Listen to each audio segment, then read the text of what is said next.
Subscribe, like, comment and share to support the channel. Thank you for the support. In the dark forest, amidst the midnight hour, a blonde-haired individual struggled to walk with darts lodged in their leg. Frustration and anger consumed him as he felt the numbing sensation in his leg.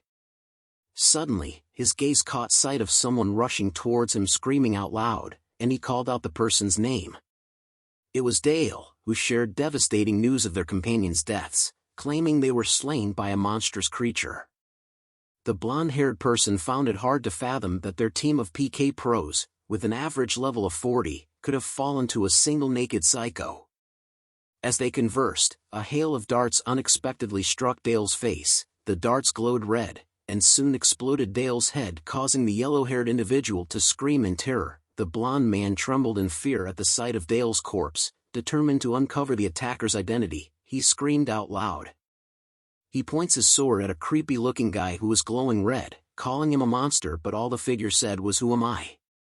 The scene shifted to the grand castle of the Demon King, with bodies of monsters laying on the ground, where our protagonist, battle god Damien, is seen resting after a fierce battle. Grimacing in pain, he realized the extent of his injuries. Despite his impressive level of 904 and his top rank in the field of honor, he struggled to stay alive.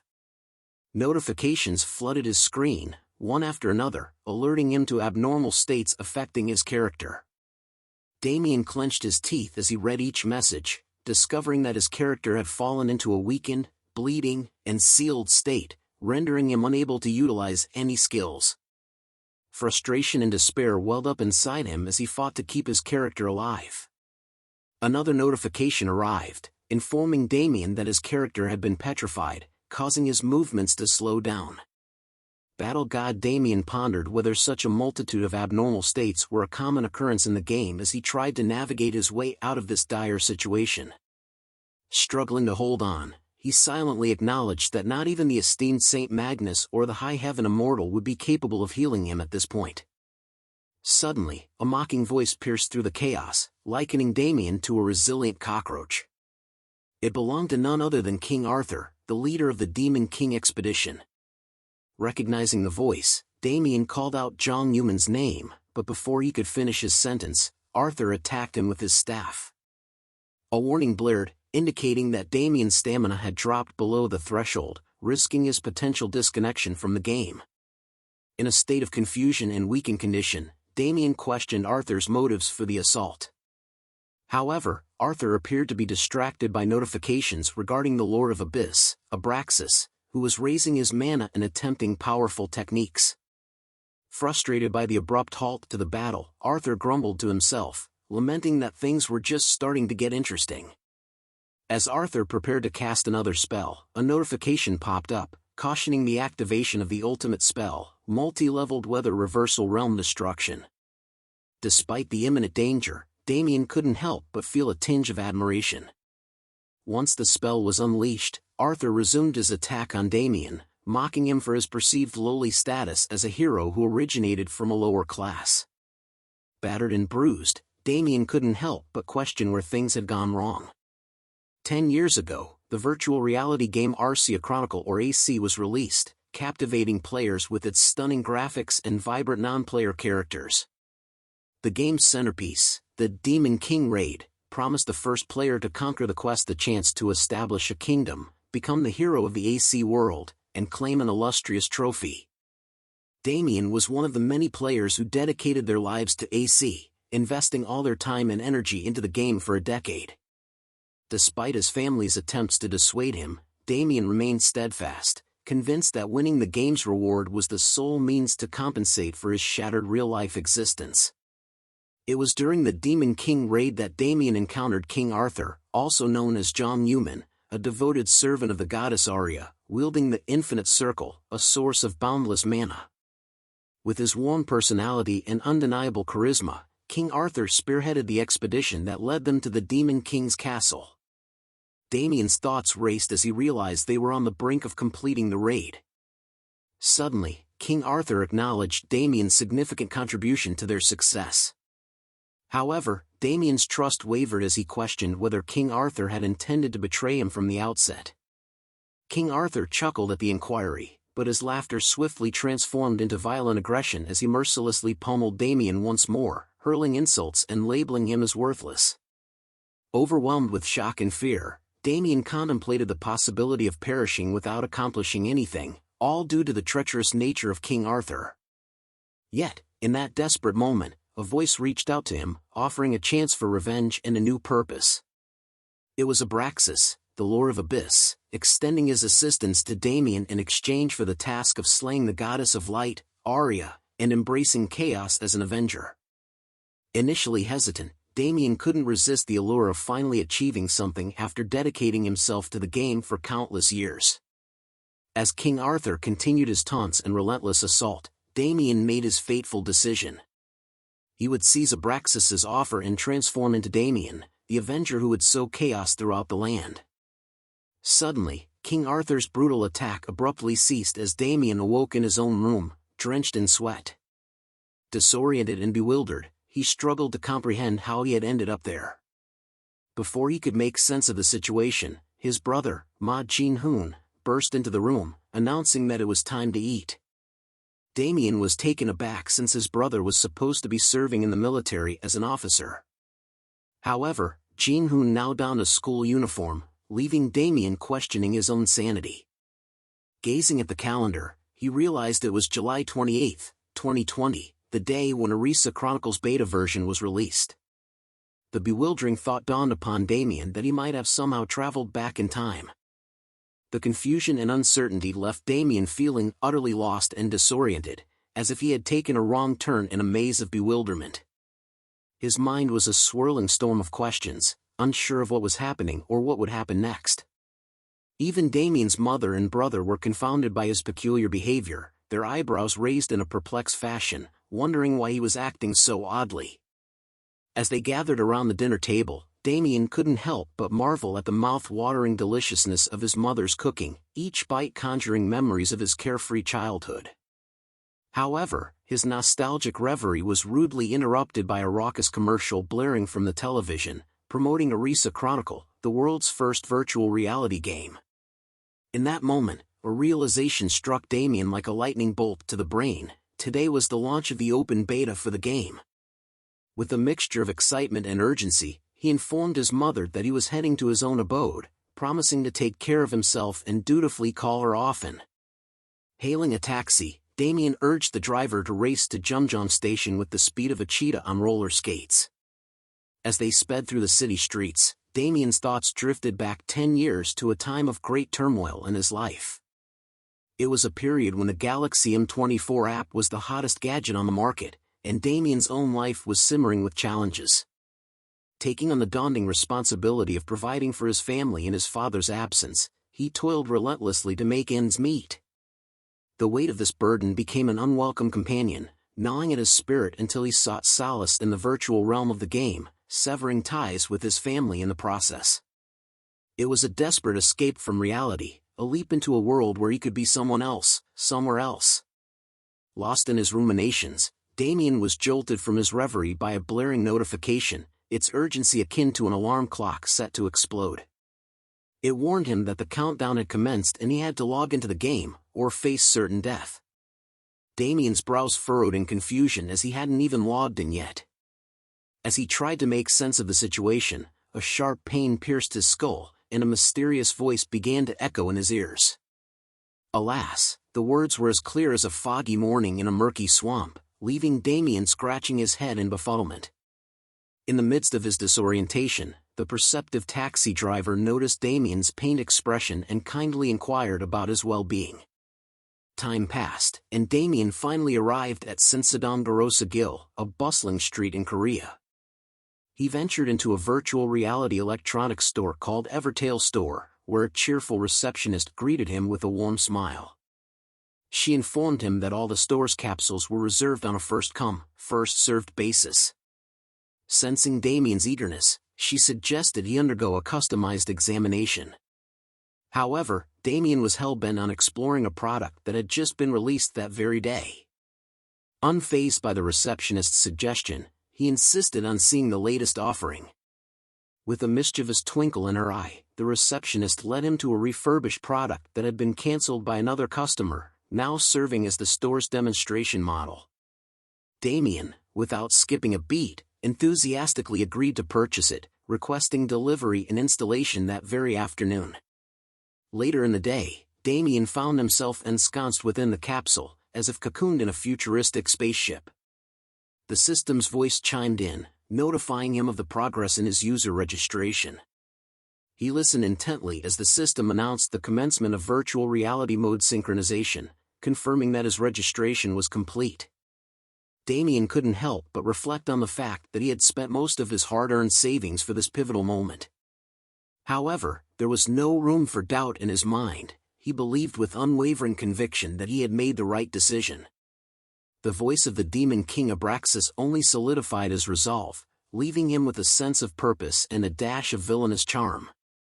With the synchronization of virtual reality mode complete, Damien took a deep breath and bravely uttered the command to begin his epic journey within the game. Meanwhile, at the top-secret department of Oracle in Evertail headquarters in San Francisco, California, chaos ensued. Strange errors popped up on the screens, prompting urgent notifications about a potential mainstream detection and an accelerating blockage of the main protocol of Arcia Chronicle.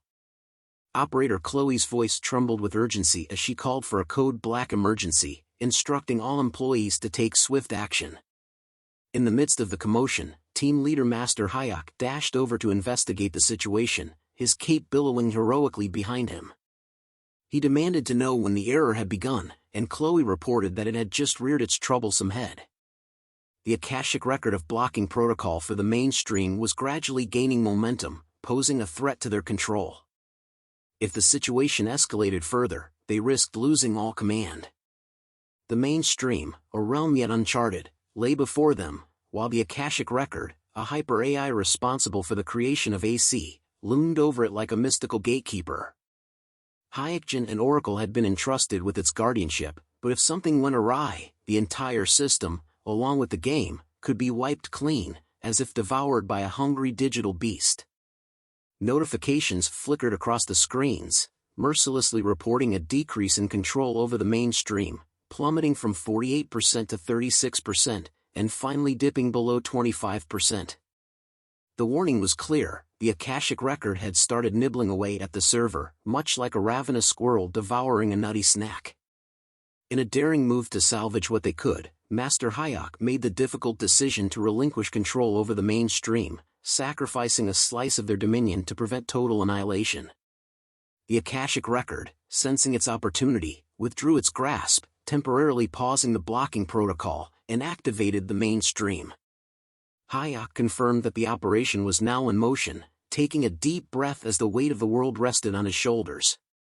Back in the game, Damien found himself immersed in the virtual realm, greeted by notifications that confirmed his connection, displaying his player name, date of connection, and current location, the Whispering Island. Memories of 10 years of gameplay flooded his mind, along with the burning desire for revenge against Jong Yuman, the source of the humiliations he had endured. However, Damien quickly realized that he was not starting at the typical beginner's village, leaving him pondering the curious whereabouts of his virtual feet.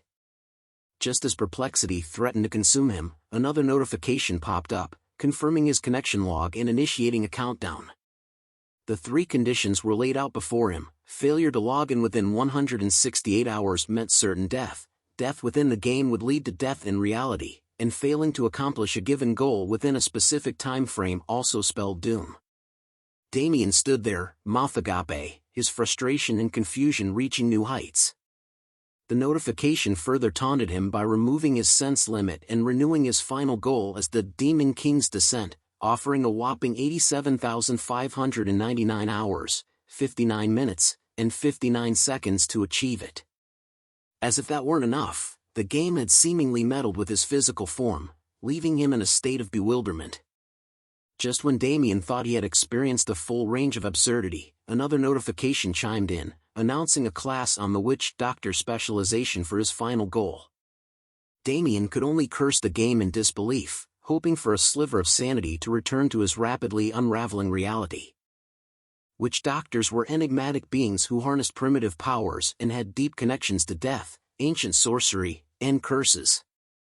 Damien was taken aback to find that his in-game character, also named Damien, had become a level 1 witch doctor with abysmal stats. He felt disappointed with his newfound class, especially since it was a hidden class that was challenging to obtain and relatively unknown. The notification provided a description of the witch doctor class, highlighting their specialization in spells related to poison, curses, summoning, bones, blood, corpses, and souls. This class excelled in dealing damage over time, making them formidable damage dealers. Damien grew increasingly frustrated with his new class, particularly because the subclass of poison was his special attack, which didn't quite suit his preferences. Suddenly, notifications popped up on Damien's screen, warning him that he had committed a crime and that his alignment had plummeted to an extremely low level. As a result, a penalty had been imposed on him, which left Damien scratching his head in confusion. The penalty seemed outrageously severe, with a 500% decrease in experience points upon death, a 500% increase in the probability of dropping items upon death, a 500% increase in the probability of equipment being destroyed upon death, nullification of the safe zone shield, and the constant threat of NPC attacks. This penalty practically branded him as the Demon King, much to Damien's dismay. But since he received a second chance with his life at stake, he wondered if he should cover his face. Damien arrived at Dunvaden village and headed straight to the village head's home to receive a quest who greeted him happily. However, he had a paper bag over his head, attracting the attention of the village head, Elmore.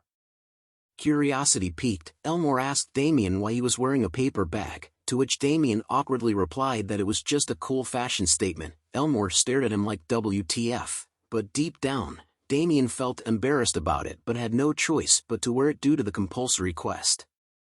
Moving past the paper bag incident, the Elmore commented that he respects Damien's taste. Damien asks if he could quickly get a quest, which causes Elmore to fluster around trying to find a quest. Once he found the quest, he became serious and tells Damien to listen carefully. The Whispering Island was filled with chicks, causing a problem as they've eaten all their feeds, leaving none in the storerooms. Elmore places the quest letter on the table and assigns it to Damien to catch 10 of the chicks. He ventured through the mountains behind Dunvaden village, where he spotted a lone chick. Warning: if you love baby chicks, turn away now cause it's about to get a bit weird. Now back to the story. Seizing the opportunity, he threw a dart and successfully caught it. However, the effort left him breathless, and he drops to the ground realizing that he only had 1 HP remaining. A notification reminded Damien of his quest to catch the chicks and protect the storerooms on Whispering Island. The tutorial quest required him to catch 10 chicks and retrieve 10 yellow feathers, with his progress currently at 10% after catching just 1 chick. Completing the quest promised Elmore's beginner set and a recommendation. Damien lets out a sigh, unhappy that he only caught 1, then he opens his status window. Damien checked his skill status and discovered that only 1 skill was unlocked, shooting of poisonous needles. The rest remained locked, amplifying the challenge of the quest. He thinks deeply about the skills and realizes there's no helping it as he can only learn other skills once he reaches level 10. He dusts himself off, saying that break's over. He holds his long and thin pipe, saying he now knows how to use it and is gonna do it properly, if you know what I mean, ha. As Damien continued his pursuit of the chicks, he grew more adept and efficient with his soul unlocked skill. He successfully caught several more chicks, earning valuable experience points along the way. Meanwhile, in the Yuxing Group's building, Zhang Yuman, also known as King Arthur, emerged from a virtual reality capsule after testing a new game. Satisfied with the experience, he received an update from his secretary regarding the game's popularity. Confident in its potential success, Zhang Yuman received a call from the director of the Yuxing Group, who had prepared everything he needed to dominate the game: the perfect class, the fastest leveling method, and all the necessary equipment. Excited to claim victory, Zhang Yuman eagerly anticipated his journey in the game. Back to Damien, he had just completed his quest of capturing 10 chicks from Whispering Island, panting heavily from the effort. But his exhaustion quickly turned into exhilaration as a notification informed him that he had leveled up. Overjoyed, he exclaimed in delight. However, when he examined his status screen, he was left speechless by what he saw. His name was still Damien, and his class remained witch doctor, but his stats displayed a mere 1 in strength, agility, intelligence, talent, and luck. On a positive note, he had 5 remaining stat points, a significant increase compared to the usual 2. Damien couldn't believe his luck. Perhaps this was a perk of having a hidden class. Realizing that things might not be as dire as he initially thought, he became determined to dismantle Zhang Yuman and wanted to soon shred him into pieces.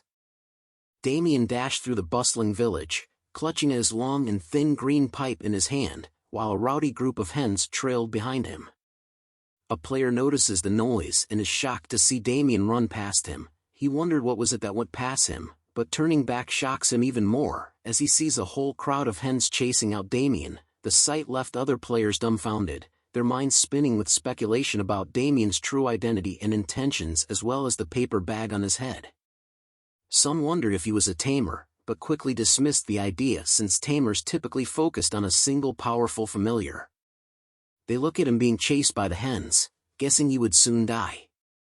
Yet, Damien remained undeterred, fully committed to his quest of amassing as many chickens as possible. With a swift flick of his wrist, he dispatched one of the hens with a single dart. As he watched the lifeless bird fall, the other chickens began to rage towards him, startling him. He holds his long thin green pipe tightly and wondered if that was too much. He continues to run away from the chickens, thinking if he wanted to clear Elmore's quest about the chickens, hens, and roosters quickly, gathering a mob of them was like a play. Damien searched intently for something, his eyes scanning the surroundings. The hens, growing increasingly aggressive, only fueled his determination.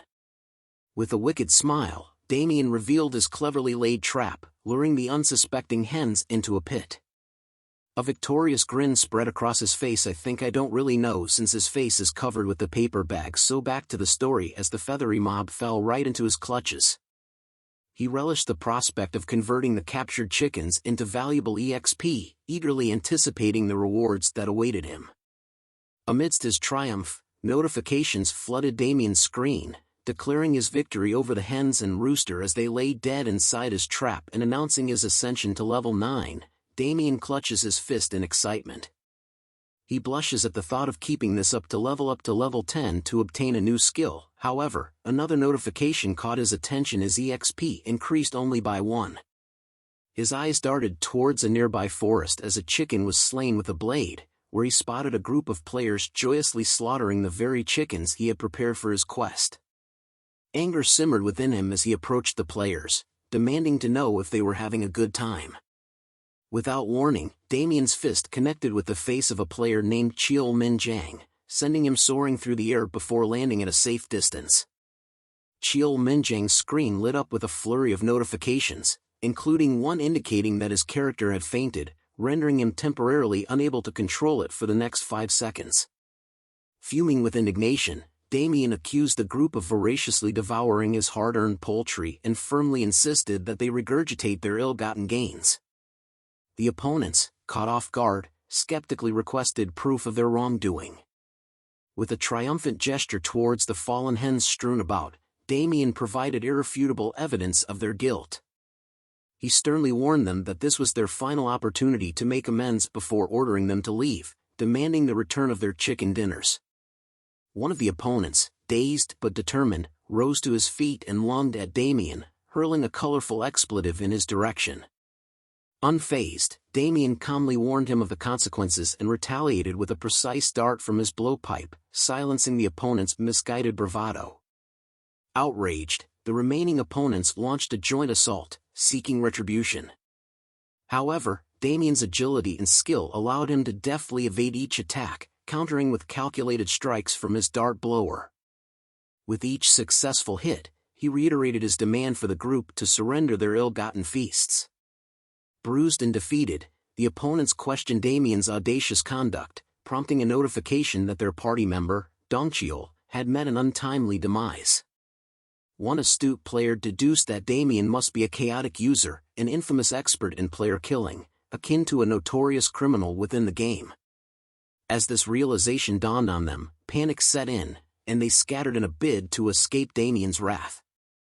Yet, Damien had no intention of letting them slip away so easily.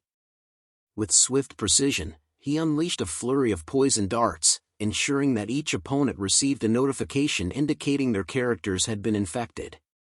Satisfied with his victorious display, Damien surveyed the battlefield, only to realize that one opponent remained unaccounted for. A puzzled expression crept across his face as he pondered aloud the whereabouts of the elusive player. Unbeknownst to Damien, the missing adversary had concealed himself within a nearby bush, muttering curses under his breath. Desperate to escape, he attempted to log out, only to be met with a notification: logout was prohibited during an active battle, leaving him stranded for another 300 seconds. Blaming his misfortune for stumbling upon a chaotic user, the hidden opponent begrudgingly accepted his fate. Suddenly, Damien's voice pierced the silence as he cheerfully greeted the trapped player before swiftly dispatching him with a dart, putting an end to his futile resistance. Damien couldn't contain his excitement as a cascade of notifications filled his screen, announcing his acquisition of yellow and white feathers, basic HP potions, and his attainment of level 10. Finally, he could unleash the skills that had been tantalizingly out of reach. The results exceeded his wildest expectations. However, Damien's jubilation was short-lived, as another torrent of notifications disrupted his revelry. He had committed PK, player killing, and his alignment had plummeted by 1. Notably, his alignment had already hit rock bottom, leaving no room for further decrease.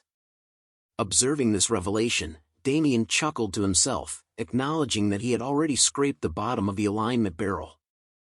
He mused over the effects of the atrocity title, which, although bordering on cheating, boosted the drop rate of items and gold obtained from PK victims, while also granting him automatic possession of their assets and experience. With newfound determination, Damien embraced his controversial path, eagerly anticipating his future advancements. Damien decided to visit the supermarket to stock up on food supplies. As he entered the store, he recognized the cashier as someone from his neighborhood, and they exchanged greetings. Damien began loading his cart with convenience foods, but the cashier expressed concern about the amount of processed foods he was buying. Damien explained that he was busy and couldn't cook as often as he would like. The cashier seemed unconvinced but continued to nag him about his purchases. When Damien pulled out his wallet to pay, the cashier told him to put it away, saying it wasn't even that expensive. He was surprised but grateful for the gesture.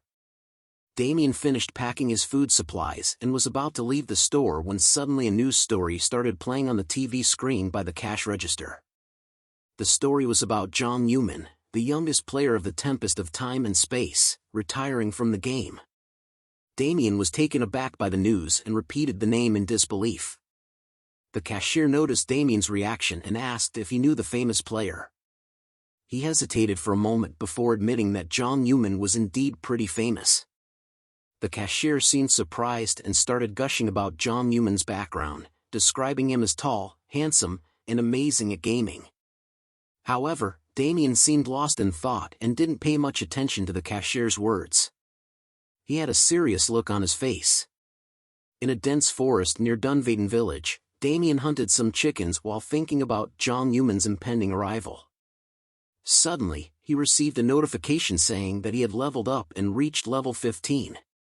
But Damien was not happy because he had realized that he needed to become much stronger than he was now and could not slack off.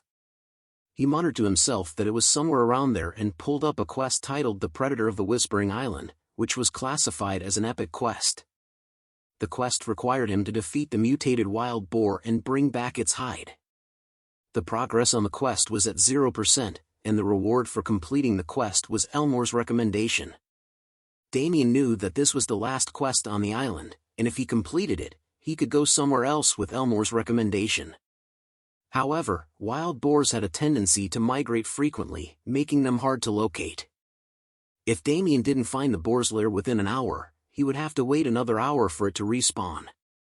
Damien set off on his quest, determined to complete it and become even stronger. Damien spotted the boar easily and couldn't believe his luck. The boar was a species of wild beast and an elite type with a level of 30. Damien knew he had to be careful. He remembered that the monster types in the game were categorized as normal, elite, named, and champion, and that the elite and higher types had special characteristics. There were 8 variations in each of the 3 categories: attack, defense, and crowd control, making a total of 24 variations. Damien decided to attack the boar with his skill, Corruption Elixir, to try and find out its characteristics. The elixir hit the boar, and it let out a loud squeal. The boar looked around, trying to find the attacker, but Damien was hiding on a tree. He then greeted the boar, and the boar attacked him. Damien dodged the boar's attack, effortlessly evading the creature's deadly tusks. He taunted the beast, beckoning it to come closer with a confident smirk on his face. In a fluid motion, Damien grabbed another elixir and hurled it towards the boar. The elixir found its mark, hitting the creature with pinpoint accuracy. The boar let out another agonizing squeal as the elixir took effect. Damien observed the boar closely and concluded that the boar didn't have physical immunity. He then began attacking the wild boar relentlessly to study its behavior. After several attempts, he observed that the boar did not summon monsters, had no magical immunity, and lacked a defensive barrier. He was pleased to receive notifications that the wild boar's defensive mechanism had corroded, indicating that his corruption elixir was working well. However, the boar attacked again, and Damien had to dodge quickly to avoid getting hit. He thought to himself that it was a close call. The boar was visibly angry and charged at him again, but Damien dismissed it as typical behavior for a dumb beast species. Suddenly, a wall appeared in front of him, which he had never seen before. Damien was surprised and wondered if the boar's characteristic was wall formation. As the boar charged towards him, Damien realized that he couldn't dodge it and thought to himself that he was in trouble. The boar crashed into Damien, and the impact caused a cloud of dust to cover the area of the collision, with his paper bag mask floating in the air. As Damien emerged from the cloud of dust, he was visibly enraged, and his entire body turned red, with a deadly aura surrounding him. This was due to the skill he possessed called zombification, which was currently at level 1 with a passive attribute of corpse. The skill allowed him to transform into an undead when his HP reached 0 and prevented his HP from falling below 1 for 600 seconds. When activated, he emitted a plague aura that poisoned and made opponents bleed within a 3-meter radius. However, he couldn't use any other skills while the skill was activated, and there was a cooldown period of 1800 seconds. Damien's anger boiled over as he shouted at the wild boar, cursing the creature for hurting him. The sudden outburst of rage startled the boar, causing it to let out a frightened squeal in response. Damien's transformation seemed to have intimidated the wild boar, which now stood frozen in fear. Despite its fear, Damien continued to lash out at the boar, blaming it for nearly causing his demise. Damien fiercely punched the boar, causing it to squeal in pain. Notifications began to flood in, revealing that the wild boar was bleeding and poisoned. Damien was informed that he only had 10 seconds left until the zombification ended, but he remained confident. With his time running out, Damien quickly activated his skill, Plague Aura, determined to defeat the boar once and for all. As the notifications counted down the remaining seconds, Damien declared that he would turn the boar into a bloody pulp. The tension mounted as the seconds ticked away, but Damien's determination did not waver.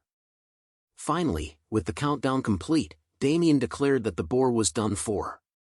Just as the last notification sounded, Damien struck the final blow, defeating the wild boar. Damien felt exhausted and fell to the ground, huffing and puffing. However, he also felt accomplished, as the notifications informed him that he had gained experience and had leveled up to level 16. He had also obtained the wild boar's fangs, hide, and essence, as well as a substantial amount of gold. After that, another set of notifications started pouring in. One notification indicated that Damien had obtained the title, the one who killed the wild boar alone, while another notification stated that he had cleared the quest, the Predator of the Whispering Island. Upon seeing these notifications, Damien felt a sense of accomplishment and excitement.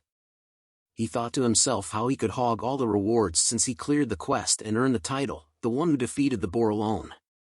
The title came with bonuses such as strength and movement speed increases, as well as a characteristic resistance boost. Damien was thrilled to have earned a solo clear title and took a look at the items he had obtained. He planned on giving the hide to Elmore, and he was still considering what to do with the fangs and essence. Damien was engrossed in checking his acquired items when he heard a voice from behind. Turning around, he saw an old man with a white beard and a muscular body, who appeared to have materialized out of thin air. The old man seemed to be amused by Damien's presence, commenting on his peculiar nature as an otherworld adventurer who had risen again after death. Damien was puzzled by the old man's sudden appearance and noticed that his name was unclear, appearing as a question mark on his status window. Although the old man looked human, it was difficult to discern his age and level, except for the fact that he appeared to have lived for countless millennia. The old man's status window also warned that he had a bad temper, and Damien should be careful not to get killed. Damien was surprised that he was unable to see the old man's other information and wondered why this was the case. The old man seemed to be more interested in Damien and asked him how he was able to move as a dead man. Damien was taken aback by the old man's question and was unsure how to respond. The old man approached Damien and touched his forehead. Damien felt uneasy and asked him to keep his distance.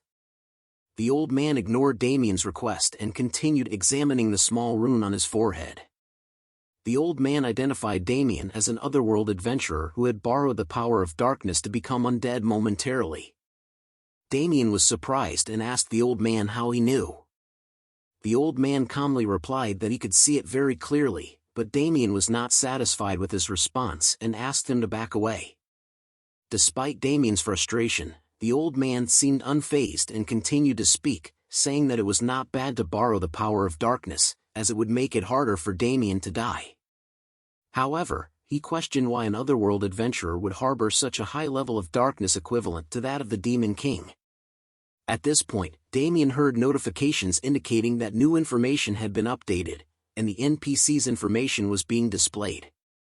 Damien saw the new information and he was surprised to learn that the old man's name was Kairon, priest of the apocalypse. According to the information displayed, Kairon was a representative of the forgotten god Shaka and the chief of the Black Cult. He appeared to have lived for countless millennia and was currently seeking a talent to defeat Arya, the queen of the gods. Damien was taken aback by this information and muttered to himself in disbelief. He had never heard of the priest of the apocalypse or the Black Cult before. He read further and saw that Kieran's level and age were unknown, and he was described as ill-tempered, warning Damien to be cautious around him. He couldn't believe what he was seeing and questioned whether the Black Cult was some sort of pseudo-cult. Kairon, the seventh chief priest of the god Shaka, was enraged upon hearing the term pseudo-cult being used to describe his beliefs. He declared that he would spread the gospel of the apocalypse across the land after defeating the queen of the gods. Damien tried to calm him down, but Kairon ignored him and attacked. Damien managed to dodge Kieran's first attack, but he was surprised by the force behind it. Kairon attacked again, but Damien dodged once more while calling him a crazy old man, and wondered about the destructive power behind Kieran's blows. Kairon taunted Damien, impressed by his ability to dodge, and challenged him to continue dodging. Damien took a deep breath and tried to steady his nerves. He knew that he had to face Kairon, the priest of the apocalypse, and survive this trial. Kairon looked like he was on the verge of senility, and his actions were clearly that of a seriously insane person. Damien wondered what he could possibly do in this situation. As he was lost in thought, Damien received a notification that Kairon was displaying hostility towards him. He looked up and saw the old man staring at him with wild eyes. Damien braced himself for a fight and wondered how he could possibly defeat this crazy old man.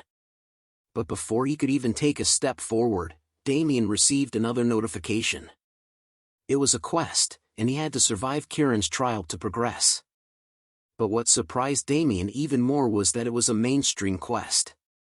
Damien stood still, lost in his thoughts about the importance of the mainstream quests.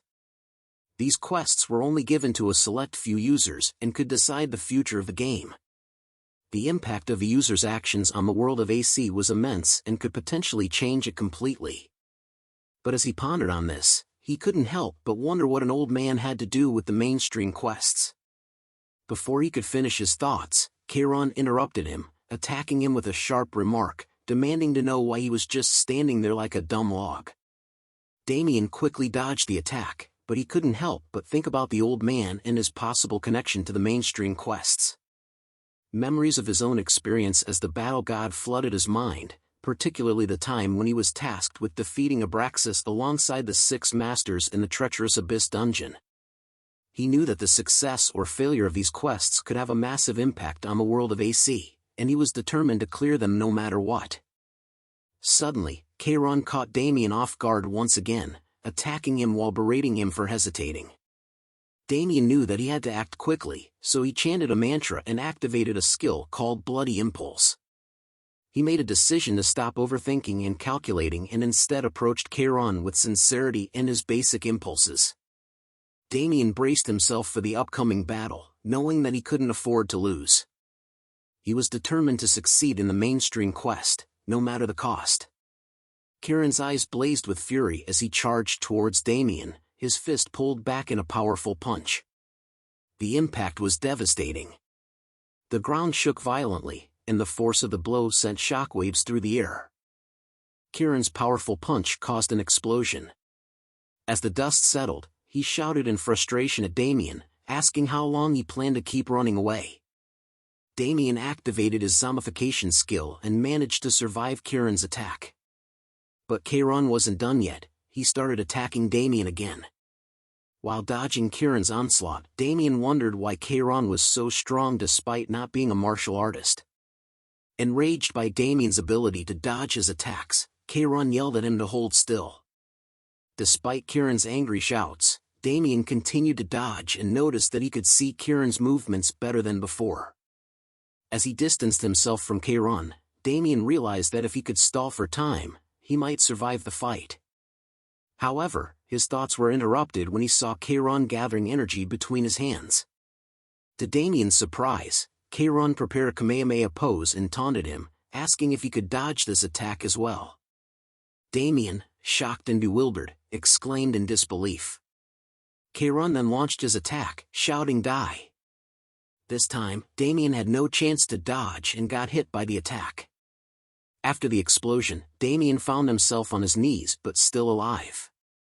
Suddenly, a notification sounded, indicating that there were only 2 seconds remaining. Charon, who was nearby, was impressed by Damien's sturdy body and complimented him on his physique. Damien responded modestly, saying it was nothing compared to Charon's. As the notification reached 1 second, the countdown ended, and another notification chimed in, saying zombification has ended. Damien felt relieved after escaping this near-death scenario. But the next notification brought him good news: you have cleared the quest Charon's trial. Charon, who had been silent until that moment, spoke up with a hint of sarcasm, remarking that Damien's mouth was still functioning despite the ordeal they had just gone through. Damien retorted with a hint of pride, saying that he now had to live life to the fullest since he had obtained this opportunity. Charon then asked about Damien's power of darkness, which he had noticed earlier. Damien confirmed that he possessed that power and asked if Charon recognized it. Charon responded to Damien's question with a smirk, indicating that he recognized Damien's power of darkness. He mentioned that as the chief priest of the 7th god Shaka, he couldn't possibly miss it. Damien asked Charon about the 7th god Shaka, and Charon praised him as the best god of Arcia. He explained that Shaka was the lord of darkness and apocalypse, incomparable to Arya, and the greatest of all the gods. Damien was a little confused, thinking that the 6 great gods were Supreme Goddess Arya of Light, Phoenix of Fire, Nyssa of Water, Tenasil of Tree, Oread of Iron, and Crowd of Earth. However, he realized that there was no way the system would lie. Damien simply nodded, and Charon took the opportunity to get straight to the point. Damien got ready to listen, thinking that Charon was finally getting to the point after causing all this ruckus. Charon then asked Damien if he wanted to become stronger, mentioning that otherworld adventurers desired fast growth and strength. Damien was taken aback by the suggestion, but before he could respond, Kieran actually suggested that Damien become his disciple. Damien was surprised by Kieran's suggestion and began to walk away while bidding him farewell. This seemed to anger Kieran, who hit Damien on the head with a hand chop and demanded to know where he was going. Damien retorted, calling Kieran a senile old man. This only served to rile Kieran up more, as he boasted about the power of Lord Shaka and how even someone like Damien could become an absolute ruler if he became Kieran's disciple. However, Damien wasn't convinced by Kieran's claims and challenged him, asking if he would believe it if he were in Damien's position. Kieran was taken aback by this, but he eventually relented and showed Damien a book, hoping to convince him to become his disciple. As Damien examined the book, a notification sounded, informing him that the Apocalypse Invocation, the Book of the Black Covenant, was radiating a faint light. Damien was puzzled by this, and as he looked at the book, another notification popped up, saying that the mainstream encounter with the seventh god had been activated. Kieran then explained to Damien that the book was a divine object and the only tool that would allow him to meet Lord Shaka. Damien was skeptical, but Kieran instructed him to open the book. As Damien opened the book, Kieran warned him not to make any further movements. Confused, Damien looked back at Kieran, only to see him attacking him with a dart blower. Damien was hit by the dart and lost consciousness. When he woke up, he found himself in a cave-like structure, muttering in frustration about Kieran's actions. As Damien tried to process his thoughts, he received a notification saying, "New location information has been updated," but his current location was still showing as unknown. Suddenly, someone appeared in front of Damien. As he looked up to see what it was, he found a small boy standing in front of him.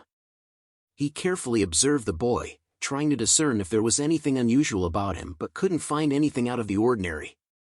The boy, on the other hand, seemed completely unfazed by Damien's presence and started dancing around him. Damien, feeling a bit annoyed at the kid's antics, told him to stop fooling around and asked where they were. The boy stopped and looked at Damien carefully before commenting on his scent. Damien, confused, started to smell himself before the boy confirmed that he liked Damien's scent and asked if they could be friends. Damien was taken aback by the boy's sudden request and couldn't help but wonder what was going on. Damien asked the boy if he had any friends. The boy's response was an angry one, insisting that he indeed had many friends. He even went so far as to offer to give Damien a friend of his own. To Damien's surprise, the boy then pointed to a group of chicks pecking around on the ground nearby. They soon began to flock around him, playing and chirping with enthusiasm. The boy was clearly proud of his feathered friends and insisted that they were all his loyal companions. Damien was touched by the boy's kind gesture and agreed to be his friend. They shook hands, and the boy declared that they were now friends. However, after the boy declared their friendship, Damien suddenly felt dizzy and collapsed. Damien slowly opened his eyes and gasped for air. He felt disoriented and confused, trying to piece together what had happened. As his vision cleared, he noticed Kieran sitting beside him. Kieran asked how he felt, relieved to see Damien conscious. But Damien's frustration and anger boiled over, and he lunged at Kieran, catching him by the throat. Kieran struggled to break free, telling Damien to let go of his throat, but Damien's grip tightened around his throat, saying Kieran nearly killed him. Why should he let him go now? In a moment of desperation, Kieran headbutted Damien on the forehead, causing him to stumble backwards. Damien felt the world spin as he began to fall backwards. In that moment, he heard a notification alert, status effect. Your character is in critical condition. Until you have recovered your strength, your character is unable to move. Realizing that this wasn't the first time he had found himself in this situation, he thought, shit, here we go again. Damien slowly opened his eyes and saw Kieran sitting in front of him once again, asking if he was up. He winced at the pain in his head and muttered to himself about Kieran's thick skull being made of rock. Kieran asked what he had said, but Damien quickly brushed it off as nothing, knowing he couldn't afford to anger the old man any further. Damien thought to himself that Kieran may look homeless and senile, but he was incredibly strong.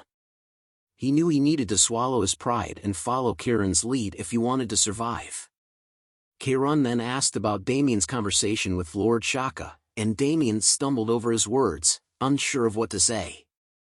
He eventually admitted that Lord Shaka had asked to become friends. Damien's response surprised Kairon. He explained that friendship was a relationship of brotherly affection and that Lord Shaka had internally decided that Damien should become his successor. Damien was confused and tried to ask for clarification, but Kairon interrupted him and said that he just needed to follow him from now on. Kairon laughed, and Damien wondered if it was really alright to go along with this plan.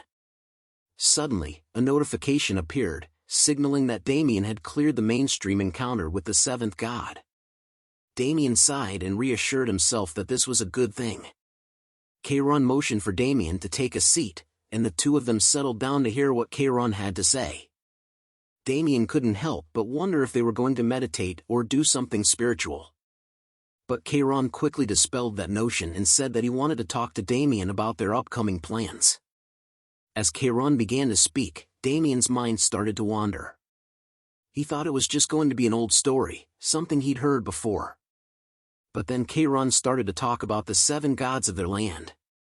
Damien was intrigued. Kairon explained that the circle of life and death was well balanced, thanks to the god of creation, Arya of light, and the god of the apocalypse, Shaka. However, one day Arya approached the other five gods, expressing her concern about Shaka's power of destruction. She suggested that they restrict it, and although there were differences in opinion, they ultimately decided to go ahead with the plan. The war between Lord Shaka and the six gods began, and it was fierce. The heavens shook, and the earth split open. It went on for a long time, and even though Lord Shaka was the god of apocalypse, he couldn't handle battling all six gods. Eventually, he was defeated, and he left everything else to his family, falling into an eternal slumber, maintaining only his divinity. The seventh god became forgotten by the people. Damien listened to Kairon as he spoke about the history of their world and the absence of Lord Shaka. He couldn't help but think that Lord Shaka's family member was the senile old man. However, as Kairon continued to speak, Damien's understanding of the situation deepened. He realized that Lord Shaka, who was the source of all darkness, was actually the pillar of balance that kept everything in place. And due to his absence, evil was created. Damien understood the gravity of the situation and the importance of what Kairon was asking of him. Kairon revealed that he had roamed the continent for thousands of years, searching for a force powerful enough to defeat Arya and the five gods and resurrect Lord Shaka. He asked Damien if he was willing to become his disciple in the sword of Lord Shaka, to defeat the six gods, including Arya of Light and their family. Damien heard the notification and realized that Kairon's wish had been activated. He was given the option to accept the quest or not. Damien's mind raced as he tried to process everything that had just been revealed to him. The forgotten seventh god, Lord Shaka, was actually the key to maintaining balance in the world. And because of his absence, the demons were born and evil had spread throughout the land. It was a daunting task, but Damien had accepted the quest to become the sword of Lord Shaka and defeat the six gods, including Arya of Light and their family. As he bowed down to Kairon, Damien felt a sense of determination and purpose wash over him. He had accepted the role of the agent of revenge and formed a relationship with the priest of the apocalypse. The old man's laughter echoed through the room as he welcomed Damien as his successor. With a newfound sense of purpose, Damien couldn't help but think of John Newman. But now, he saw an opportunity for revenge. Once he was done training with Kairon, he would be ready to face John Newman and bring him to justice. Kairon interrupted Damien's thoughts and announced his departure. Damien respectfully bowed and wished his master well. However, Damien suddenly realized that something was amiss and called out to Kairon. He asked if there was anything else he could teach him before leaving. Kairon responded that he had already chosen him as his disciple, and what more did he want from him? As Damien continued to express his confusion and disappointment, Kairon took out a book and handed it to Damien. He instructed Damien to refer to it whenever he needed help and to avoid seeking him out. Before Damien could react further, Kairon activated a formation and disappeared into it. Damien was left stunned and bewildered. He couldn't believe that his master had left him so abruptly without any further guidance. As he stood there in shock, he received a notification that he had been given a quest. The quest was to resurrect the god of darkness, Shaka, and defeat the 6 gods and their families who ruled the land. Damien couldn't believe what he was reading. He felt overwhelmed and unsure if he could accomplish such a monumental task alone. Damien was seething with frustration and anger. He shouted out loud, wondering how he could possibly complete the daunting quest assigned to him. He questioned whether it was even possible to clear the task. He also expressed concern about the families of the 6 gods he was supposed to defeat, especially those who had fought alongside him before, like Crimson Agnes, Siren of the Ice, Halo of the Mind, Cyrus of Steel, and Luke of the Boulder. Damien's mind was racing, and he tried to come to terms with the gravity of the situation. He knew that these families were the most powerful in the world, with abilities that were considered disaster class. Among them, the family of Arya, John Newman, the Radiant King Arthur, had obtained the infinite mana item Infinity Circle and was praised as the god of magic. Damien wondered if he could really defeat such powerful adversaries. However, as he thought about his comrades, he realized that there was no need to be scared. For some reason, he had been given the opportunity to come back in time, just when he thought it was the end. This gave him the determination he needed to face the challenge head-on. With newfound determination, Damien vowed to clear the quest assigned to him, no matter what the cost. He declared that he would put an end to the ill fate that had befallen him. Damien knew that his path would be difficult, but he was ready to face it and bring justice to those who had wronged him. The quest to resurrect Lord Shaka and defeat the 6 gods became his purpose, and he would not waver in his resolve. As Damien processed the previous notifications, he was surprised to see even more popping up. He read through them and realized that he had obtained the Apocalypse Invocation, the Book of the Black Covenant. The notifications revealed that new clauses had been added, but because of his low level, some of the clauses were deactivated. Damien found the book fascinating because it offered various abilities like returning to the village, getting an oracle's advice, examining runes, appraising items, dismantling them, combining materials, and creating new things. He was thrilled to have acquired an all-in-one multi-item, something he had heard about before. Excited, Damien opened the book and was pleased with its contents as it was a scam item with various abilities. He felt lucky and unstoppable. Curious about its capabilities, he decided to test the book's ability by starting with disassembling an item. Choosing a boar head as his material, Damien focused on the task and began the process. With determination, he synthesized and created the item. After some time, Damien excitedly exclaimed that the creation was complete. Upon inspecting the newly created item, he discovered it was a wild boar helmet, made from a giant boar head. The helmet had impressive bonuses, increasing his HP, magic power, defense, and overall stats, while also dealing extra damage to animal-type monsters. However, Damien didn't feel entirely happy about the creation of the item due to its current stats, wondering if this was the best item option he had right now. Thinking of the global game trading site, GameBank, 100 AC gold is equal to $1 and that a wild boar's head is usually worth 500,000 gold. Considering the item's value in the game's economy, Damien realized he couldn't simply create items whenever he needed money, or he might become poor. Keeping this in mind, he decided to give the leather to the village head and prioritize creating items strategically in the future. Damien went to the village head's home and handed over the leather. The village head expressed surprise, asking if Damien had caught it himself, and Damien confirmed that he did. Wearing the boar mask, Damien gave off a menacing aura as he tells the village head that he was certain it was wild boar's leather. Impressed by Damien's achievement, the village head wrote a recommendation letter, advising him to leave the island and head to the main continent. Additionally, the village head instructed Damien to go to the harbor on the eastern side of the island and take a boat to the main continent. Damien received a notification acknowledging the recommendation had been acquired. The village head hands over the recommendation letter, telling Damien to show it to the branch head of the Adventurers Guild and thank the village head for his help. Filled with purpose, Damien left the village head's house and made his way towards the harbor, ready to embark on his journey. At the harbor, Damien took a break, eating bread and checking his progress. He was a level 16 witch doctor with no affiliation and had a huge negative alignment. He held titles such as Atrocity, the one who defeated the wild boar alone, and Agent of Revenge. His stats were impressive, with high intelligence and talent. He had mastered skills like shooting poison darts, using bloody impulse, and performing zombification. He stares at the stat window knowing that he had no remaining stat or skill points and was still only level 16. He knew he still had much to accomplish.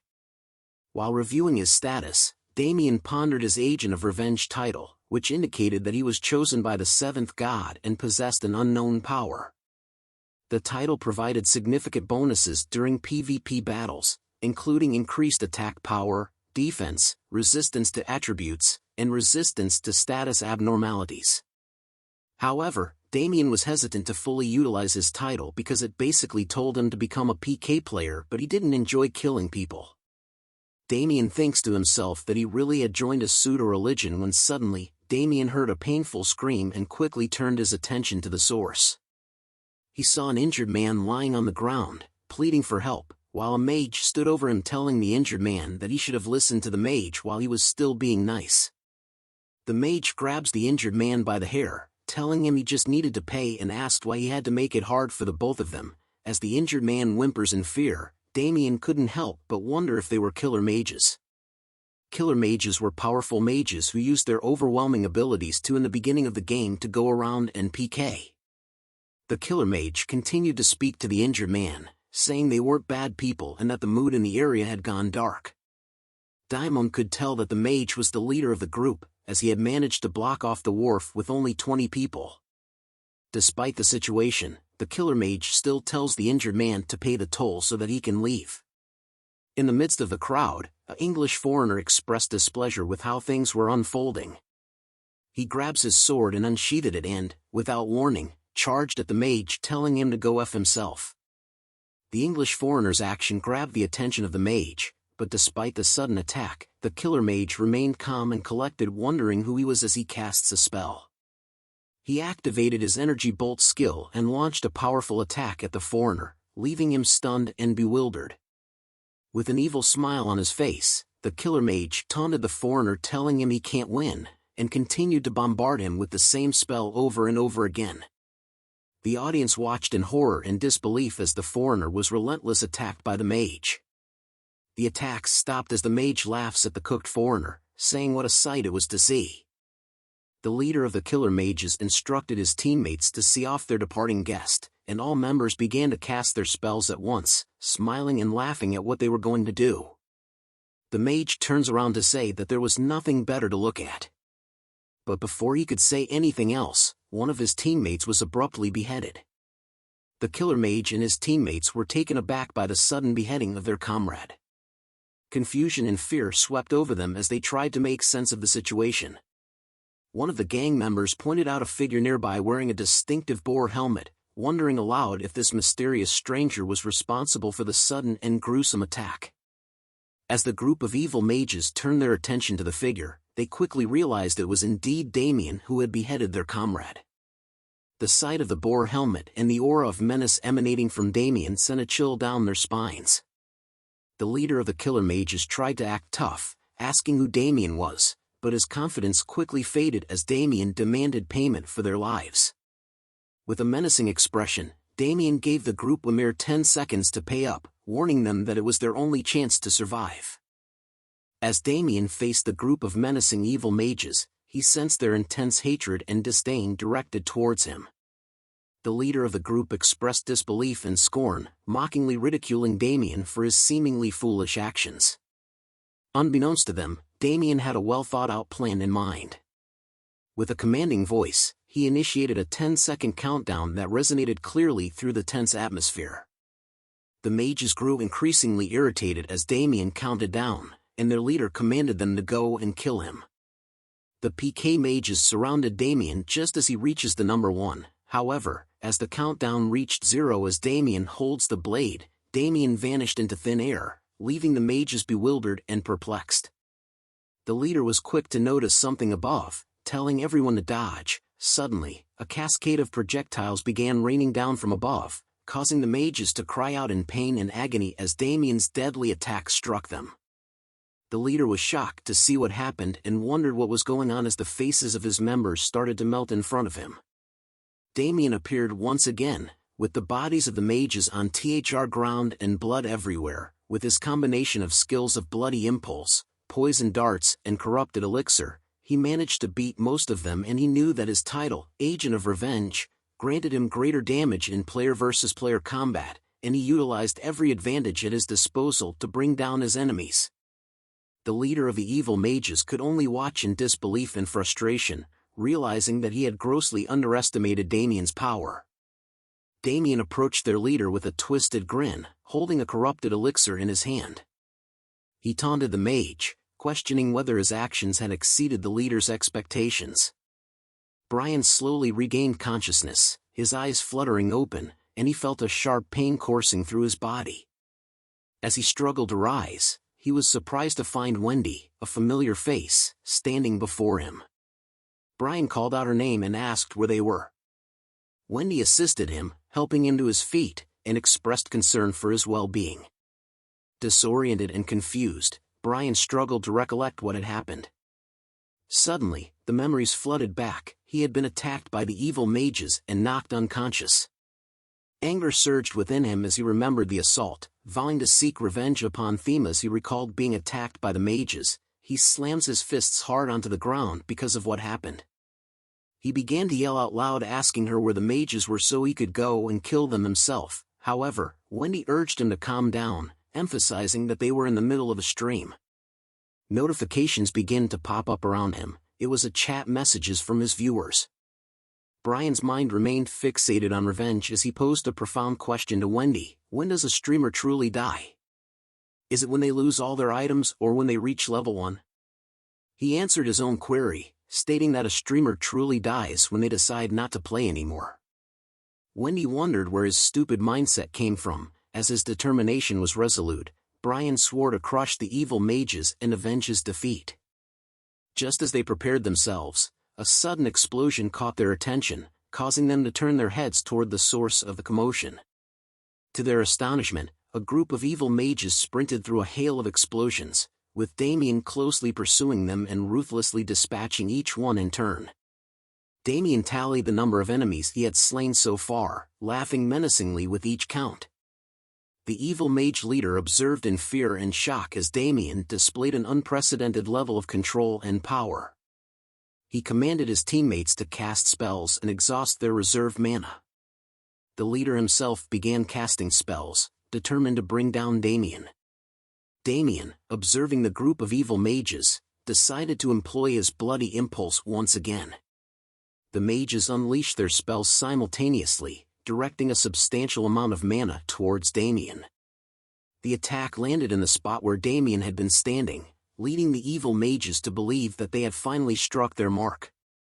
But before the leader could finish cautioning his comrades, one of them fell to the ground, struck down by Damien's dart blower. Damien stood triumphantly amidst the chaos, grinning at the leader and the remaining mages, saying that the effect of bloody impulse was amazing.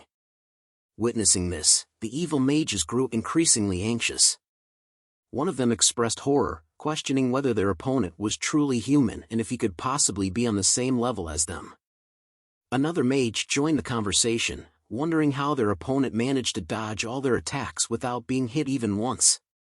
The leader of the group felt frustrated, realizing that if they continued on this path, they would all meet their demise. With resolve, he made a decision, barking orders to his teammates to endure for just 3 more minutes. Meanwhile, Damien observed with curiosity, pondering what plan the evil mage leader had in store. Suddenly, the leader began casting a spell, muttering under his breath that he would turn Damien into a charred skewer with lightning. On the other side, Brian sat fixated on his notification screen, his eyes darting back and forth between the flood of comments on his live stream. Perusing through the comments, he couldn't help but express his bewilderment, openly wondering where someone as audacious as Damien could have come from. Despite his doubts, Brian found himself enthusiastically cheering on the courageous fighter, urging him to continue the battle. However, his excitement was short-lived when Wendy intervened, scolding him for getting distracted and insisting that he focus on the task at hand. Brian, swept up in the moment, paid little attention to her words. Suddenly, his attention was captivated by the viewer count on his stream, which had skyrocketed to over 200,000. A surge of adrenaline coursed through him as he realized the opportunity before him. Turning to Wendy, he asked if she was ready, to which she responded with confusion. Brian gestured toward Damien, readying himself to get Damien and seized the moment to boost his own popularity. The battle between Damien and the evil mages reached its apex. One of the mages launched an energy bolt toward Damien, yet he effortlessly evaded the attack with graceful ease. Damien then shifted his focus to the leader of the evil mages, who seemed to be preparing for something significant. Curious about his opponent's intentions, Damien charged forward. The other mages, filled with fear, started to flee, unsure of what to do next. However, the leader remained resolute, shouting at his teammates to stand their ground. Having amassed sufficient mana, he was prepared to unleash his ultimate attack. With a resounding cry, he invoked the name of his spell, summoning a powerful lightning strike that enveloped the entire area surrounding Damien. As lightning fell from the heaves, the area where Damien was covered in a huge blue explosion. As Damien was struck by the lightning and fell to the ground, Brian and Wendy watched in shock. The evil mage leader, who had exhausted all his mana, was breathing heavily. He chuckles to himself, saying he had did it, as Damien's roasted body laid on the ground not moving at all. With his final attack, his teammates congratulated him, calling him Park Mandu. The evil mage tells his team that he told them he could do it, but their celebration was abruptly interrupted by a sharp sound. Suddenly, one of the mages who had praised the leader had their head brutally severed. More heads were cut in half as the evil mage was confused by what was happening right now, and the leader looked toward the source of the sound that said that it hurt a little, with fear filling his eyes.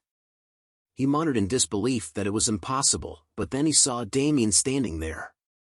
With a confident smile, Damien questioned the leader's claim of impossibility, catching him off guard. Damien commended the leader for being clever and having good instincts. As the mage leader attempted to cast a spell, Damien swiftly sliced off his arms, causing him to writhe in agonizing pain and fall to the ground as he tells him that he shouldn't have fooled around so much. Damien stood over him, telling him not to do what he was thinking of, as he can't run away now. Licking his blade with blood, Damien stated his belief in repaying kindness 100-fold and seeking revenge with a force 1,000 times stronger, was his creed. Tears streamed down the mage leader's face as he pleaded with Damien not to come any closer, but only a desperate cry echoed through the area. Brian, who had intended to attack Damien, was stunned by the gruesome scene before him. Wendy turned away, unable to bear witness, expressing her disbelief. Brian looked at the defeated mage leader and questioned if Damien had gone too far, realizing the extent of Damien's evil nature. The mage leader begged for mercy, apologizing for his actions. Damien poured an elixir on him, initiating the healing process, only to resume pummeling the mage once again, claiming that it would be even more satisfying to beat him up after healing him. Finally, after a long and grueling battle, Damien looked down at the lifeless body of the evil mage leader, taking a deep breath and remarking that it had taken a while. Amidst the aftermath, Damien heard a series of notifications and glanced at the dead mage, wondering why he had engaged in a fight he knew he couldn't win. As Damien reviewed the notifications, he discovered that he had committed a PK, player kill, resulting in a decrease in his alignment. Among the notifications, Damien found that he had acquired a significant number of items, including 184 toothless daggers, 209 beginner's t-shirts, 113 coarse leather leggings, and 98 staffs made of old wood.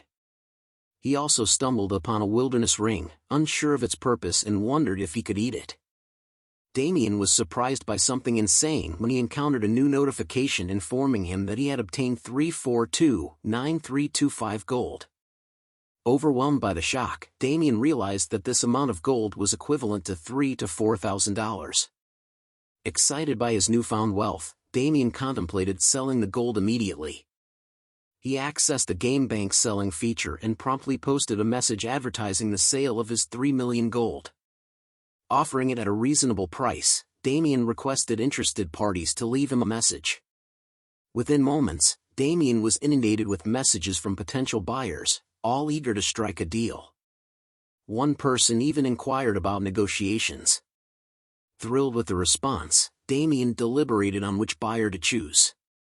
After careful consideration, he made a decision and selected a buyer, triggering a notification confirming the completion of the transaction. To Damien's surprise, his rank had changed from normal to VIP, thanks to the game bank's quick and efficient service. Another notification revealed that the total selling price amounted to 35,610,000 won, making Damien realize that his AC account was his future. Overjoyed by his success, Damien shouted with glee, "AC is the future." In Cambridge, Massachusetts, a man named Alan Jacobs, the CEO of the leading MCN enterprise and internet streaming platform called Switch, stood near a large glass window in a building, relishing the taste of his coffee. Suddenly, he heard a voice asking if the president was present in the room. A worker entered and informed him that the chief operating officer, William Balmore, was seeking him. Alan confirmed his readiness and asked the worker to let William in. Once William entered and settled on the sofa, Alan warmly welcomed him and inquired about his well-being, noticing his positive demeanor. Alan chuckled and expressed gratitude to William, stating his curiosity regarding the reason for his visit. After Alan inquired about the news, William asked if Alan knew about AC, to which Alan responded that it was a popular trending game among their streamers. William handed Alan his tablet, revealing the most popular clip of the week, leaving Alan astonished. William suggested the idea of acquiring a fresh perspective streamer and asked Alan if he believed it would be a fantastic business venture. Meanwhile, back in the game world, Damien called his mom and informed her that he had sent some money to her account. He also mentioned receiving a bonus. However, his mom replied that he should not have sent the money since he didn't have much for himself. Damien brushed off her comment and assured her that he would visit her soon. After ending the call, he looked at his virtual screen and contemplated investing the rest of his money. Due to the recent popularity of AC and Betrayal, the cryptocurrency market had experienced a significant surge over the past decade. Damien decided to leverage this trend to establish a stable financial foundation. He considered investing 3 million won in one of the cryptocurrency future option stocks.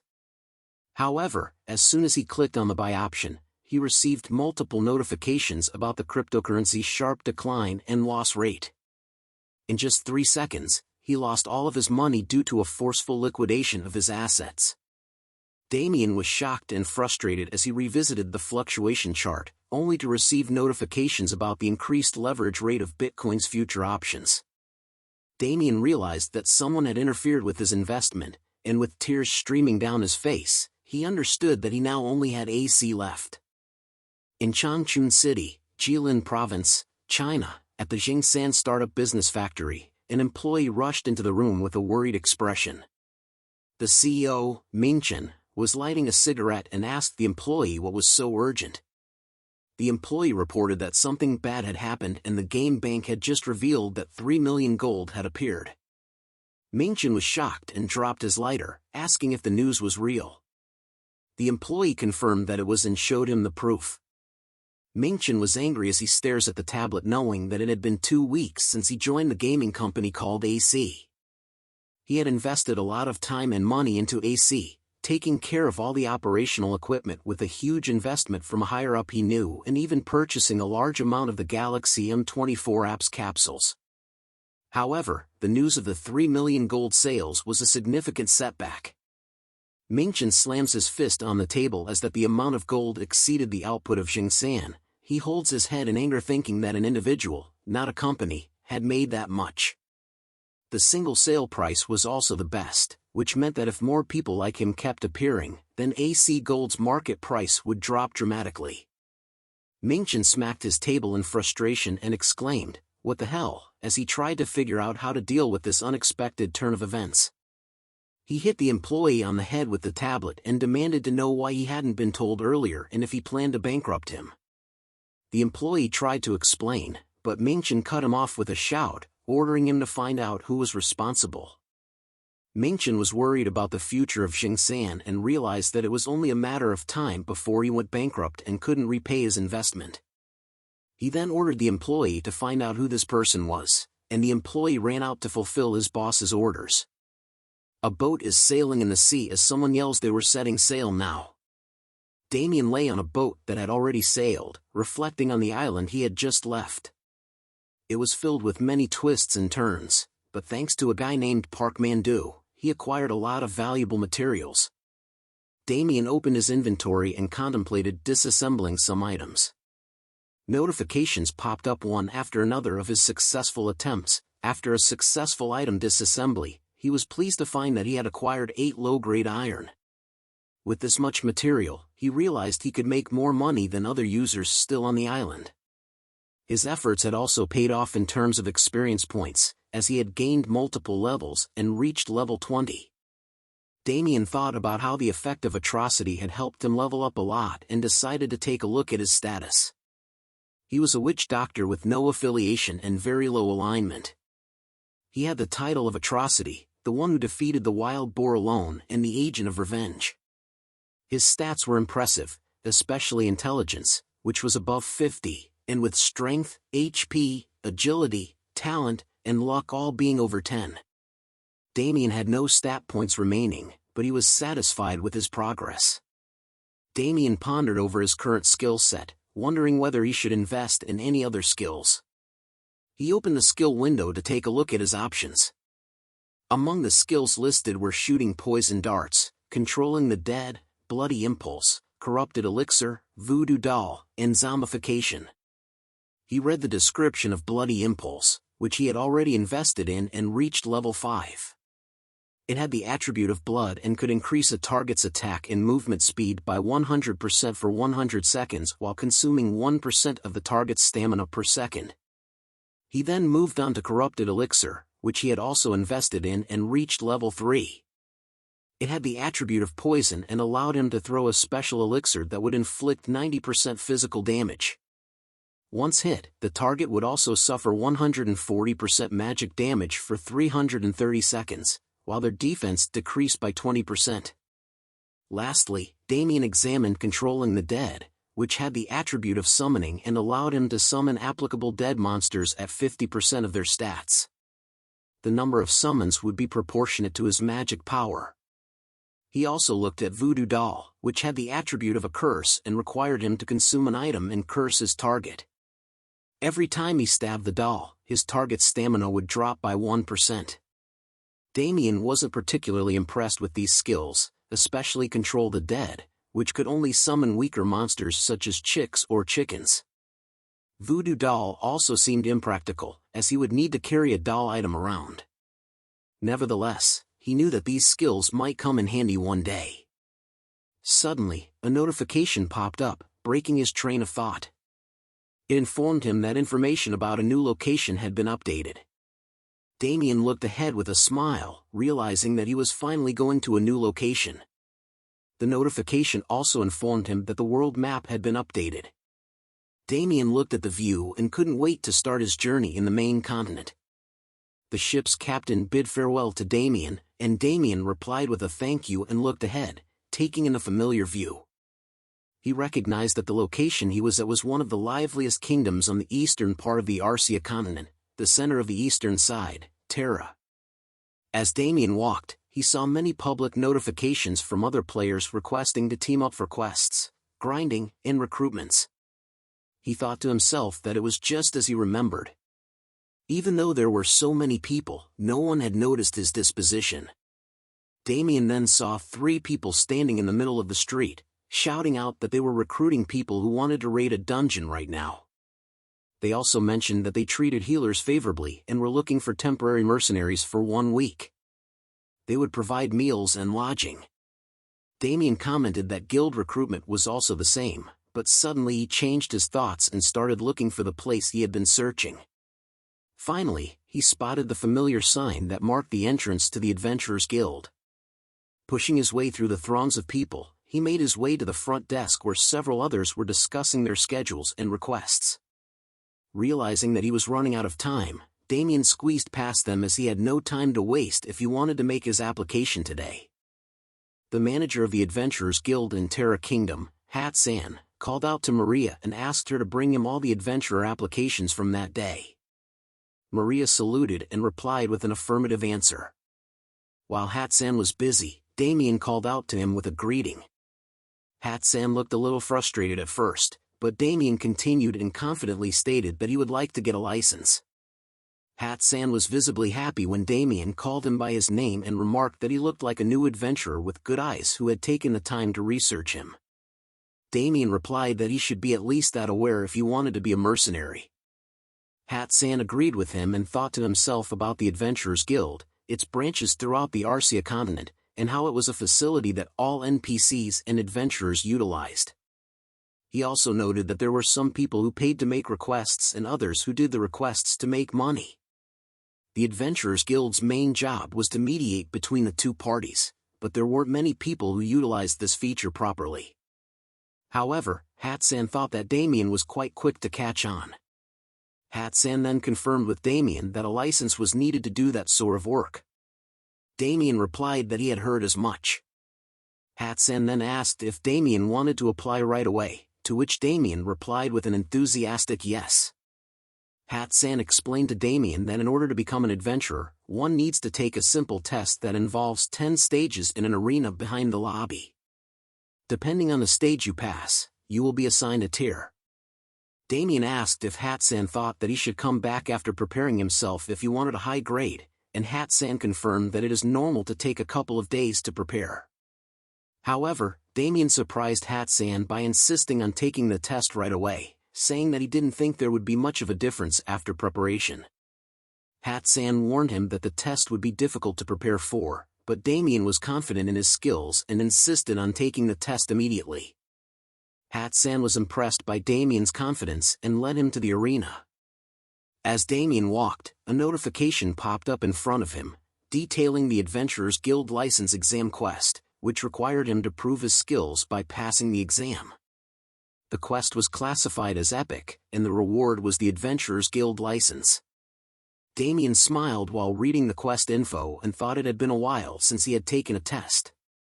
He followed Hat-san to the arena, and as soon as he entered the arena, he saw a large crowd of people waiting there to take the exam.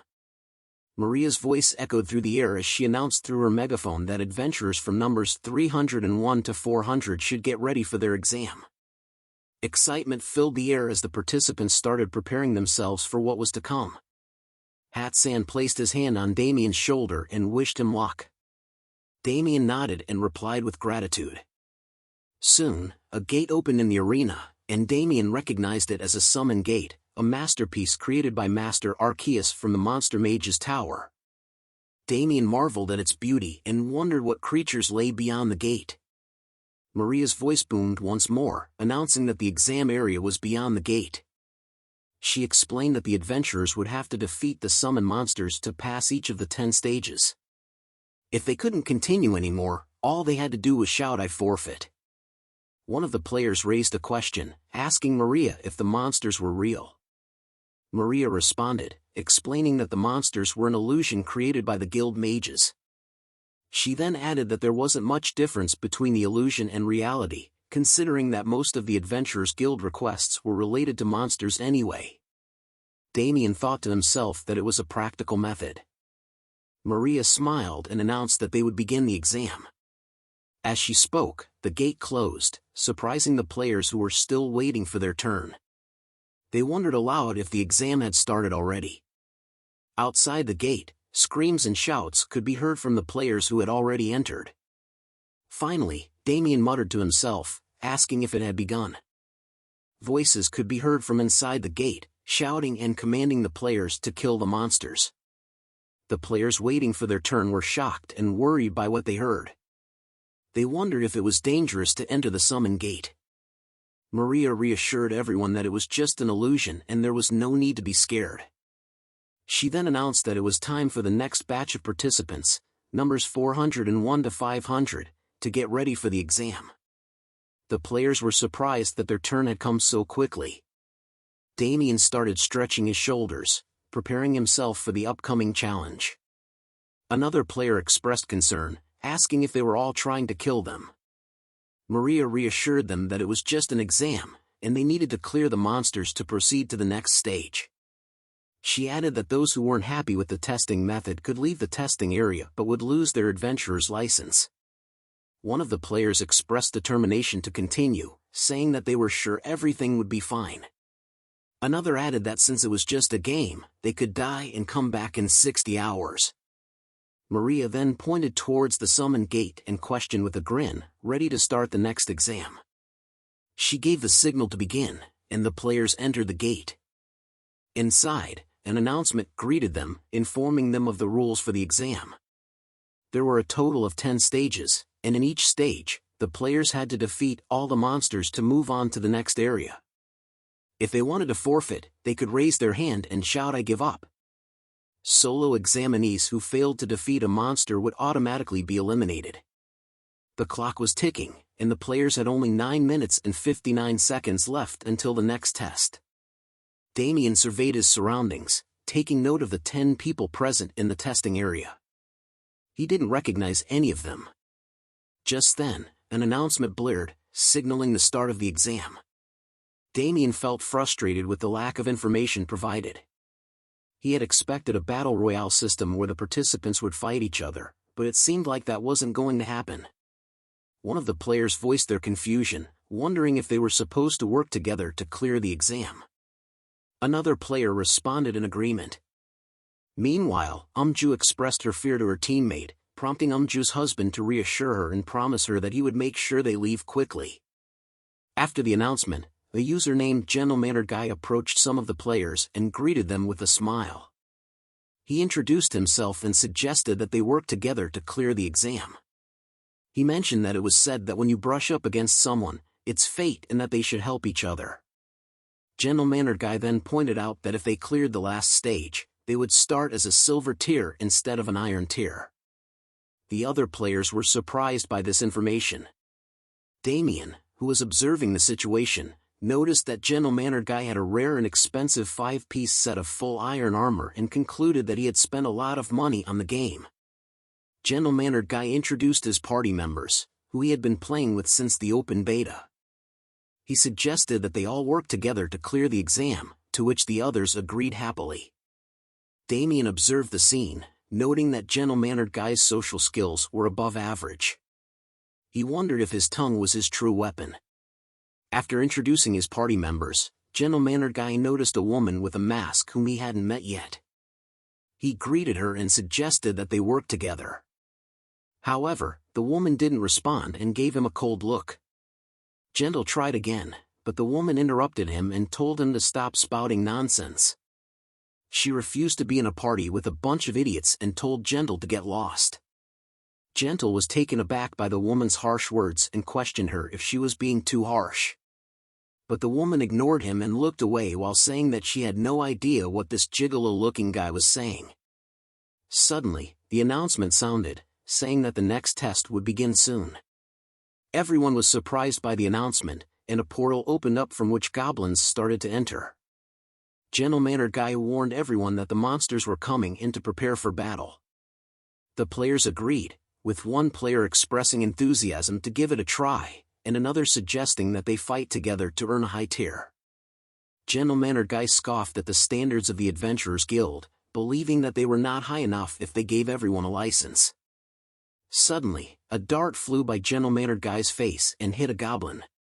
The goblin flew back and cried out in pain. As Gentle saw the goblin's corpse disappear, he was confused and asked what had just happened.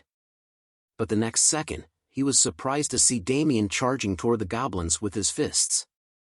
As Damien smashed goblins with his fists, Gentle-Mannered Guy asked him what he was doing, but Damien ignored him and began to slaughter the goblins. As the goblins were defeated, notifications popped up, indicating the number of illusionary goblins that had been defeated. Damien stood victorious, and the other players looked on in surprise at the dead goblin corpses. Soon, an announcement was made that the first stage had finished, and the test results would be announced. The results revealed that Damien had earned 10 points and informed all the players that the second stage would soon begin. Damien continued walking towards the next gate, ignoring gentle-mannered Guy's angry outburst. Gentle seethed in frustration, feeling like his plans to monopolize points had been ruined by Damien's actions. He shouted at Damien, calling him an immoral bastard and threatening violence. Damien just scratched his ears and responded with a clever remark about hearing a barking dog. He believed that the test was all about killing the most monsters and that the evaluation was based on fighting abilities, with the highest tier license going to the last survivor. Gentle, unable to contain his anger, swung his sword at Damien. Damien looked at Gentle with a calm face, unfazed by his sudden attack. He then quickly reacted by throwing an elixir bottle at Gentle's face, causing him to shout in pain and swing his sword blindly. Damien dodged the attacks with ease, recognizing that Gentle was not just acting desperately but was actually reading his presence and attacking accordingly. Damien realized that this was going to be a tougher challenge than he had initially thought, and he prepared himself for what was to come. Gentle turned towards his teammates and urged them to attack the enemy. The healer cast a cure spell on Gentle, while Roa attacked with Hawk's Eye, and Minky cast a fireball spell. Gentle smiled as he felt his vision getting clearer and prepared to attack Damien. Gentle then used his swordsman skill, Counterstrike. As Gentle swung his sword towards Damien, he disappeared and reappeared behind Gentle, kicking him in the back. Gentle flew back from the impact and fell down, and Damien ran towards the players' group and caught Ju in an arm lock, threatening them to try shooting if they could. And if they killed her, they would all die. Ju's husband pleaded with Damien to release her. Just then, Gentle got up from the ground and demanded that Ju's husband shoot at Damien. Ju's husband was confused and asked why Gentle was behaving so aggressively. Gentle became increasingly angry and insisted that Ju's husband attack him. However, Ju's husband was hesitant and worried, unable to bring himself to harm his own lover. As the situation became more tense, Ju's husband caught hold of Gentle's arm and begged him not to shoot. Gentle grew increasingly frustrated with Ju's husband and threw him back in annoyance, declaring that he was not an easy target. He then scolded his teammates for not obeying his command to shoot. As his teammates struggled to figure out what to do, Gentle grew angry and lashed out at them, calling them pathetic bastards who were incapable of taking action. In a fit of rage, Gentle swung his knife at Ju's husband, causing Ju to cry out in alarm. Gentle then turned his attention to Damien and Ju, attacking them both with his knife and shouting for them to just die. Despite Gentle's aggression, Damien remained unfazed, his face lighting up with a smile and his eyes glowing as he faced Gentle's attacks. Damien glanced at the gentle-mannered guy attacking him, a mocking smile appearing on his face as he remarked that Gentle was even more foolish than he had initially thought. However, this lack of surprise was common for Damien because people who seemed important often turned out to be insignificant in the end. Once their skills were recognized, they would start showing off. Damien had wanted to avoid any confrontation with him while they waited, so he simply ignored him. But Damien knew deep down that the true colors of this guy would be revealed sooner or later, just as he had expected. As Gentle launched an attack at Damien, he shouted, "Die!" But Damien swiftly sidestepped, evading the attack. He then swiftly rotated his leg 180 degrees and struck Gentle on the shoulder. The blow was incredibly powerful, causing Gentle to cough in pain, which surprised his teammates. Gentle's three teammates simultaneously launched their attacks towards Damien, but he remained unfazed, standing there like a true man to take on their attacks. Damien counterattacked by reverse-kicking Gentle, sending him flying towards his own teammates' incoming attacks. Gentle's teammates exclaimed in shock and urged him to dodge the attacks. Gentle looked back at the incoming attacks but found himself unable to evade them while still in midair. The attacks landed on his back with a loud thud, causing him to cry out in pain. Gentle fell near Damien's feet, irritating Damien, who decided to finish him off with one decisive blow. He punched Gentle squarely in the face, and it was enough to incapacitate him. As Gentle's body disappeared, Damien visibly relaxed, muttering that it was finally over. A notification then popped up, indicating that gentle-mannered guy had left. More notifications followed, surprising Damien. The notifications read, Ju's husband has left, Roa Good has left, and Please Buy Me Chicken has left. All of Gendel's party members and other solo participants were disappearing, and Damien wondered what was happening as they were all fine just now. While Damien pondered, he heard a cry for help. As he turned back, he saw a girl desperately asking for assistance, but a blade appeared in her chest, but before Damien could act, the blade abruptly ended her life right in front of his eyes. Damien was stunned and bewildered by what was happening. Another notification appeared, indicating that Luo Bongbong had left. Damien noticed a masked woman named Gumwa standing over the lifeless body of the girl. It became clear to Damien that Gumwa was the one responsible for the disappearances and killings of the other users. Damien looked at her and realized that Gumwa had been behind all of it. Gumwa met Damien's gaze and inquired if he was the only one left. Damien confirmed that he was. His attention shifted to Gumwa's sashimi knife, and he couldn't help but be impressed.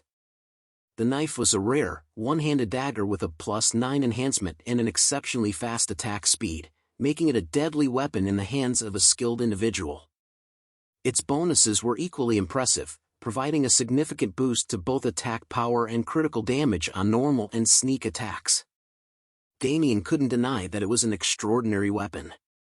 Gumwa commented on Damien's lack of items, suggesting that he might be concealing something. Damien scoffed at the comment, reminding her that she was an overgeared noble, implying that she possessed an unfair advantage over others. As Damien picked up a sword dropped by another user from the ground, he thought that Gumwa might prove to be a formidable opponent, so he decided to take the sword just in case. Gumwa noticed this and questioned Damien about his intentions, given that he wasn't a knight and probably had no experience wielding a sword. Damien looked at the sword and replied, stating that Gumwa was more talkative than he had expected, much like the guy from earlier. Gumwa didn't comprehend his remark and asked for clarification, but Damien remained silent. He calmly assessed the situation, fully aware that assassins were typically formidable in one-on-one battles. Gumwa's mastery of the sashimi knife confirmed that she was no exception.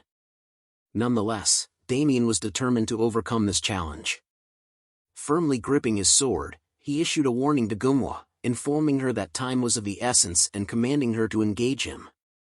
Gumwa, furious at his disrespect, vowed to make Damien regret his words. Cash charged forward with all her might, alerting Damien. She jumps out and becomes a sword of Pokemon spinning in the air, utilizing her kunoichi skill called Tiger's Molar. Damien swiftly reacted, blocking her attack with his sword. He was impressed by Gumwa's strength and skill, realizing that without his titles or equipment, he would have already met his demise. However, Damien refused to back down. He praised Gumwa's fighting spirit and pointed out that her arms were still too weak. Gumwa was taken aback, wondering how he managed to block one of her most strongest skills, Tiger's Molar. Determined to prove herself, she intensified her attack, shouting a question, "What the hell are you?"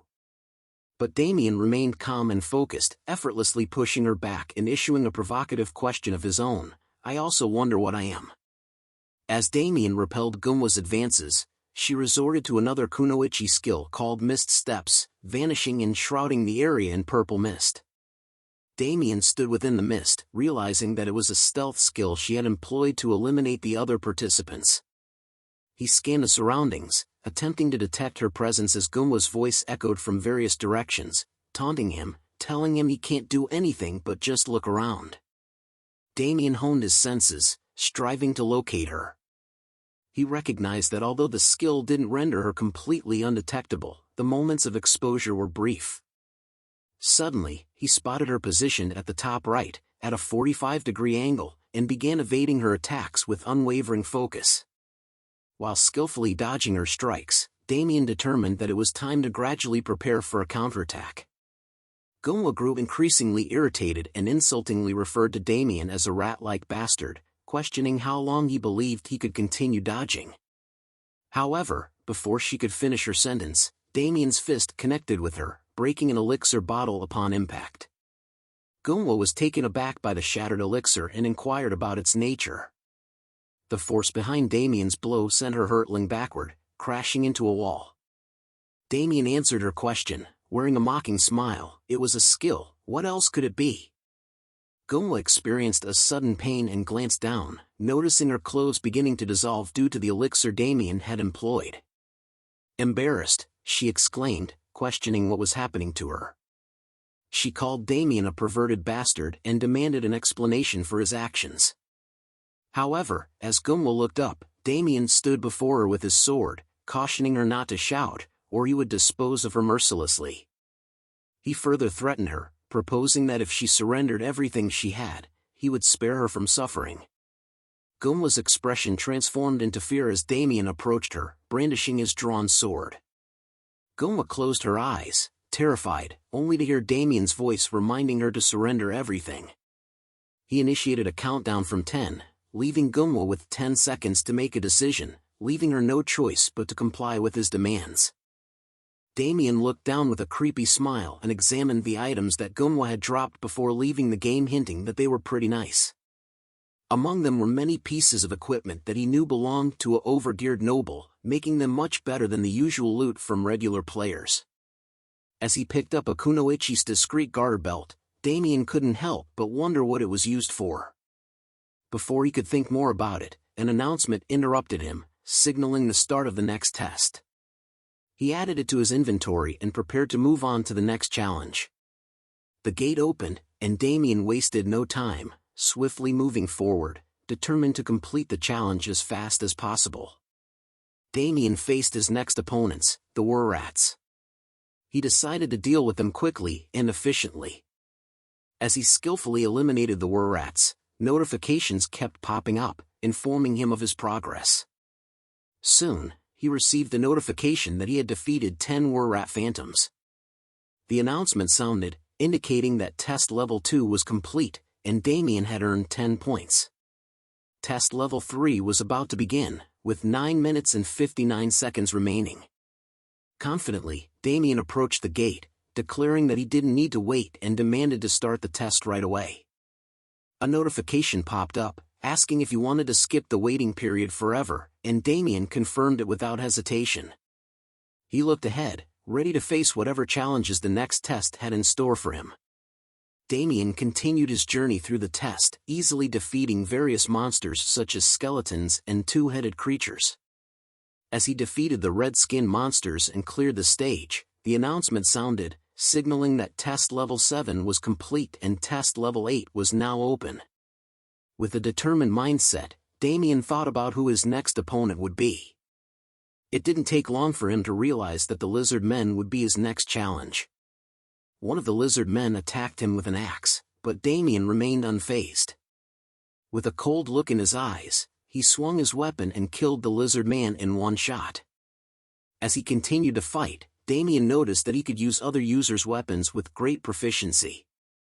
He remembered clearing Gladiator mode, one of the challenge modes, before his regression. In Gladiator mode, he had to complete a level using only the given equipment. Damien had earned the title of Grand Weapon Master for being the first to clear 100 levels. The intense practice he underwent to master all those weapons had been ingrained in his memories, and he could still recall everything he had learned from it. Damien continued his battle, easily slaughtering the lizard men. Notifications kept popping up, announcing that he had defeated 3, 4, and then 10 lizard-man phantoms. Damien remained focused and determined, finishing off the last of them before saying next. As soon as he finished the last of the lizard men, the announcement sounded, signaling that test level 8 was complete and test level 9 was now open. Without hesitation, Damien started walking towards the gate for level 9, ready for whatever challenges lay ahead. At the Adventurers Guild, Maria stood before a globe, observing the ongoing tests through it. Hatsan, the manager of the Adventurers Guild, approached her and asked about the testing ground situation. Maria replied, stating that not much was happening and that all the participants were newbies who didn't know what they were doing. Hatsan asked if there was anyone skilled enough to send immediately to the front lines, but Maria responded that there was no one who met the required standards. Hansan wondered if Maria's standards were too high, but she tells him that there are some people he could use as human shields, although they won't last long on the front lines. Hat-san thought to himself, realizing that despite tens of thousands of people coming for a license, it was challenging to find someone the guild would want. At this rate, NPCs would be more useful than explorers. Maria acknowledged that the situation was better than in the earlier stages when people claimed to come from other worlds. Han-san yawns and agrees with Maria but said he can't help but be disappointed anyway. However, Maria tells him that they were still only selecting obedient battle machines, and she advised Hat-san not to be too greedy in the selection process.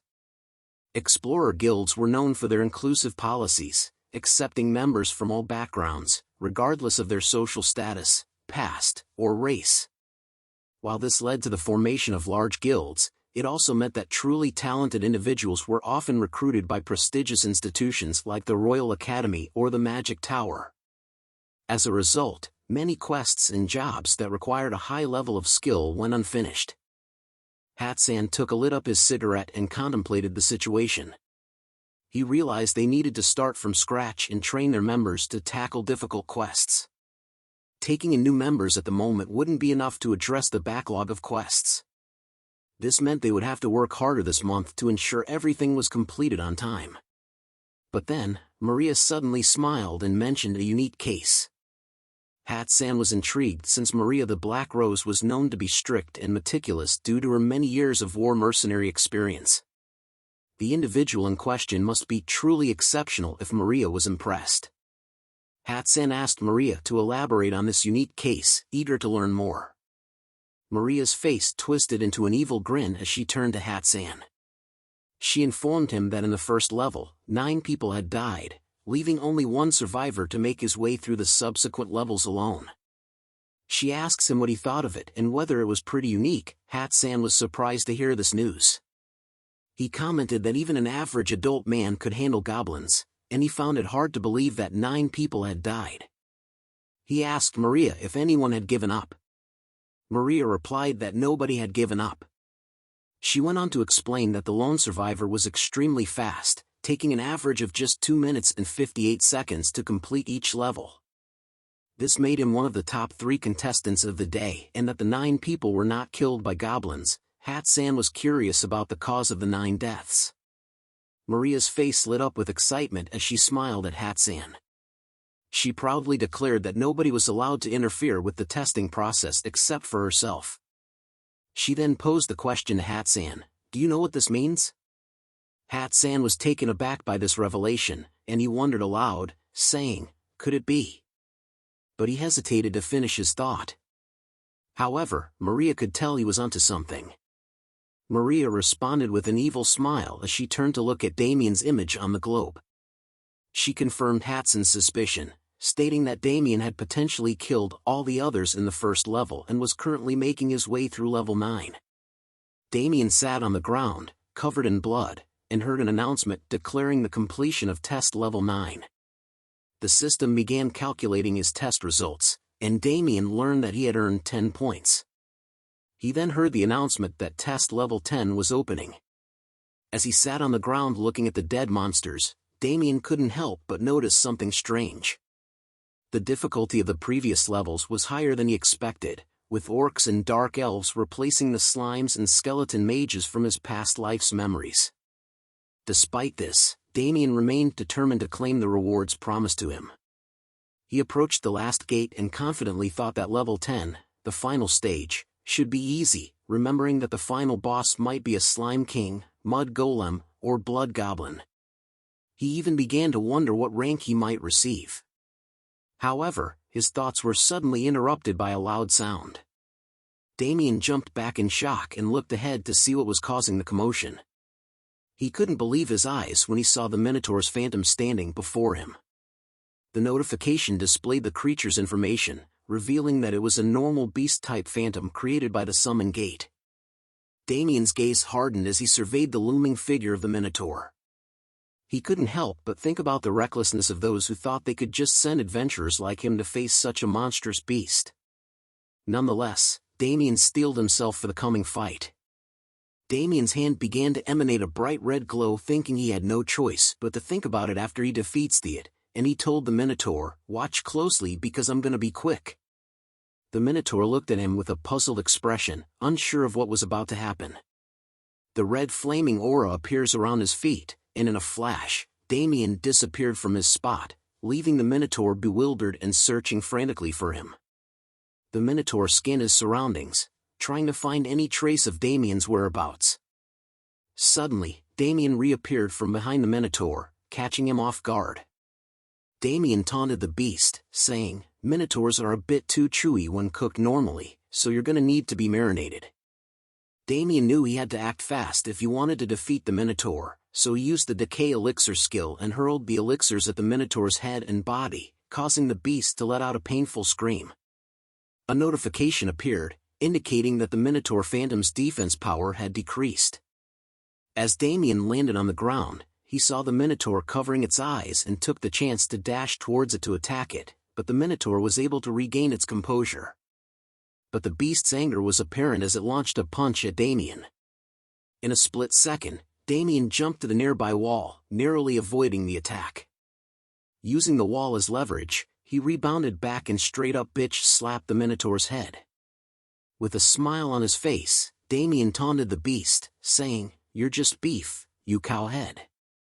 The Minotaur cried out in pain as he fell to the ground, writhing in agony. He looked up and saw Damien charging towards him with fierce determination in his eyes. The Minotaur quickly crossed his arms to block Damien's attack. As he blocked, a notification popped up, indicating that the Minotaur's phantom had fallen into an overdose state. The Minotaur begins to back away, but Damien attempted to blow a dart at the Minotaur, but the Minotaur senses the attack and manages to counterattack by slamming the ground with its hand, sending a shockwave towards Damien, causing him to quickly back up and dodge the blow. Damien was amused to see rocks being thrown at him. Enraged, the Minotaur let out a loud moo in anger and started hurling rocks at Damien. Damien swiftly dodged the Minotaur's attacks, taunting him by calling him a crazy cowhead and remarking that there was no way he would fall for the Minotaur's slow attacks.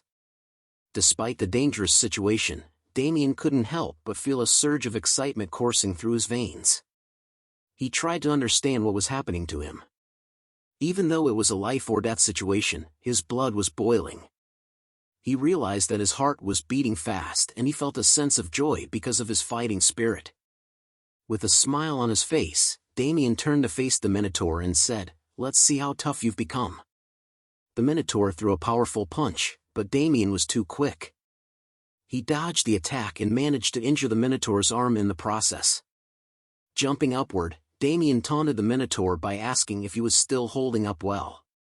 He focused his attention, trying to find the Minotaur's weakness, knowing that he had to strike quickly. He soon discovered the weak spot and swiftly attacked the Minotaur's vulnerable area with his sword and dagger, making a cross motion. As he did so, notifications began to pop up. The first notification indicated that it was a critical hit. The next one revealed that the Minotaur's phantom had fallen into a state of bleeding. Finally, the last notification appeared, stating that the Minotaur's phantom had fallen into a state of near death. After landing back on the ground, Damien wondered if the battle was finally over. His doubts were soon cleared as another notification appeared, informing him that he had defeated the Minotaur's phantom. Damien stood still, hearing the announcement that test level 10 was complete and that he had earned 10 points. He hadn't expected to face such a monstrous creature, but it wasn't as challenging as he initially thought. He realized that he had grown significantly since he started, and he couldn't even tell what level he was now. Damien was amazed by his progress and reminded himself that he had to keep moving forward. Suddenly, the announcement interrupted his thoughts, declaring that Damien's total score was 100 points and that the test. Damien stored his weapon in his inventory and started walking towards the exit. He walked over to Hatson's desk, and the guild workers looked at him in shock. He greeted Hatsan, stating that he had arrived. Hatsan responded, acknowledging Damien's presence and commenting on how the test must have been quite the experience. Damien replied that it wasn't easy. As Hatsan looked at Damien, he couldn't help but recall Damien's impressive test results. Damien had cleared the summon gate in record time and ranked first in general combat skills, situational judgment, and execution of actions. Additionally, he had defeated all his fellow test participants, which made him a popular topic among the employees. Hat-san understood why Maria had called him a unique case.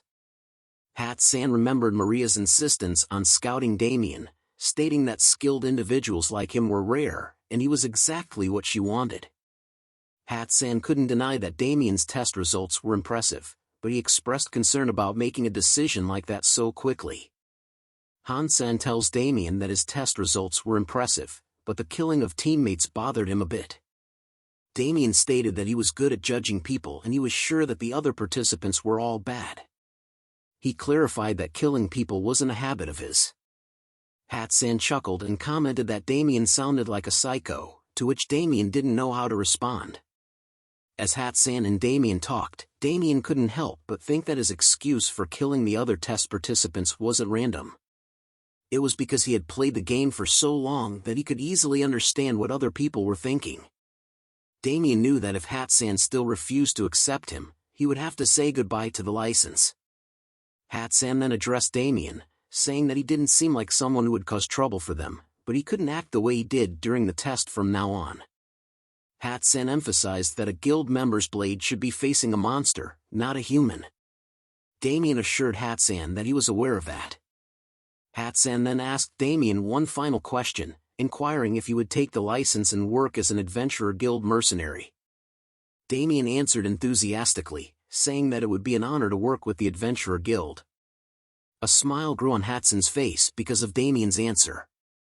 Hat-san and Damien shook hands, and Hat-san officially welcomed Damien to the Adventurer Guild. Hat-san expressed his excitement about working with Damien, and Damien couldn't wait to start his new adventure as part of the Adventurer Guild. Damien sat down in a nearby sitting area to relax when he received notifications. The first notification indicated that he had obtained an adventurer license, and the second notification informed him that his affiliation had been changed to Adventurer Guild. Damien felt relieved and looked at his new adventurer license, which was Gold 5 tier, feeling proud of his accomplishment. He thought to himself that now he could take quests and receive news from all over the continent. After a while, Damien received another notification that informed him he had earned the title Record Time Clear. He felt a sense of accomplishment, realizing that he had obtained a new title without any difficulty. The title Record Time Clear was given to the person who cleared the Summon Gate test provided by the Adventurer Guild the fastest. This title was awarded to only one person and came with a few perks, including a 3% increase in attack and movement speed. The title also had a unique trait that read, "This man is very fast." Hat-san noticed Damien's expressions and asked if Damien liked his rank. Damien replied with a smile, confirming that he certainly did. Hat-san sighed and thought to himself that Damien's gold tier license was unprecedented and was only given to those who had accomplished various difficult quests or passed Maria's challenging promotion test. Hat-san approached Damien and explained that gold tier licenses were awarded to those worth 10 iron tiers and 3 silver tiers, and Damien would be able to accept high-ranking quests as well. Hat-san showed Damien 3 missions to choose from, all of which were gold-tier quests. Damien looked at them and saw that they included the exploration of the deep waterway beneath the royal palace and Drake's breath cultivation. However, the last mission caught his attention, and he asked Hat-san about it.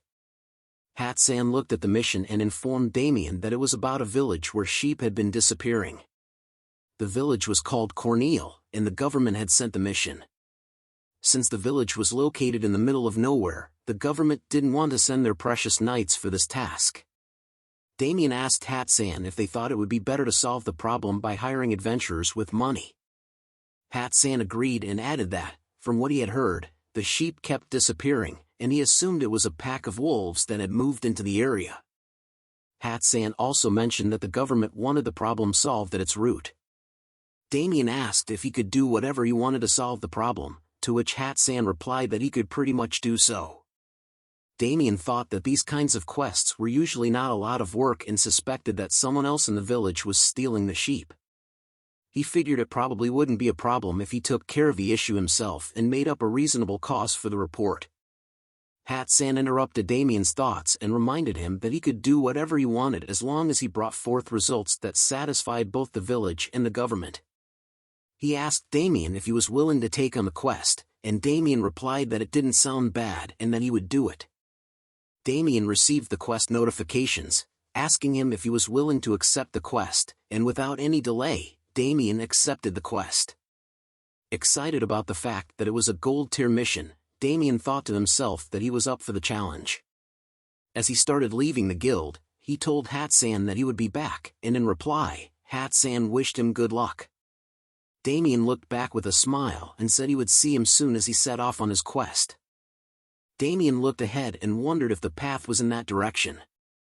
Shortly afterward, he received notifications that the new location information and the world map information had been updated, revealing that his current location was Sala's Valley 3.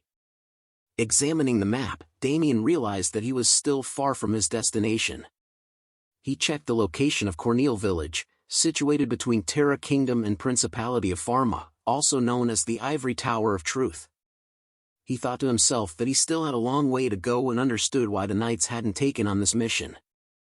Damien then realized that even though he had accepted a gold-tier mission, he didn't have any equipment or party members.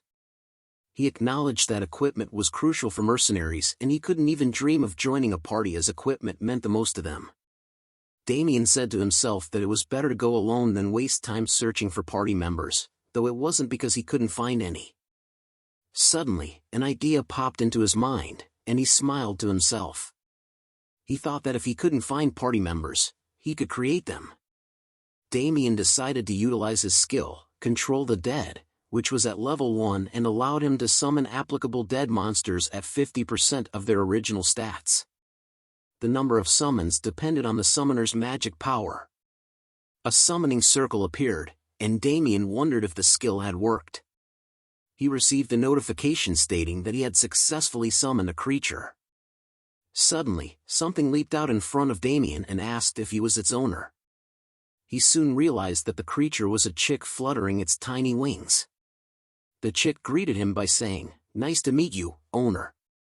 Damien sat down and observed the tiny chick, wondering what it was. Just then the chick told him that it was his summon and Damien was surprised to hear it speak. He then placed a finger on the chick's head and wondered if it would be useful.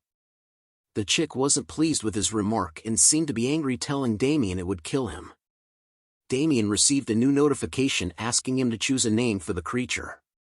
Damien found it difficult to name the seemingly useless creature. Damien asked the chick if it already had a name, to which the chick replied that it couldn't possibly have a name since it had just been born. Eventually, Damien settled on the name Bundle. The chick questioned the name, and Damien explained that it was cute, like a bundle of fur, immediately correcting himself.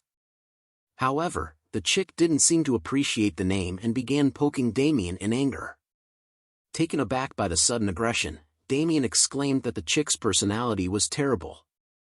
And so, this was the moment when Damien's first summon, Bundle, was born. As Damien and Bundle walked through Sala's Valley 6, Damien instructed Bundle to stay close and warned that he would abandon him if he fell behind. Bundle obediently agreed. While walking, Damien noted that this was Sala's Valley 6 and there should be a side path and quickly headed in that direction, with Bundle following closely behind. When Bundle asked where they were going, Damien replied that there was somewhere he needed to go. Shortly after, he received notifications that his location information and world map had been updated, revealing that his current location was Farbor Forest and to him it was the same. Damien thought to himself that they were in a relatively unpopular field, far from the village, and without many advantages. Bundle was confused and asked Damien where they were. Damien also thought to himself that this place was not well known and didn't offer much. Damien had also started streaming and was now reading through comments left by his viewers. One viewer suggested that he should skip the Farbor Forest as it was faster to buy the item instead of going through the forest. Another viewer commented that the mobs in the forest took 0 damage. A third viewer mentioned that the monsters in the forest were not worth the trouble and questioned who designed them. As Damien read through the comments, he pondered the biggest reason why users avoided the Farbor Forest. And he knew that the answer was a species of insect that resided in the depths of Sayla's valley. They were called farber and could easily be found on trees, stayed in groups, and resembled unripe bananas. The farber in front of Damien was a normal level 25 species with a unique trait: their strings were very strong and viscous, so it was important to be careful not to get hit by them. Damien looked up at the farbers, realizing that they were pretty high up, making it challenging to attack and defend against them. However, he was confident and said to himself that he would give it a try. He walked towards the farber, catching its attention. He activated his skill, the decay elixir, and prepared to throw it like a baseball pitcher. With a smile on his face, he threw the elixir directly at one of the farber and shouted, "Shoot!" Damien cheered as the elixir hit the farber. The acid from the skill lingered on the farber, causing many of them to drop from the trees like fruit. And notifications started popping up, informing him that the farber had fallen, its defensive exoskeleton had decayed, and its defense power had decreased. Damien held the blow dart in his hand, stating that the farber looked like fruits dropping from the tree. The farber wasn't going down easily and was angry, and it attacked Damien with sticky liquid from its mouth. Damien easily dodged the attack, saying it was too slow, and blew 3 darts at the farber. The notifications indicated that the farber had been poisoned, and it rolled around in pain. Damien looked at it with an evil smile and said, "Thanks for the meal." As the farber died, notifications popped up, saying that Damien had defeated a farber, earned EXP, and obtained a hard outer shell. Damien picked up the hard outer shell and exclaimed in happiness. He then looked at its information and saw that it was a high-rank ingredient taken from monsters. It was hard like a rock but light in weight and could be made into something great. Damien examined the hard shell in his hand, pondering its value. The demand for this item was incredibly high, surpassing its supply. He was pleased with the EXP he had obtained, but he had made the journey here for this item alone. As he looked at the comments in his stream's chat, he could see the desperation in people's requests to buy these hard outer shells. Some were willing to purchase them regardless of quantity, while others were willing to trade for mana dust or pay 300 gold. Damien couldn't help but grin at their eagerness to obtain these shells. He knew that as time passed, the demand for them would only increase, driving up their price. If he could monopolize the supply, he could become a millionaire. Damien made a decision to collect as many shells as he could. As he set out to search for more hard outer shells, he exclaimed in happiness, saying, "Let's go for gold hunting." And Bundle responded with enthusiasm, agreeing with Damien's idea. Excitement coursed through Damien as he stumbled upon a horde of sleeping farbers. He exclaimed, "We hit the jackpot," unable to contain his excitement. Bundle asked if it was all money, but Damien didn't reply and began counting, estimating it to be worth hundreds of thousands of gold. Damien decided to take over the area, demanding that the farbers give him their shells in exchange for sparing their lives. However, the farbers were not pleased and began shooting liquid from their mouths in anger. Damien was taken aback by their sudden attack and quickly activated his skill, Bloody Impulse. With his heightened senses, Damien was able to easily dodge their attacks as he could see all their attack movements and how many there are. He started throwing elixir bottles at them, taunting them to come down. The farbers started falling after getting hit, and notifications appeared indicating that they were falling and their defense power had decreased. Damien walked arrogantly towards them, announcing his arrival with the words, "Here comes the needle." However, he quickly noticed that something was off about their expressions, causing him to ask in confusion what was wrong. Before he could react, the farbers attacked him all at once. Massive web-like substance was aimed towards him, taking him by surprise. Damien looked at the incoming attacks with a surprised face as he had never expected all of them to attack simultaneously. He also realized that he had let his guard down, and now it was too late to dodge. With the farbers' attacks closing in on him, Damien quickly assessed his options and decided that if he couldn't dodge their attacks, he needed something to block them. That's when he spotted the little chick perched on his arm.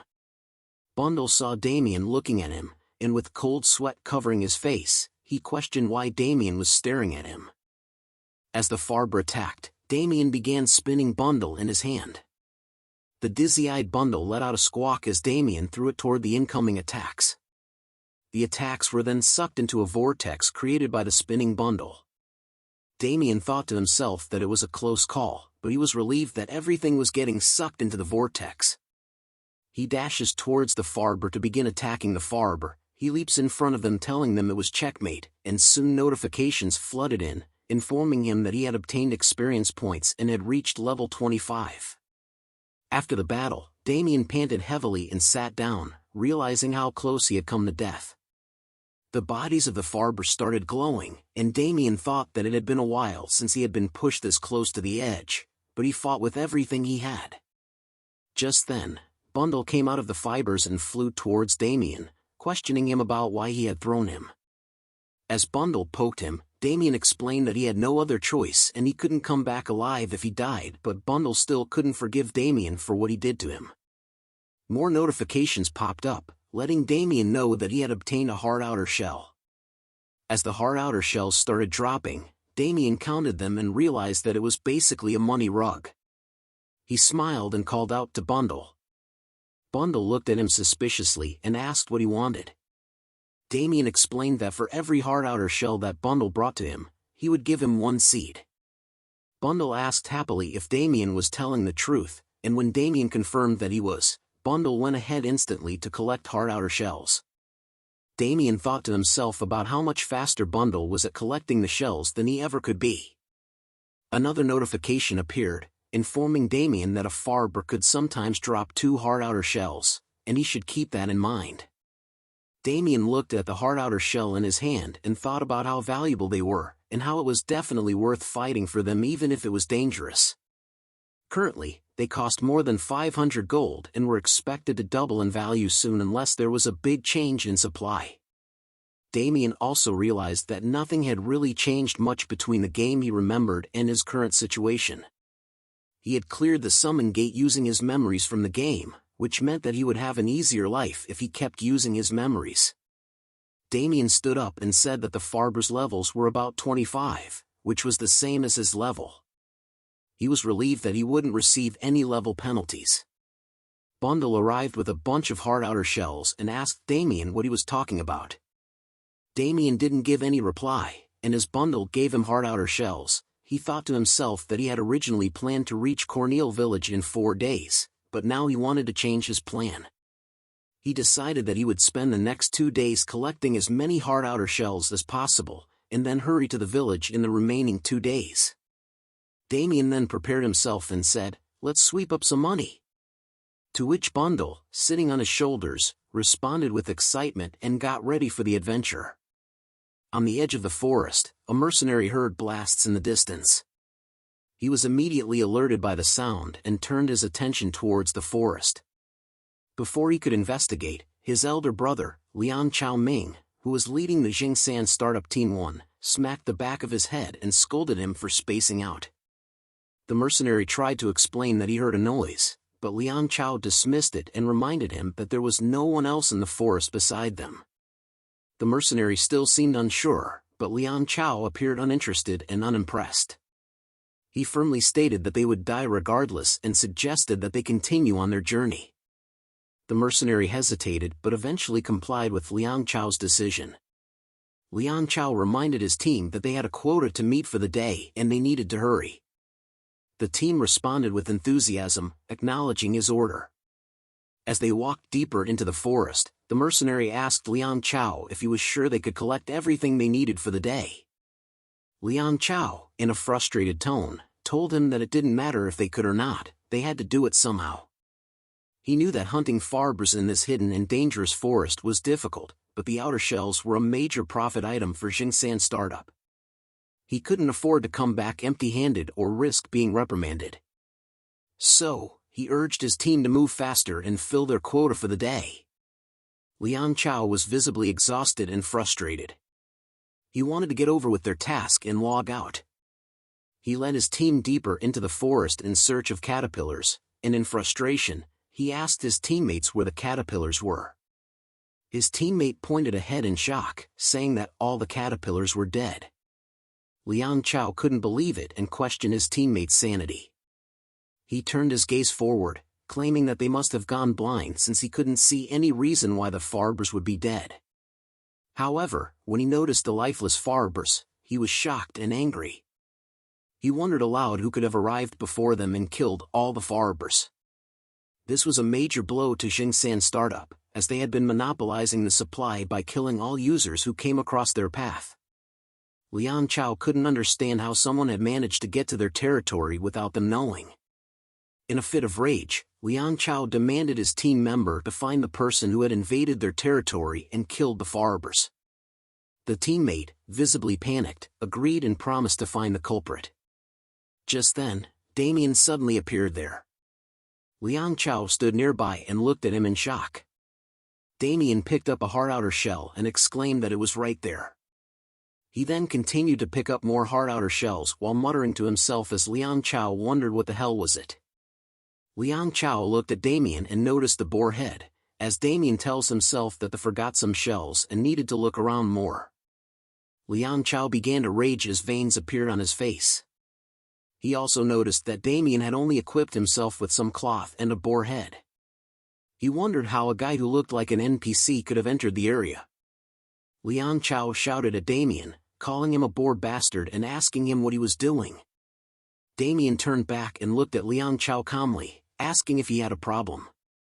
Liang Chao's teammates became angry and started shouting at Damien, threatening to split him open if he didn't give them everything he had taken. Damien looked at them with a questioning expression on his face as he didn't understand their language. He couldn't even tell if they were from North Korea or China. Liang Chao asked Damien if he knew who he was.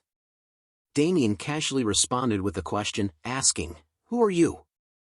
Liang Chao, angered by Damien's response, revealed that he was Liang Chao Ming.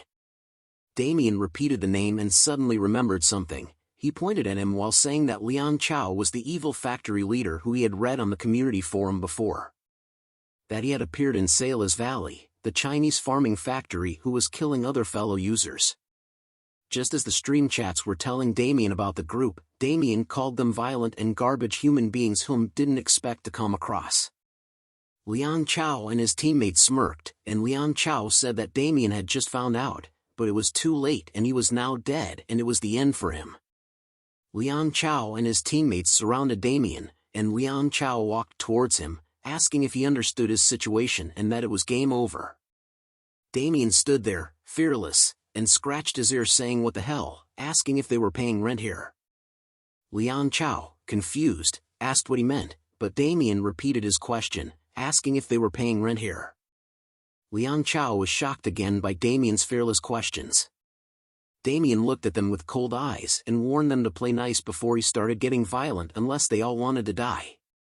Liang Chao, unable to control his anger any longer, ordered his teammates to kill Damien.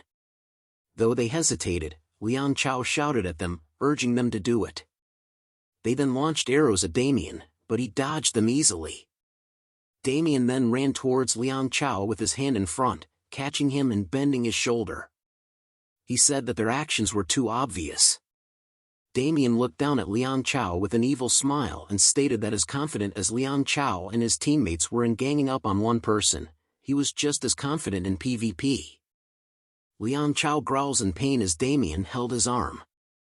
Seeing their leader in pain, Liang Chao's teammates were outraged and began shooting arrows at Damien, telling him to let their leader go. The arrows fly towards Damien as he sees it, however, Damien used Liang Chao as a shield to block the arrows. As Liang Chao got hit by the arrows, he shouted at his teammates, questioning why they were shooting him. Damien then threw Liang Chao to the side and charged toward the group, starting a brutal fight. He effortlessly defeated his attackers without getting hit once. As he ran toward another duo standing on the side, they shouted in fear as Damien approached them. One of them charged at Damien with a sword, hurling insults and curses. Damien quickly responded and blocked the sword attack using his steel wrist guard, which was impenetrable. The attacker was surprised by Damien's strong defense and began trembling in fear. Taking advantage of the opportunity, Damien used it to strike him down. Liang Chao, who had been lying behind Damien, saw this and cursed him, threatening to kill him. Liang Chao began preparing to attack with an arrow, but Damien was one step ahead and saw him. He rushes somewhere and used the fallen attacker as a springboard to leap toward the Liang Chao, catching him off guard. Liang Chao looked at Damien in shock. Without hesitation, Damien warned Liang Chao to not think about making it out of here alive. In Zeggensen, at a startup farming factory, an employee burst open the door and shouted in a panicked voice. Ming-chen, who was smoking a cigarette, expressed annoyance at the sudden intrusion. He threw an ashtray at the employee and reminded them to knock before entering. He then asked what the problem was, but warned that if it wasn't urgent, he would harm the employee. The employee responded that there was a big problem, and Ming-chen asked for more details. The employee explained that Team 1 of the Week had just been sabotaged. Ming-chen was shocked and asked the employee to repeat themselves. The employee clarified that it was indeed Team 1 of the Week. Ming-chen was furious and banged his fists on the table. He couldn't believe that Team 1 had been defeated, as there were so many people on that team. He wondered if it was the Japanese and if they wanted to start a fight with them. The employee quickly clarified that it wasn't the Japanese who had attacked their team. Ming-chen, still furious, grabbed the employee's collar and demanded to know who was responsible. The employee hesitated before reminding Ming-chen of the person who had deposited 3 million gold into the game bank. Ming-chen remembered the incident and asked what it had to do with the current situation. The employee revealed that the person was a Korean with the username Jinsung123 and that they were responsible for the attack. Before the employee could finish their words, Ming-chen struck them in the face and accused them of lying. The employee, scared and trembling, insisted that it was true. Ming-chen asked if it was all the doing of one person, who had placed a nuclear-level item into the game bank and killed all their Team 1 members. The employee replied affirmatively, and Ming-chen demanded a detailed explanation without leaving out any information. In the midst of the Farber forest, Damien heard notifications popping up. He looked at the notifications and saw that he had gained a lot of experience points and had reached level 30. He smirked and acknowledged that it was expected, considering he had killed around 50 players. Then, he received notifications that he had obtained some rare items like a hard outer shell, basic steel, elven branch, and rubber tree sap, plus there were some rare items. Damien was pleased with the amount of loot he had acquired from just one fight. He knew that some of these items were stolen, but he couldn't help but feel excited. Looking at his inventory, he saw that he had collected a lot of items in large amounts, including hard outer shells, basic steel, basic cloth, basic leather, and white herbs. He also had 36 sets of hunter's leather armor, 11 light short bows, and around 192,000 gold. He realized that he would have never earned this much on his own without looting. He could exchange them for cash and get millions of bucks, or if he waited for the currency exchange rate, he could get hundreds of millions. He was relieved that he wouldn't have to worry about sending money home for a while. Damien decided that he would convert the goods into cash and wondered what to do with the items. He chose a book from his inventory, and a notification appeared saying that he had used the Apocalypse Invocation, the Book of the Black Covenant. Bundle looked at the book and asked Damien what it was. Damien replied that he was going to make some equipment. The book's features were displayed in the notification, including item value judgment, item extraction, item synthesis, item creation, and item dissection. Damien selected item dissection, and notifications appeared one after another as he dissected the superior falchion, light short bow, and hunter's leather armor. Damien looked at the items with a grin and thought that it was nice to sell all the items, but he needed some higher-grade ingredients. Damien remembered having some higher-grade ingredients before. However, as he was about to continue, a notification popped up, announcing that he had earned the title Lonely Hyena. Damien was surprised and exclaimed that he had never seen that title before. After reading the title's description, he realized that it was given to those who had looted more than 9,999 items from other users and were leading the environment cleanup movement. The title also came with benefits, such as a 100% likelihood of detecting dropped items within a 100-meter radius, a 100% likelihood of detecting someone's item, and a 100% likelihood that an opponent would drop an expensive item. However, there was a warning about the dangers of excessive looting, as it could lead to obesity and various health conditions. Damien was amazed by the condition to pick up more than 9,999 items to receive the title. He realized that before his regression, he only fought in large-scale wars with blood alliances or organizations, so he never really had the time to pick up dropped items as he didn't really need them. Despite feeling a little embarrassed about the title's condition, he acknowledged that its effects were pretty good. But before he could continue, Bundle interjected and teased him about always picking up items from the ground. Damien retorted and told him to be quiet. Suddenly, Damien had a realization. He thought aloud that with this title, it would be more beneficial to kill other users instead of hunting monsters. Damien grinned evilly at the idea and surveyed his surroundings. He calculated that there were around 50 employees, and if they worked day and night shifts, there must be more than 100 of them. He realized that this was a significant number of potential targets. Moreover, if one farming factory could produce thousands of items per week, the money he could earn would be astronomical. Damien smirked at the thought. He then started walking, contemplating the fact that after all the losses, Jingsan startup was bound to come after him. Damien knew he had to deal with them eventually. But for now, he decided to work with them as killing other users was a great plan to earn some extra cash. A group of people were seen panting heavily as they walked through a forest. The group leader, Chang Tingbao, Jingsan Startup Night Shift Team 1 leader, expressed his frustration and exhaustion at the situation. They had been chasing a Korean player for more than 35 hours. One of the team members asked how much longer they had to go, while another expressed concern about the lack of any signs of human or animal life. Chang Tingbao also thought to himself about how much longer they had to chase Damien. He then instructed his team to hold on for a bit longer, reminding them that all they needed to do was get rid of the Korean. When one of the team members tried to voice his opinion, Chang Tingbao cut him off, threatening him that if he spoke one more word, he would be dead. Another team member suggested using return spells to make the chase easier, but Chang Tingbao quickly dismissed the idea as buying return spells was too expensive. He urged his team to keep pushing forward and not waste any more time. Suddenly, Chang Tingbao stopped in his tracks, his heart pounding in his chest. Something felt off. He had never heard that voice before, and it was suddenly too quiet. As he looked back, he noticed that his whole group had disappeared. Fear took over him as he pulled out his sword, wondering what kind of treacherous person had done this without him hearing anything. Suddenly, he heard a voice warning him not to draw his sword. Chang Tingbao looked around and saw Damien sitting on a tree branch in front of him, with an evil grin on his face. Damien challenged Chang Tingbao to come forward and then threw a punch, suggesting that Chang Tingbao take a little nap.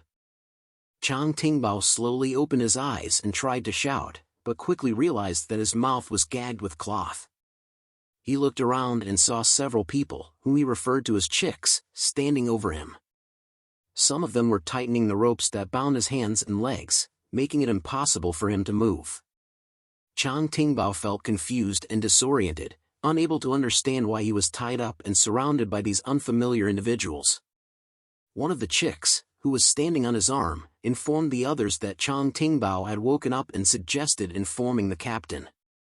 Suddenly, a voice spoke up, questioning whether Chang Tingbao was properly secured.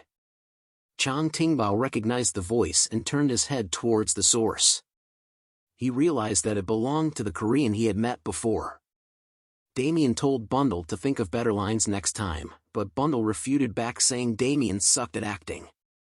Panic started to set in as Liang Chao realized he needed to find a way to escape.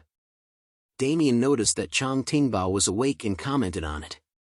He then ordered Bundle to pull up Chang Tingbao's sleeves. Bundle complied and started pulling up Chang Tingbao's sleeves. Damien revealed 3 poison darts and taunted Chang Tingbao, assuring him not to be scared as they hadn't even started yet. As Damien attacked him, he told Chang Tingbao that it would sting a little. Chang Tingbao felt the impact of the darts and heard notifications popping up. He saw that his character had been poisoned, and his health points, HP, were gradually decreasing.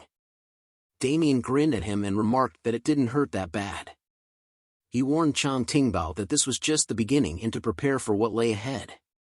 As time passed, Damien lay exhausted on the ground, listening to notifications popping up on his screen.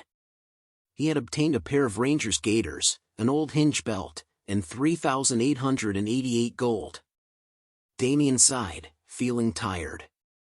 He had managed to eliminate all 100 members of Jingsan's day and night shift teams without resting for 48 hours straight. He was even more exhausted from summoning all the chicks. Damien checked his status window and noticed the skill Necromancy, which was at level 1 and allowed him to summon creatures. The summon stats were lower than he had expected, but he had no limit on how many he could summon. Most summoning skills had time limits, and the summons would disappear once the user ran out of mana, but this skill had no such restrictions. Damien told the chicks that their work was done and that they should go home. However, one of the chicks refused to leave, saying that the Soul Realm was boring and that it was much more fun where they were. Damien thought to himself that although these chicks' abilities were not great, with enough mana and casting time, he could summon an infinite number of them. They had proven useful when he used them to locate the Jingsan guys. Damien questioned if there were any more pursuers after them. The chick confirmed that there weren't any. Damien smirked and said that killing and looting them had been fun, and their reactions were priceless. Bundle looked at Damien, confused, and asked what he was talking about. Damien thought to himself that he only needed to use one kill with the poison darts and didn't need to use the decay elixir or bloody impulse. He believed it would be better to use necromancy since avoiding the death penalty was difficult. Damien opened his status window and selected the Apocalypse Invocation, the Book of the Black Covenant. He thought to himself that the items created with this book were more expensive but also had higher stats and efficiency. As he flipped through the pages, he found the formula he was looking for. Damien called out to Bundle and the chicks, then showed something in the book to Bundle and the chicks and asked if they wanted to try it out. In a skyscraper in Shanghai Pudong, a man is walking and noting that something had happened in AC which was a bit of a concern. It was Zhang Wei, the chairman of the Business Kirin Society, looked concerned upon hearing about the incident in AC. He lit up a cigarette and thought about Jingsan Startup, which was one of his sources of funds for money laundering. One of his brothers had led its development, and he had invested his funds there. Although it was a small amount of money, the fact that one person had killed everyone there was definitely concerning. As Zhang Wei started calling someone on his smartphone, he expressed his disdain and stated that he would have to get rid of the person responsible for the incident. Outside the skyscraper, one of Zhang Wei's bodyguards received an order from him on the call and confirmed his acknowledgement of Zhang Wei's order. In the world of AC, a man ran in fear, convinced that he had encountered a monster. He thought about how dozens of his teammates had been killed by just one user and how he needed to escape quickly. Suddenly, a spell appeared from above him and went towards him to attack him from above, but he managed to dodge it by jumping forward. However, he injured his knee in the process. The attacker approached the injured man thinking he didn't expect the man to dodge his spell, who turned out to be King Arthur, also known as Zhang Yuman, the man who had betrayed Damien. King Arthur complimented the man on his dodge and remarked that he wasn't a captain for nothing. The man shouted at him to stay away, but King Arthur just smirked and asked if he was scared. He reminded the man that this was what he and his teammates had wanted. King Arthur wielded a powerful staff called the 12 Wing of Tetra, which was a mage-class hero-ranked staff with many powerful options, including increased magic attack power, wisdom, faster casting speed, and additional damage. King Arthur began casting spells, and the man cried out in fear upon witnessing this. King Arthur enjoyed the fear on the man's face and told him to go tell his allies that if they wanted to defeat him, they would have to bring the entire Blood Alliance. As the man continued to cry out in fear, King Arthur's spell engulfed him. Meanwhile, Damien scratched his ear and wondered if someone was talking about him behind his back. Bundle saw this and jokingly asked if he was digging for gold there. Damien replied that it was just itchy. Suddenly, a notification appeared, informing him that new location information and world map information had been added, indicating that they were currently in Corneel Village.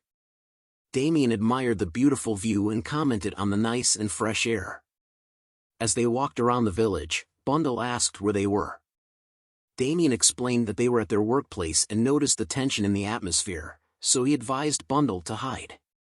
Approaching the chief's house, Damien realized he had barely made it on time and had wasted a lot of time due to Jinsan. He had received valuable items and experience, but being late for his first quest was not ideal. Damien knocked on the door and asked if anyone was inside. An old man opened the door and inquired about Damien's identity. Damien introduced himself as a member of the Adventurer Guild and reminded the old man that he had requested government support. Albert, the chief of Cornel Village, was overjoyed and shed tears of happiness. He invited Damien inside, offering him a seat and some refreshments. Damien noticed that Albert's wariness towards him, a foreigner, had instantly disappeared, making him realize that the problem must be quite serious. The village chief then explained that the village's sheep had been disappearing, causing anxiety among the villagers as their numbers dwindled. He requested Damien's help and asked him to be understanding of the tense situation. Damien inquired about the number of sheep that had disappeared, and the village chief responded that it was around 20 every week. He was at a loss as to where they had gone, and the problem had started about a month ago. Damien asked about the person responsible for herding the sheep and whether different people took care of them at different times. The chief explained that there was an orphan named Joseph who was in charge of the sheep. However, the chief was unsure if Joseph was actually herding the sheep or just fooling around. According to Joseph, the sheep were taken by wolves. Damien pointed out that if 20 sheep were disappearing each week, then it would make sense that wolves were behind this. The village chief shared that Joseph had a history of pranking people by lying about wolves appearing. This caused the villagers to dislike him, and he had been imprisoned because they thought he was responsible for the missing sheep. However, even though Joseph was in jail, the sheep continued to disappear. The chief pleaded with Damien to do something, as the villagers might starve to death if this continued. Upon hearing the village chief's plea, Damien agreed to help and asked to meet Joseph. With a smile, Damien promised to solve the problem quickly and find out what was really happening to the sheep. Damien wondered if he had arrived at the correct place. Bundle asked where they were, and Damien looked ahead, spotting 2 guards near a small house with a locked door. Inside, someone was banging on the door, claiming their innocence. The guard instructed them to be quiet, as Chief Albert wanted silence until the issue was resolved. Bundle inquired about the villagers' behavior, and Damien speculated that they probably believed Joseph was responsible. Though Damien was primarily interested in his reward, he found the circumstances unexpected. Joseph's guardian had recently passed away, and Joseph had been taking on odd jobs like herding sheep. Damien felt this was insufficient treatment for an orphan shepherd, particularly when the sheep were disappearing. He also noticed that this village appeared more reasonable than expected for a rural area in the middle of nowhere. Despite everything, he decided to meet the villagers. Damien approached the guard and greeted them with a simple hello. The guard recognized him as someone who had been speaking with Chief Albert. Damien confirmed that he had indeed spoken to Albert and inquired about Joseph's well-being. The guard replied that Joseph was doing the same as always. Inside the house, Joseph shouted for someone to open the door urgently. The guard pointed to the room and explained that Joseph was fine but had endless energy, which exhausted the guard. Realizing time was running short, Damien requested the guard to step aside for a moment, expressing his desire to meet Joseph. He then addressed Joseph with his fist aiming towards the door, cautioning him to move away from the door. Damien prepared to swiftly punch the door, causing the guard to shout in worry, questioning his actions. The door blasted open, revealing a boy inside as Damien asked him if he was Joseph while Bundle tells Damien it appears so. Damien informed Joseph that he wanted to ask him a few questions and asked if he had the time. Joseph looked bewildered and asked who he was. Damien introduced himself as a mercenary from the Adventurer Guild. Bundle chimed in, introducing himself as Bundle. Damien reassured Joseph not to mind the talking chicken and the broken door, acknowledging the unusual circumstances. Joseph found himself frozen, wondering what was happening before him.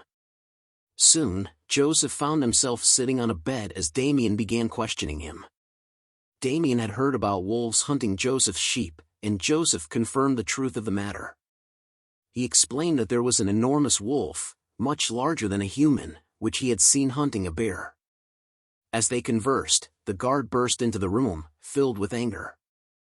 He objected to Damien listening to Joseph's account, finding it absurd that a wolf bigger than a human would hunt bears. Joseph, however, insisted that he was telling the truth.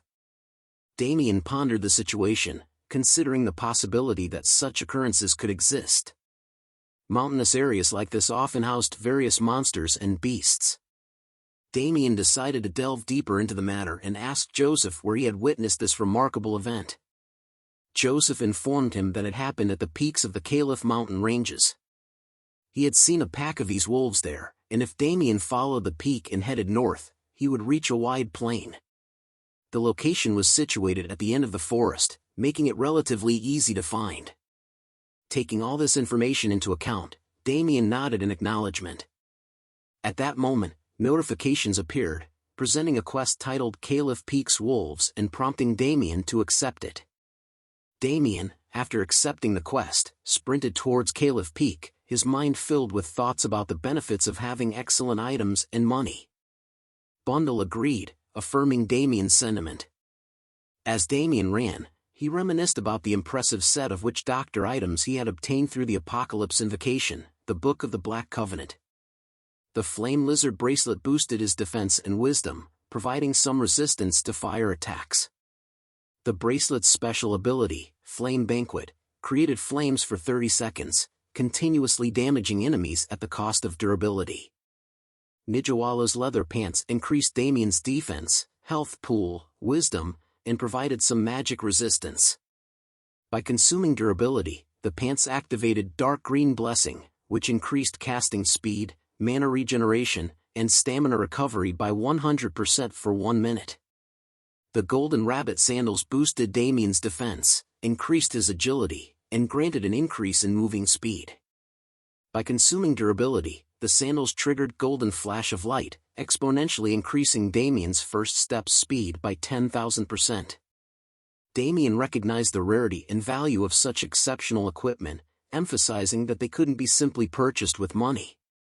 It had required a significant investment of hundreds of thousands of gold, as well as rare ingredients not readily available on the market.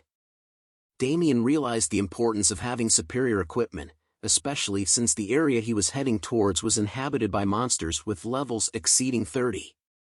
Damien came to a stop, a smile spreading across his face as he gazed ahead, saying he had found it. A notification appeared, indicating that new location information had been added, revealing their current location as the peak of the Caliph mountain ranges. Taking in the surroundings, Damien noted that it resembled a place where a wolf den would be and that the place was huge. The area was filled with boulders, creating numerous blind spots, and that there were cliffs several meters tall. He looked at the gap in front of him, which seemed too small for a wolf larger than a human to pass through. Nevertheless, he acknowledged that Joseph had claimed to have seen them with his own eyes. Without hesitation, Damien commanded, "Come out." A notification appeared, introducing a witch doctor skill called necromancy. As Damien activated the skill, multiple summoning circles materialized in front of him. Meanwhile, a group of adventurers was climbing the same peak as Damien. The party leader, Seo Hyun, urged her team to prepare, assuring them that they were close and would reach their destination soon. However, user God from afar questioned if there was anyone already present. Seo Hyun replied that she hadn't come across any information about someone successfully raiding this location, indicating that the quest had not been cleared yet. God from afar expressed his determination to take on the challenge, while user Selling Heal S500 raised concerns about defeating the powerful Great Wolf King. God from afar tells him that killing the boss was why they were here, but Selling Heal S500 tells him that he had heard that the boss was extremely strong. God from afar reassured him, confident in his own experience and abilities, claiming that the monster wasn't intimidating and its patterns were predictable. He advised Selling Heal to focus on healing their party. User Gel Punisher interjected, urging the group to continue without further delay, suggesting that there could be others already attempting the quest. This comment annoyed God from afar, leading him to curse at Gel Punisher. Gel Punisher then yells at God from afar for cursing at him, but God from afar tells him that he said nothing, I was just talking to myself. Gel Punisher tells him to watch his mouth as God from afar agrees with him. He thinks about getting back at him later with an evil grin. Seo Hyun intervened, reminding them of the importance of their current objective. However, before Seo Hyun could finish speaking, surprise crossed her face as they witnessed massive explosions ahead. They realized that someone was already engaged in a fight. It was Damien, surrounded by his summoned chicks, battling the wolves. Damien observed the number of wolves and couldn't help but smile, remarking that there were quite a few of them. He seemed content with the situation, not complaining about the challenge that lay before him. As the wolves continued to emerge from the narrow cracks, Damien was taken aback by their sheer numbers. He wondered if they lived between the boulders, comparing the bottom of the cliff to an ant's nest, only filled with wolves instead. Observing the increasing wolf pack below, Damien expressed his surprise. However, he quickly shifted his focus to the wolves in front of him, addressing them casually and remarking on their appearance. A notification displayed their information, identifying them as Caliph wolves. The notification described Caliph wolves as creatures that inhabited the peaks of the Caliph Mountains. Typically found in packs of 20 to 30, they were known to hunt in groups of 5 to 6, displaying high mobility and a tenacious nature when pursuing their prey. As the wolves attacked Damien, he swiftly reacted by summoning a decay elixir in one hand and fire in the other. He threw the concoction at the wolves. The attack hit its mark, causing one of the wolves to whimper. Shortly after, notifications appeared, indicating that the Caliph wolf's defense had decreased and its HP was gradually diminishing. Damien expressed satisfaction with the outcome, acknowledging that his strategy had proven effective. His stats windows were on point. Assessing his current situation, Damien felt confident in his abilities and equipment as he had reached level 34. He listed his current setup, including a +9 sashimi knife as his weapon, Bon Clay's poison-darted rooster as his shield, a wild boar helmet, Nijawala's leather pants as his bottoms, and golden rabbit sandals as his shoes. As Damien turned around, he noticed the wolves still behind him, which mildly surprised him. He commanded his soldiers, ordering them to prepare for an attack. The wolves growled at him in confusion and are surprised to see a figure appear on top of the mountain. Bundle, his loyal companion, confirmed readiness, and numerous chicks surrounded the wolves under Damien's orders. The chicks, armed with dart blowers, were poised for combat. Damien smirked, pleased with the effectiveness of his strategy. He mentioned the Bon Clay's poison-darted rooster shield, a rare item he had obtained. This shield had the special ability to transform the chick's default attacks into level 10 poison dart attacks, making it ideal for dealing with groups of enemies. Damien had invested a lot of money into turning the chicks to hold weapons using the Apocalypse Invocation, the Book of the Black Covenant, making it the best item to deal with groups of enemies. Damien acknowledged that he could handle the situation on his own but expressed a preference for letting his soldiers handle the task, as he was feeling a bit lazy. Bundle agreed, affirming Damien's sentiment. Damien aims a finger gun at the wolves, telling Bundle and his chicks to not allow even a single one to be alive. Damien then started the attack with a bang. As Damien unleashed his power and the chicks attacked the wolves with poison darts, the wolves started to fall one by one. Notifications flooded in, informing him that the Caliph wolves had been poisoned and defeated. Damien couldn't help but be impressed by the efficiency of his strategy, eliminating the wolves without even lifting a finger. He also noted that using the Bloody Impulse skill on the chicks compensated for their lower attack power and specs. Damien contemplated the skills he had mastered, shooting poison darts, decay elixir, and Bloody Impulse. He acknowledged that these skills had initially seemed ineffective or came with significant penalties, but now they proved to be quite useful as their levels increased. Bundle proudly declared that they had taken care of all the wolves, and Damien commended their efforts. He received notifications of items obtained, including wolf canines, gray eyes, and gray fur. However, Damien knew that there must be an alpha wolf somewhere, as Joseph had mentioned a massive wolf. he decided to check the quest details once more. Examining the quest information for Caliph Peak's wolves, Damien discovered that he needed to defeat 200 Caliph wolves, with 20 already defeated, and also defeat the Great Caliph Wolf, with 0 progress so far. The completion percentage stood at 0%, and the rewards were listed as the Adventurer Guild's mission completion package. The quest also carried a warning that failure could lead to the Terra Kingdom blaming him if the people of Cornel Village were harmed. Realizing the magnitude of the task at hand, Damien acknowledged that it wouldn't be easy. Suddenly, a notification appeared informing him of Chick 34's death. He turned his gaze behind him as a massive shadow towers over him and saw a massive wolf growling at him, and another notification appeared, indicating the appearance of the Great Wolf King. As the Great Wolf King howled, yet another notification appeared, warning Damien to prepare for an ambush as the Wolf King summoned its pack. Stunned by the sight of the Great Wolf King, Damien exclaimed, "Holy shit! This many at once?" Bundle, filled with concern, asked Damien what they should do. Examining the information about the Great Wolf King, Damien learned that it was the dominant figure in the Caliph mountain peaks, having grown larger due to unknown causes. As the leader of the Caliph wolf packs, it possessed enough strength to take down a bear. The creature was categorized as a beast and held the status of an elite, with a formidable level of 45. Its enormous size left even retired hunters like Gertha astounded. With determination, Damien activated his skill, Bloody Impulse, and devised a plan. He assigned Bundle to take care of the Great Wolf King's minions while he focused on facing the formidable creature himself. Bundle promptly organized the chicks into position and ordered them to attack with their poison darts. As the darts landed on the wolves, Damien prepared himself for the encounter. Seeing that the chicks were handling the wolves, he realized they weren't a threat. Damien braces himself with a red aura covering his body as he readies himself for the upcoming battle. He utilized the defensive capabilities of his golden rabbit sandals and unleashed his skill, Golden Flash of Light, as he shouts "Go!", propelling himself into the air towards the Great Wolf King.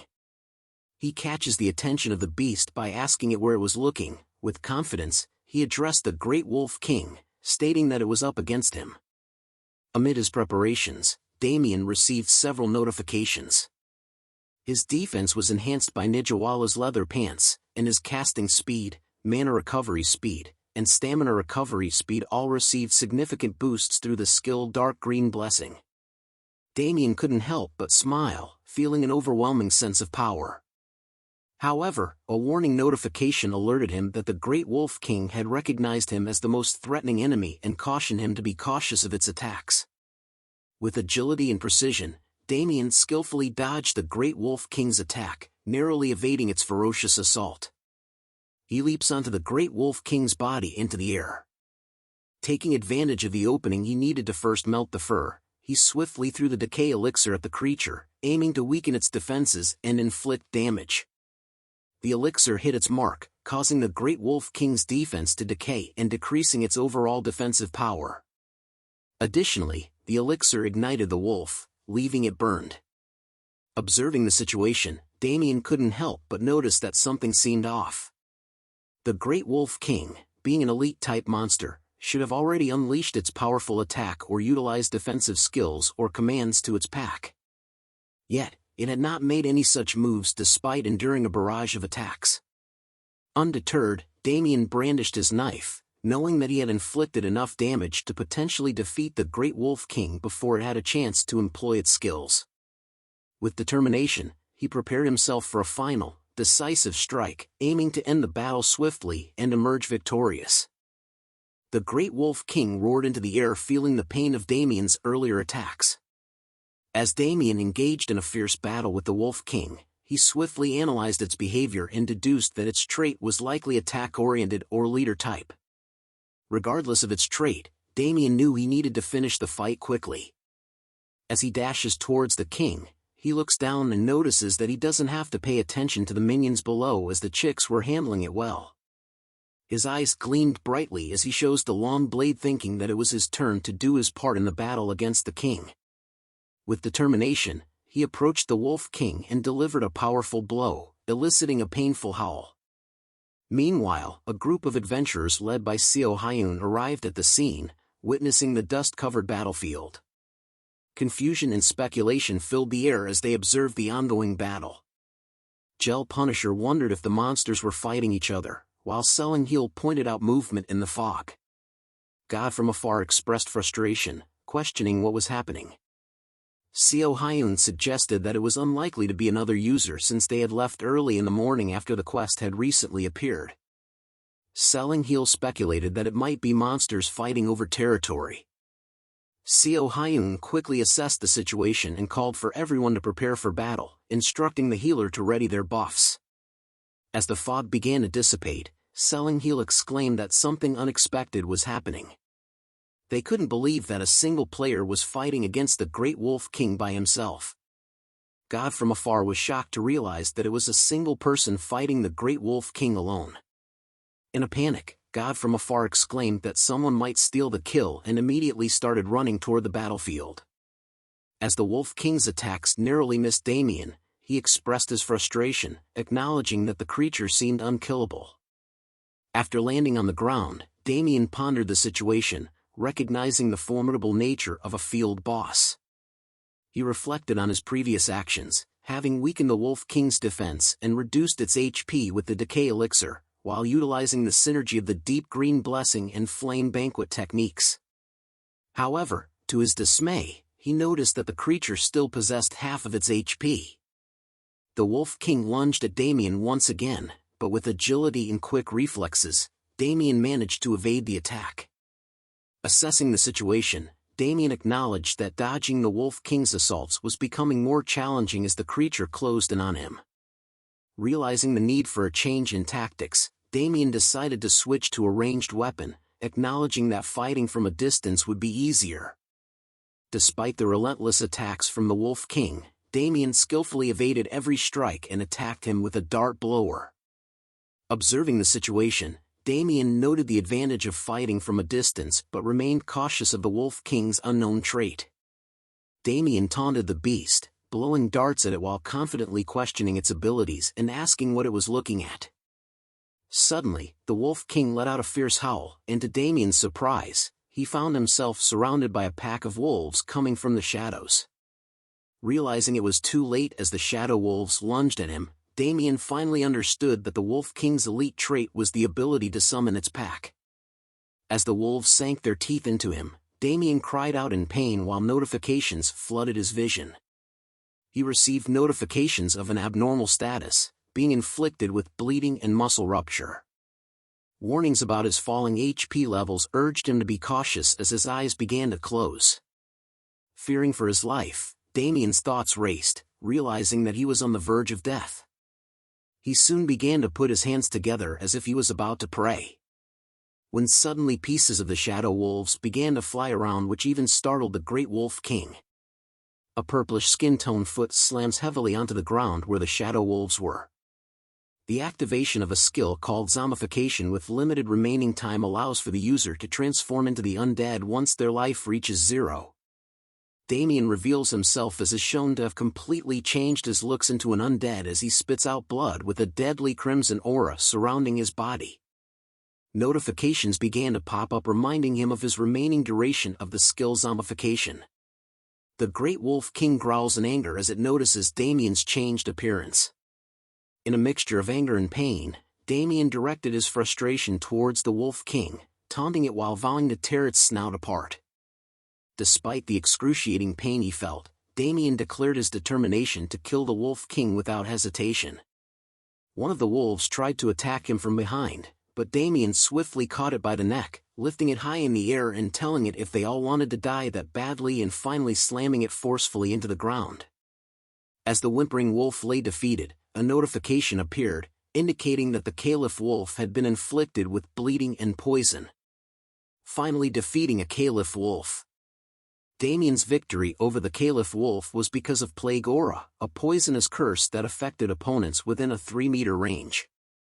The severity of the abnormalities depended on Damien's mana amount and the opponent's level. With grim determination, Damien readied himself for the next phase of the battle and challenged the Wolf King. Recognizing the urgency of the situation, he warned the Wolf King that time was of the essence, demanding it to come at him or face his wrath. Meanwhile, God from afar, who was en route to Damien, couldn't help but feel frustrated with his teammates' doubts and reluctance. Recalling their conversations, he remembered them questioning whether they should give up, expressing their unwillingness to proceed.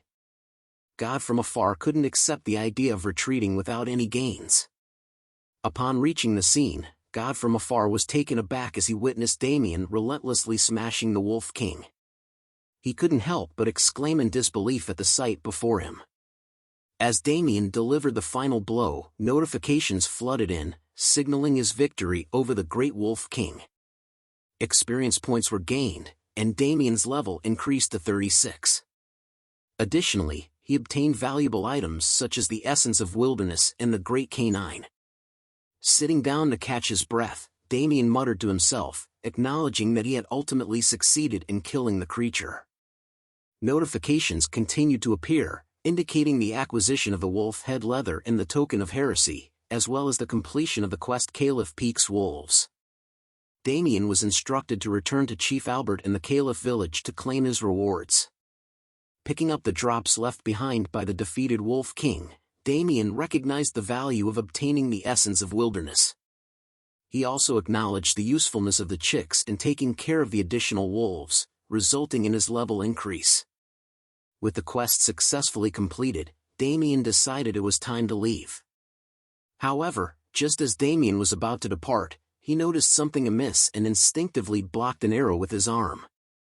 Damien examined the arrow lodged in his arm and quickly deduced that it was a catapult arrow, aimed directly at his head. Realizing that the attack had come from nearby, he acknowledged the presence of a strong user who had gone unnoticed. With a calm yet assertive tone, Damien called out for the mysterious assailant, issuing a warning while still offering a chance for a peaceful encounter. God from afar emerged from the shadows, impressed by Damien's quick reflexes.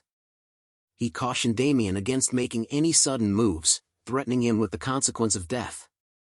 Unfazed by the warning, Damien calmly pulled out the arrow from his arm, displaying an unsettling smile. He directed his question towards God from afar, demanding to know his identity. A standstill begins between Damien and God from afar as he looks at Damien with his pointed crossbow. Damien finally removes the arrow in his arm and throws it to the side. Damien examined God from afar's weapon and noticed its resemblance to the ones used by the Xingsan startup guys. He deduced that God from afar was a ranger class due to the crossbow and semi-automatic catapults, known for their mobility rather than raw destructive power. This realization made Damien somewhat confident that the encounter might not be as challenging as he initially thought. However, his confidence was short-lived as God from afar swiftly fired another arrow, grazing Damien's face and leaving a cut.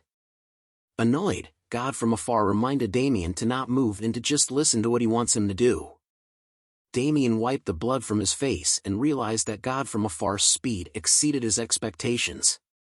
Judging from God from afar's agility and superior equipment, Damien estimated that he was likely at least level 30, surpassing the Xingsan guys in both skill and gear. God from afar, pleased with Damien's realization, had a smile on his face. Meanwhile, Damien received notifications that his zombification was wearing off, and he understood that God from afar had intentionally waited for the skill to expire. It became evident to Damien that he was facing a formidable opponent. God from afar acknowledged Damien's accomplishment of killing the Great Wolf King as a close-range fighter and expressed his surprised admiration.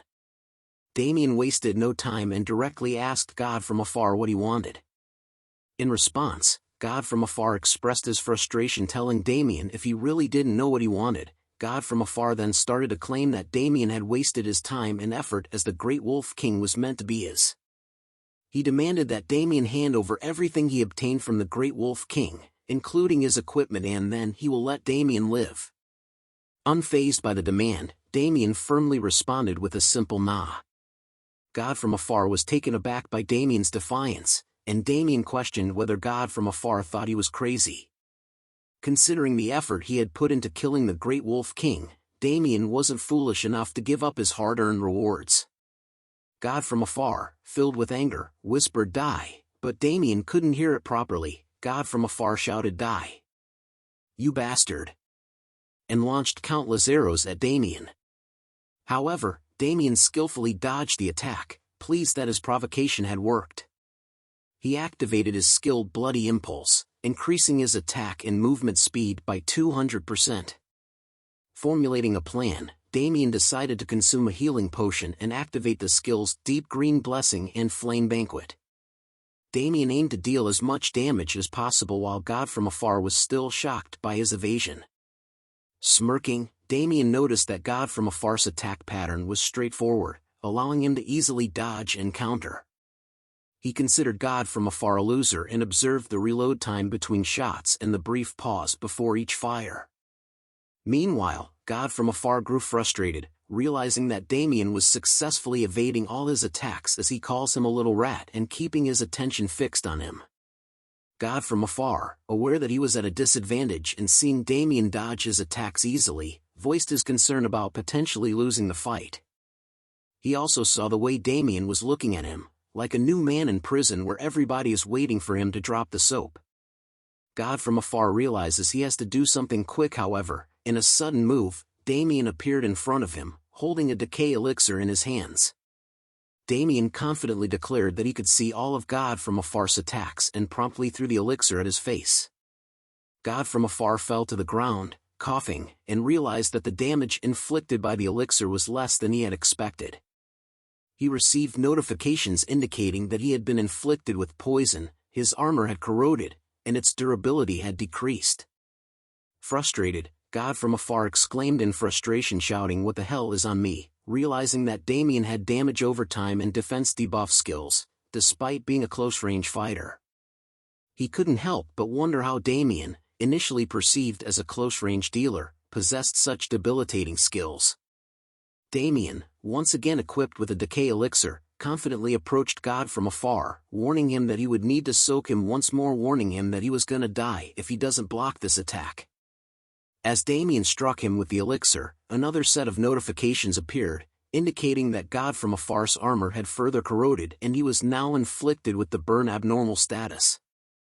Additionally, God from afar's elite hunter bow gun was destroyed. Looking at God from afar, Damien taunted him, asking if he was ready to die. Enraged, God from afar retrieved his crossbow and declared his intent to kill Damien. Damien, noticing the weapon in God from afar's hands, recognized it as a heavy hunting arbalist typically wielded by high-ranking adventurers. Damien questioned whether a ranger like God from afar, whose best skill was speed, could effectively use such a destructive weapon. Damien continued to taunt God from afar, questioning him if a ranger with his weak skills could pull off using that weapon. Fueled by anger, he wonders how long Damien can stay arrogant for. With his new weapon pointing at him, God from afar takes a shooting stance and attacked Damien with an arrow, but Damien managed to dodge the attack, narrowly avoiding harm. To his surprise, the arrow exploded upon impact, creating an unexpected blast. Confused by the unexpected nature of the attack, Damien realized that this weapon was different from the heavy hunting arbalist he was familiar with. He couldn't see the arrow, and even the system didn't detect it. Suddenly, God from afar appeared behind Damien, asking where he was looking at, catching him off guard. Damien turns around and swiftly reacted, jumping to the side and evading another arrow attack. As God from afar appeared at another location, taunting Damien, he asks if Damien has trouble seeing him as God from afar body has smoke coming out of it. Damien deduced that God from afar's ability to become invisible was not due to an invisibility cape or potion, as those advancements were not yet possible. He concluded that it must be an exclusive skill. God from afar mocked Damien, stating that he should have used a weapon to stab him instead of relying on punches, claiming it would be the reason Damien would die. Unfazed by the taunting, Damien dismissed God from afar's words, remarking that he talked too much.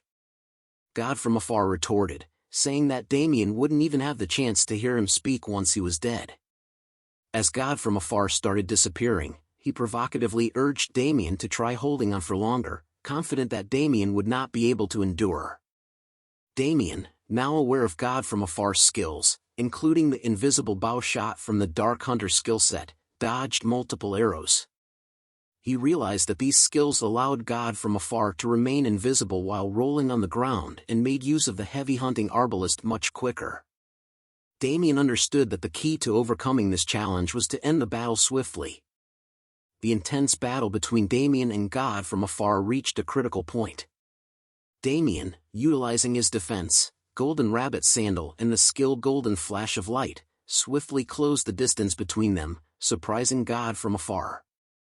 In a swift movement, Damien plucked some of God from afar's hair, causing him to shout out in pain.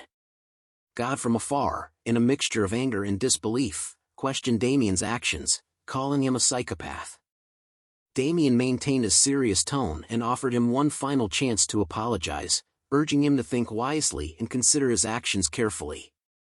However, God from afar responded angrily, questioning Damien's sanity and expressing his refusal to apologize. But before he could finish his sentence, he experienced a sharp pain and realized something was wrong with his heart. Damien, with a smile on his face, remarked that the effects of his actions were indeed quite effective. Holding a voodoo doll in his hand, Damien asked mockingly where he should stick it. God from afar, filled with horror, asked Damien what he was doing. Damien, with an evil smile, responded that it was quite obvious, it was God from afar's own body that he was manipulating with the voodoo doll.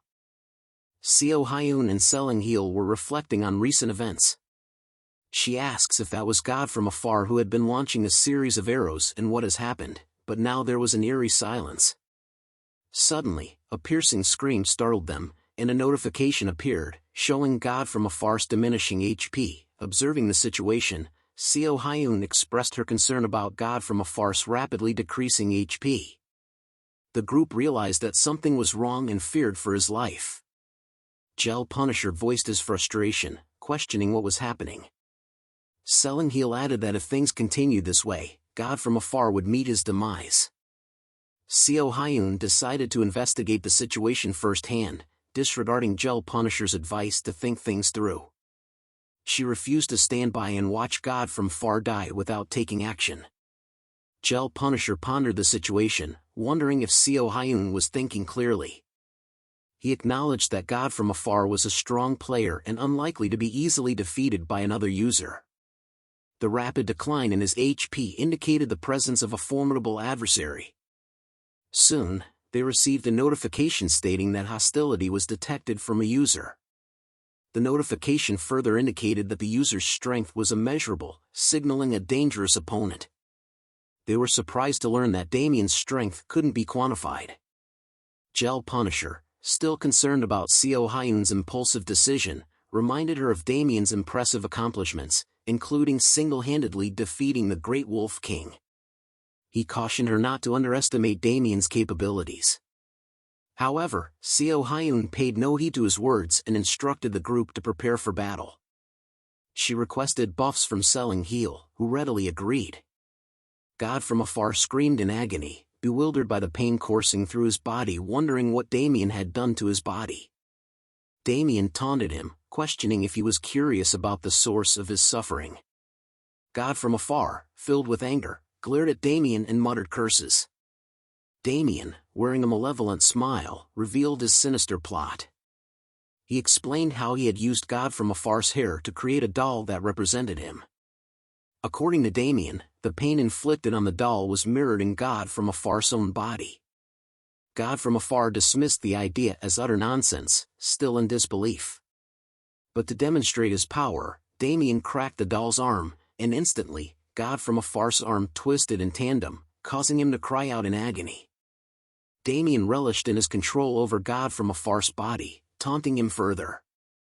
Damien wondered what else he should do, and with the most evil smile in history he pointed at the doll's crotch area, wondering what would happen to it. Ladies and gentlemen, watching this act itself is a low blow. Please do not do this to others. Use this as a last resort method. Now back to the story, insinuating another potential act of harm, leaving God from afar horrified.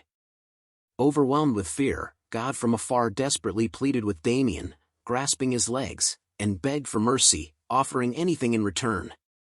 He apologized profusely and begged for a chance to redeem himself. However, Damien ignored his pleas for mercy and simply said goodbye while he smiles happily and heartlessly flicked his finger at the doll, indicating the end. Damien observed God from afar, who had collapsed while clutching his injured crotch, expressing disappointment that he had passed out so quickly. He sat down beside him, lightly touching him, and questioned if he was truly dead, reminding him that his HP hadn't reached 0. Suddenly, a voice commanded Damien to stop, causing him to turn around. Seo Hyun and her team had arrived at the scene. Seo Hyun urgently ordered Damien to move away from God from afar. Selingheel expressed concern for God from afar and asked if he was alright. Seo Hyun assessed the situation, observing God from afar's state, and concluded that he was still alive, albeit barely conscious. Damien assessed Seo Hyun and her party members, recognizing them as intermediate-level players likely connected to God from afar in some way. He wondered why God from afar had been so confident and realized it was because he had a party supporting him. Curious about their affiliation, Damien asked if they were party members of God from afar. In response, Seo Hyun glanced at Damien, and a notification appeared, indicating that Damien's strength couldn't be measured. She swiftly ordered her team to prepare for battle. Damien received further notifications, revealing that Seo Hyun considered him an enemy and warning him about penalties in case of death. Frustrated, Damien questioned the meaning behind these developments, realizing that the opposing party might have discovered his own strength, putting him at a disadvantage. More unfortunate notifications followed, informing Damien that the effects of his skill, Dark Green Blessing, were vanishing, and his stamina and mana recovery had paused. He realized he had depleted many resources during the previous fight and needed time to let his skills cool down. Attempting to initiate a conversation, Damien suggested they talk first. However, Seo Hyun forcefully silenced him, labeling him a murderer and accusing him of killing numerous users. Damien realized that the situation was not going as smoothly as he had hoped as he thought of them as not being agreeable. Damien interjected, asserting that it was actually their party member who was in the wrong. He claimed that God from afar had demanded he drop all the items obtained from the Great Wolf King, along with his own equipment. Damien believed his actions were justified in response to God from afar's demands and suggested that they should take responsibility for their party members' actions. He insinuated that they might have ordered the attack against him. Indignant, Seo Hyun denied the accusations, vehemently stating that they were not the kind of people who would engage in such behavior. Suddenly, everyone's attention was captured by God from afar, who had regained consciousness. He pointed his hand at Damien, leaving Seo Hyun to question his intentions. Damien recognized the arrow in God from afar's hand and realized it was a baby arrow, causing panic to spread across his face. Damien realized that he wouldn't be able to evade this attack and might need to sacrifice his arm. However, before God from afar could execute his attack, foam started foaming from his mouth, and a notification appeared, stating that God from afar had logged out. Damien received a notification indicating that he had committed PK. Damien, holding the doll with a pierced head, expressed his unintended actions, claiming he hadn't meant for it to happen. Seo Hyun responded with suspicion, accusing Damien of causing God from afar's death using spells. She believed that he had intended to kill him from the beginning. Selingheel expressed his disapproval, stating that he shouldn't even be considered human.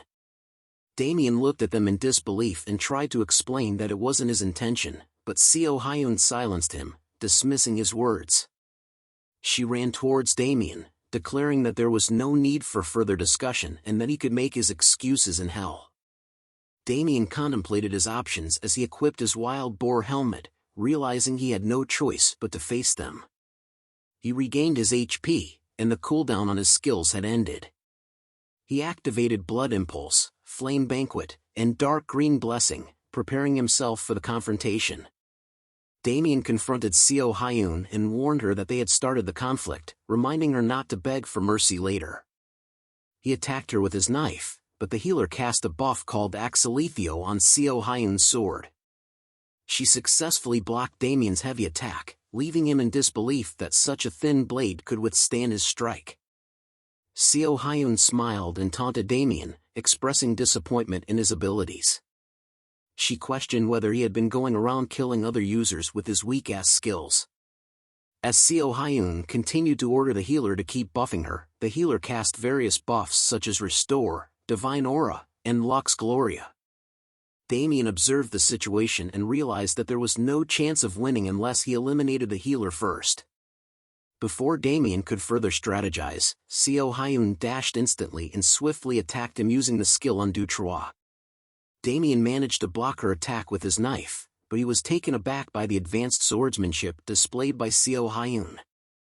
Damien noticed that the paladin was collecting all the buffs such as Will of Solidarity Reduction Armor and Shield of Trust as well, and realized that it would be extremely difficult to defeat them if they were heavily buffed, leaving him with only one choice.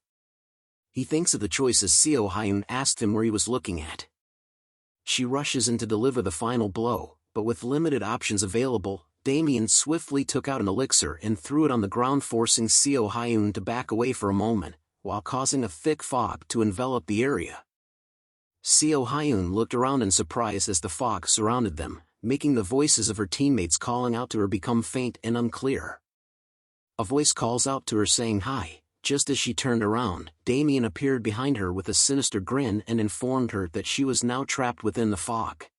Seo Hyun calls Damien a bastard as the fog covers the area. She prepares her attack thinking of killing him in one attack. She leaps forward with immense power, appearing right in front of Damien using her skill counter-attack, but Damien easily dodges her attack by moving his head. He counter-attacks with an elixir in his hand. The attack lands on her as she backs away screaming in pain. A fog is created and her teammates call out to her in concern. Gel Punisher asked her if she was okay, but Seo Hyun noticed something and couldn't respond. She slaps him in the face telling him to close his eyes, which causes Gel Punisher to be confused. Seo Hyun wondered why it was melting in shock just as Damien appears. He was surprised to see that not everything had melted away. Seo Hyun calls him garbage, but Damien refutes back saying it was just self-defense. Damien then takes notice of the healer, who was now trying to run away as he was unprotected. The healer begs Damien to not shoot at him, but Damien was like, nah fam, I'ma shoot away. With his long dart blower, Damien's attacks lands on the back of the healer who tried to run away, causing notifications to appear telling the healer that his character has been inflicted with poison,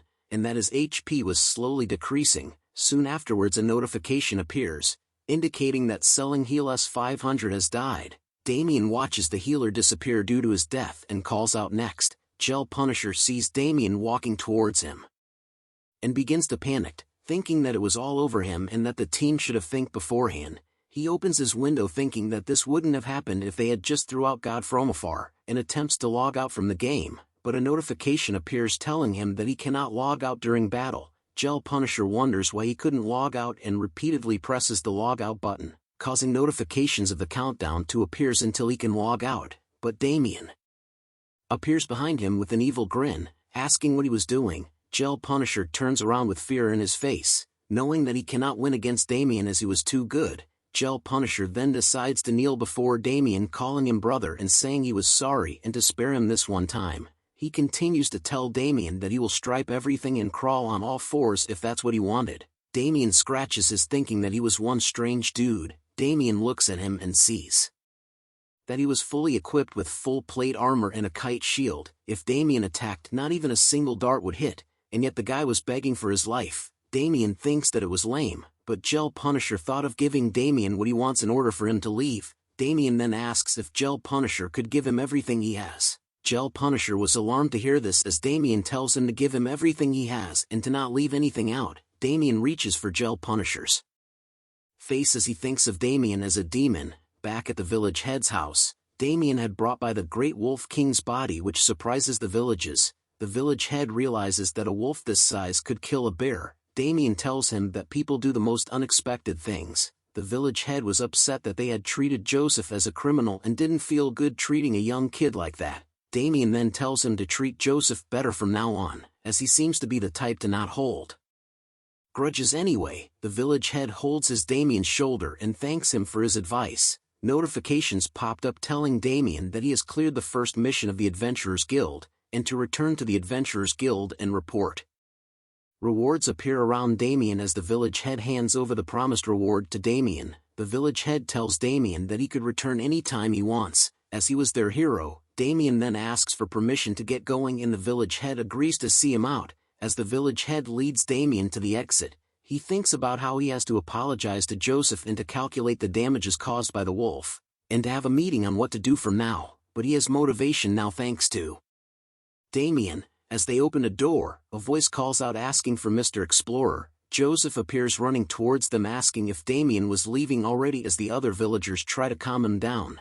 Damien tells him that he had gotten rid of the wolf he had mentioned and that the sheep would no longer vanish anymore. Joseph was breathing hard from running all the way and was happy to hear that. Damien walks to leave and tells Joseph to stop lying as liars would get their hands cut off. As Damien tries to leave, Joseph calls out to him once again. Joseph bows his head to thank Damien for saving his village. Damien simply let out a deep breath and smiled. He waves them goodbye and walks towards the sunset telling them to have a good life. At the Terra Kingdom Golden Lark Lodgings, Damien was finally resting on a bed belonging to a 4-star lodging. Notifications pop up telling him he feels comfortable in the cozy bed and that his exhaustion level has decreased largely. Damien opens his window seeing that lots of his stats had recovered and asks Bundle how he felt about the suite's room blankets. Bundle replied that it was so soft while enjoying his snacks. Damien checks on his loot that he had gotten from the field boss, quest completion and SEO Hyun's party equipment.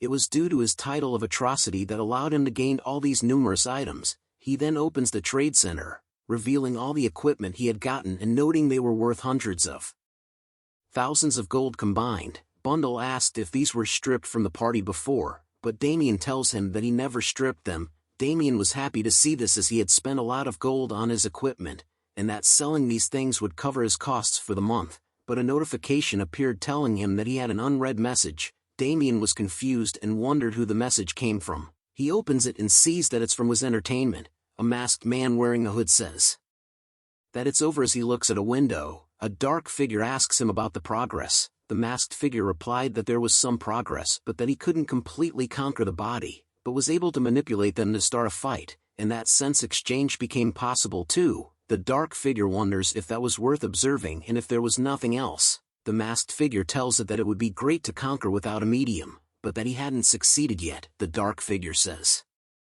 that he won't be able to create it yet. It continues to say that the authority he received from God allowing for him to create and conquer monster bodies will be very necessary in the future, and that this assignment was the most important thing in the world. The masked man cups his hands together, as the dark figure tells him that they were the true followers of God and the chosen ones, and to recite their prayers once again. The dark figure and masked man began to chant their prayers, causing a blue aura to arise. Once the prayer was finished, the dark figure tells the masked man that the grand plan was near, Alistair, and it was their duty to open the eyes of the poor and the ignorant and expose the lies of the world. Alistair tells it that he was aware. The dark figure continues to speak, telling Alistair that it was only here to check on his progress and that they couldn't afford any mistakes. It asks Alistair if he has something to say. Alistair lets it know that there was one thing that was bothering him. He reveals a unique explorer that he had saw through the test subject. It was Damien.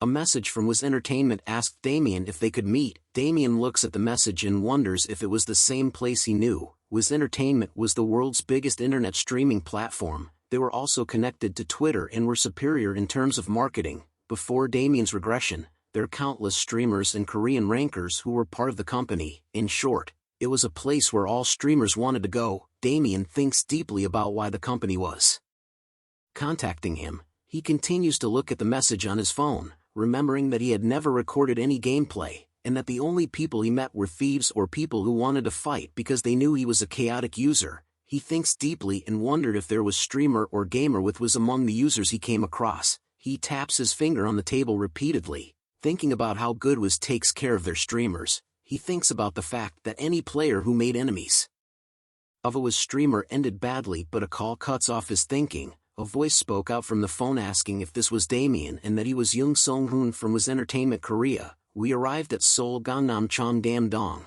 where Damien was meeting someone. It was Young Song-hoon who happy to meet Damien. Damien tells him that he agreed to meet as he was curious about something. Damien then asked how he knew about his nickname. Song-hoon tries to clear the misunderstanding by saying that he didn't find his nickname through bad means, and that they had no bad intentions. He explains to Damien that they came across him because of a player called Brian. Damien was surprised to hear the name of Brian, a streamer. Seong-hoon hands over a tablet to Damien asking if he had seen this video before. Damien grabs the tablet to view the video and recognizes it. Seong-hoon explains that the video was part of the hot clips of the week, and that Brian was escaping the island due to some evil users that Damien fought against. 165,000 people were watching that scene. Seong-hoon continued to explain that they wanted to get into contact with Damien and asked Brian for his game logs, and that the reason he was here was to thank Damien for his help at the Whispering Island, and to ask if Damien would like to join with Entertainment, and presented him with a contract, and asked Damien if he was interested in being a streamer. Soon after, Seong-hoon says goodbye to Damien. As Damien left, he thinks about how convenient it was for Seong-hoon to explain the conditions of the contract and the support and management contents. He smiles happily at the contract, as the other contracts he had gotten was poop compared to this one. Damien takes out his phone thinking to get other stuff now that one thing has been taken care of. He calls a brother thinking of repaying his debts. Notifications started popping up one by one telling Damien that the items he had placed for sale has been sold. He looks at the notification and says finally. A notification pops up saying the money from the trade center has arrived. It was 595,7100 gold in total. Damien laughs as he walks, thinking that he got this much gold from just 1 month of gaming. He begins to think that it was around this time that he got addicted to gaming and neglected his family and financial matters.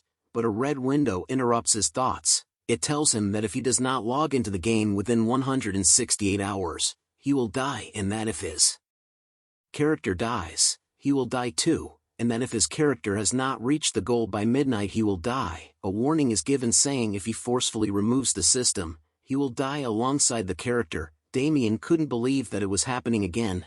Damien stares at the red window, thinking that he still doesn't know what the system was, or how he regressed 10 years back. He slaps himself back and forth trying to forget about it, and to focus on his family right now, but he knew that he still had some problems to tend to. Damien viewed the recent activities of King Arthur, seeing that he was becoming more famous each day, and that he was the weekly hot topic. Damien couldn't believe that his rate of growth was this fast, as he was already ranked first in Magic, ahead of millions of people. Damien grew angry upon seeing this and starts to recall that Arthur forms the Blood Alliance half a year after starting the game, and that it didn't take him more than a year for him to get within the top 10 of the Blood Alliance. Along with the 6 Masters, Arthur had obtained the hidden class Dragon Mage, and became one of the 6 Masters as Radiant King Arthur. Damien needed to keep an eye on what Arthur was doing and to think about when the 6 Masters would appear. It was important to think about what had happened to him too, but he decided against it as he had received the hidden class Witch Doctor,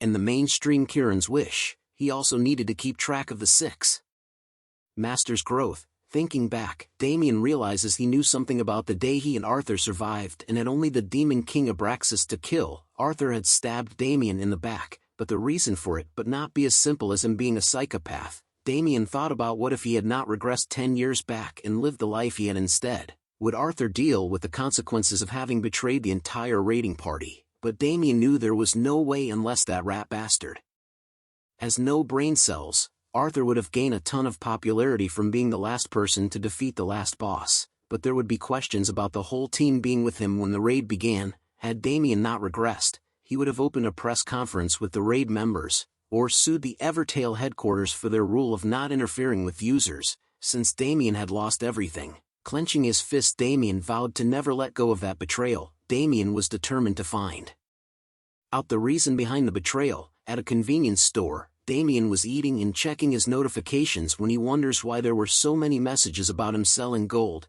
Damien realized that it was messages about the item he was selling. His friend asked if he makes good money playing games, and Damien tells him that there were a lot of people asking to buy, making it difficult for him to choose who to sell to. 2 notifications appear telling Damien that the deal was complete and the money was transferred into his bank account. Damien takes a sip of his drink thinking that he will be able to pay off his father's nursing home, and that the rest of it will be for the family's living cost. Damien receives a phone call from his mom wanting to hear his voice, but Damien tells her he was a bit busy right now. He tells her he loves her and to take care, while thinking that hearing her voice made him more determined. Damien then asked his friend about him wanting to get into AC, and His friend tells him that he thought about reducing his working hours to play instead, as it seems to bring in more money. Damien asks if he needs a capsule as one was needed to play the game. The friend refuses his offer as he knew that Damien was broke. Damien raises his drink, telling his friend not to worry about the capsule, and to take it as a form of repayment for a debt that he had for him.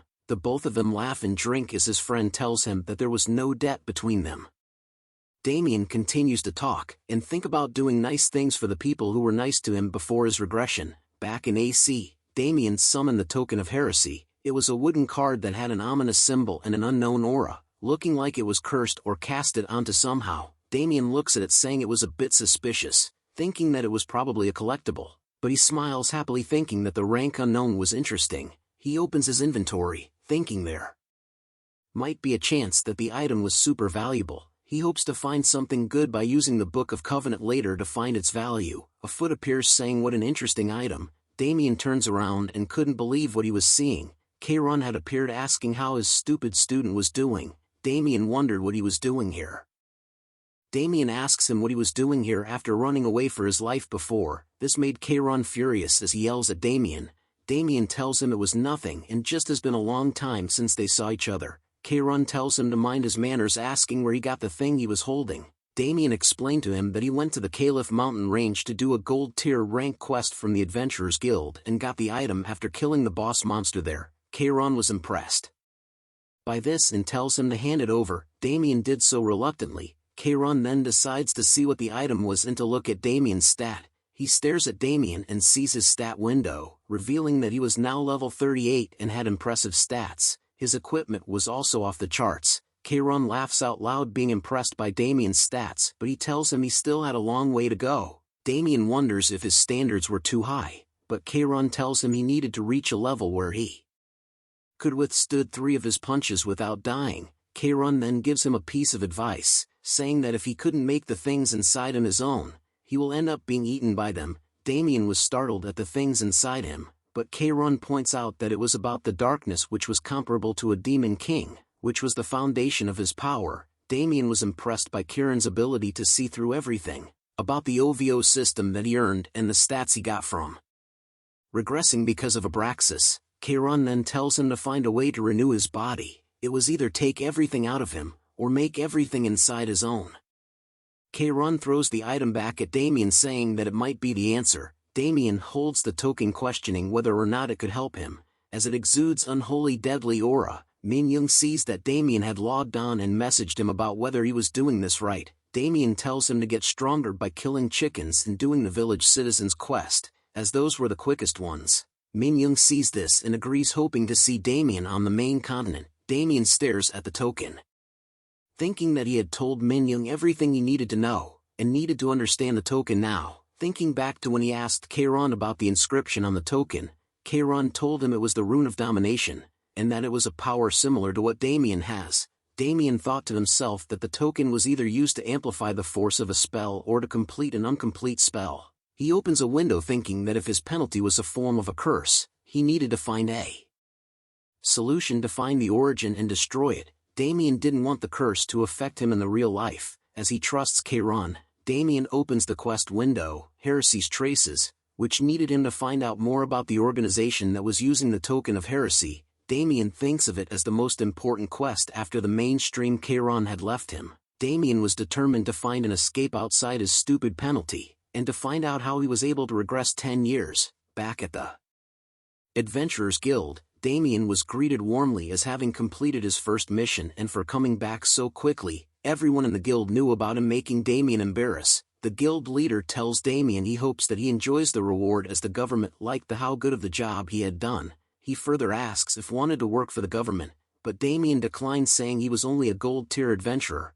But the guild leader adds on that people were desperate to hire gold tier adventurers all over the nation. Damien was happy with that, but he thought about how nice a treatment it was since he went through all that work. Guild leader praises Damien about his debut in the guild going smoothly, and that with his skills, he could get a job easily anywhere, even with those high risks. Damien was happy about that. The guild leader thought about Damien's great potential, and that even though there were many that surpassed him in martial arts weren't the only thing that will carry you in this field. Damien proceeded to ask if he had heard any rumors, and the guild leader told him about an expedition team that went to the swamps and all died. Damien thought about it and wondered if it was the Karakoram swamps. It was a swamp that lays in the path between the harbor city Masis in the east, and the Arno kingdom in the south. Damien thought that there was something else there, as there was no way an experienced expedition would die in such a place. The guild leader added on that the swamp wasn't that dangerous, and the worst it had was a zombie or skeleton. Just like in Minecraft, the team was also made up of 20 people who were mostly silver-tiered adventurers, and that people mocked the leader for sending such a team for an expedition. Damien hinted that it was strange. The guild leader then said that a dungeon might have appeared. Damien became more curious and asked if there was an extra expedition, but it hasn't been decided as.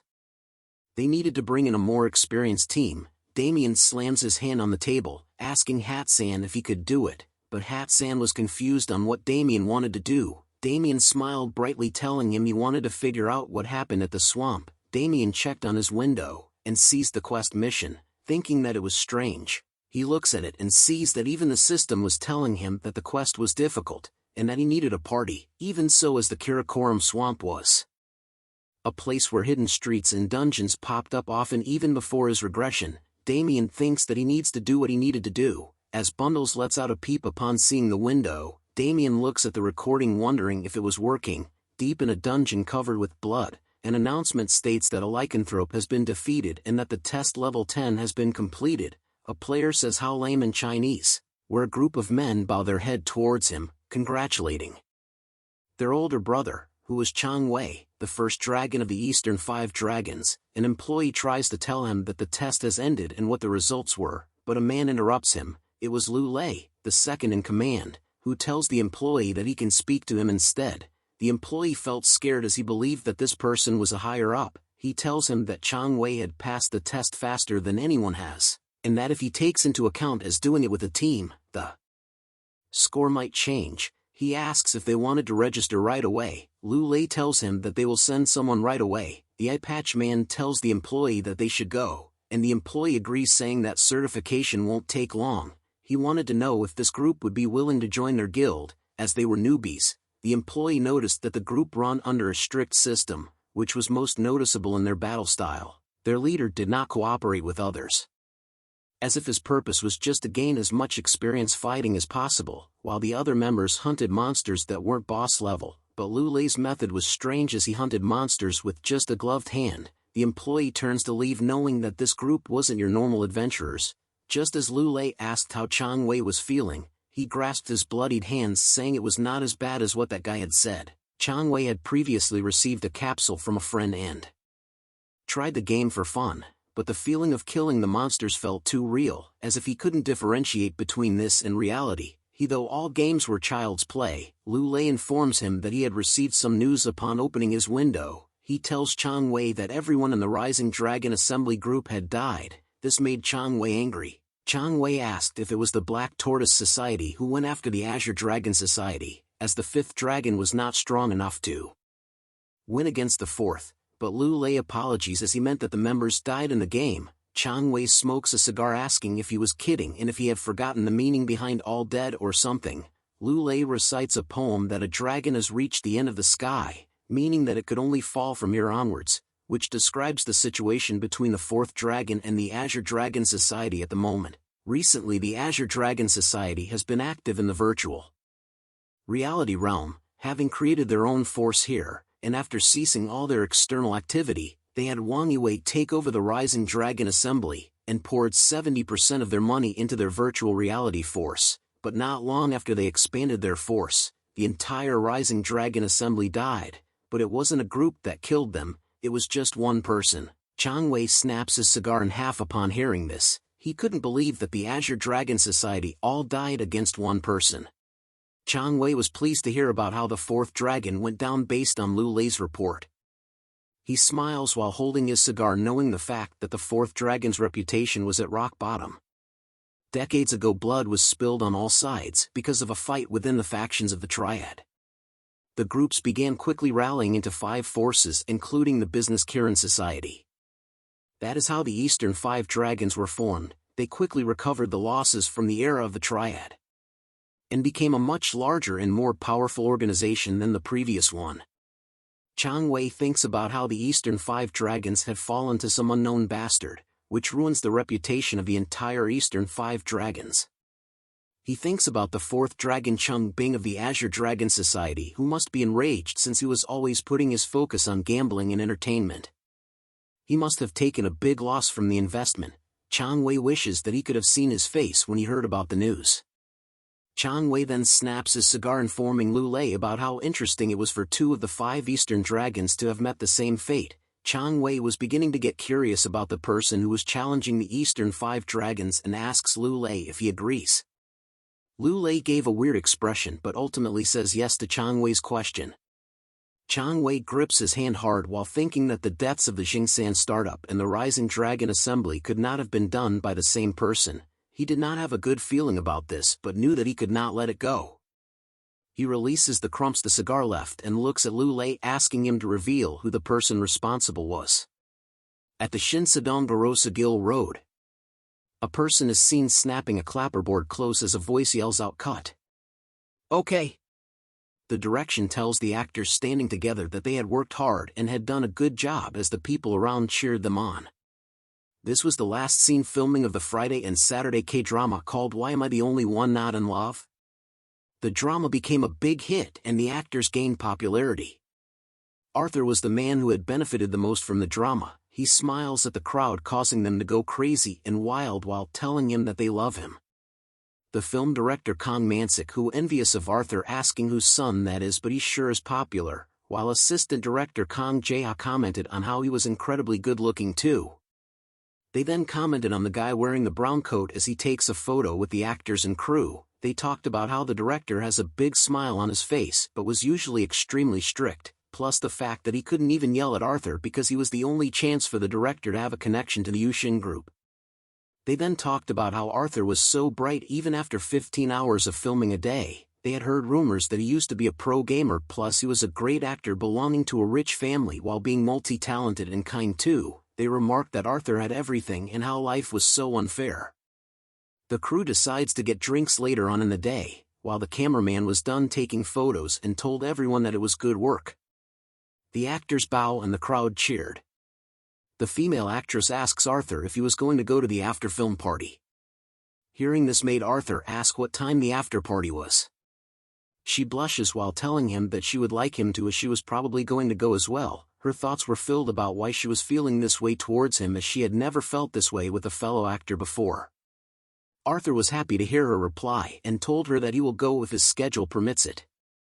He then leans close to her face, asking her if she wanted him to come, as he would love to see her.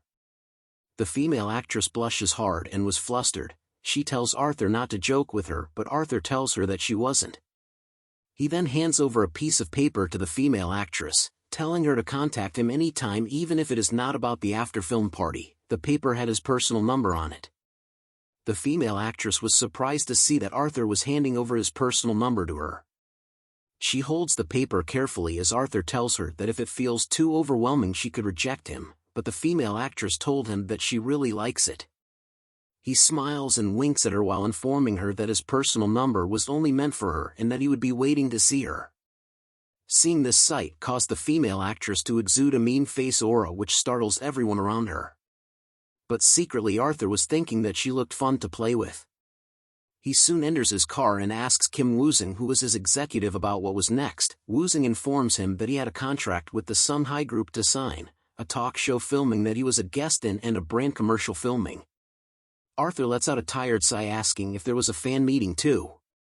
Woozing informs him that there was one in 15 days that Sangamdam, which an entertainment program had requested for it. Arthur then tells Woozing that he was going to log onto AC and that he should message him once they were there instead of waking him up. Arthur was using the mobile virtual reality capsule called Galaxy H55 Apple to log into AC. But before he entered into AC, Arthur asks if Woozing had found the group he wanted him to find.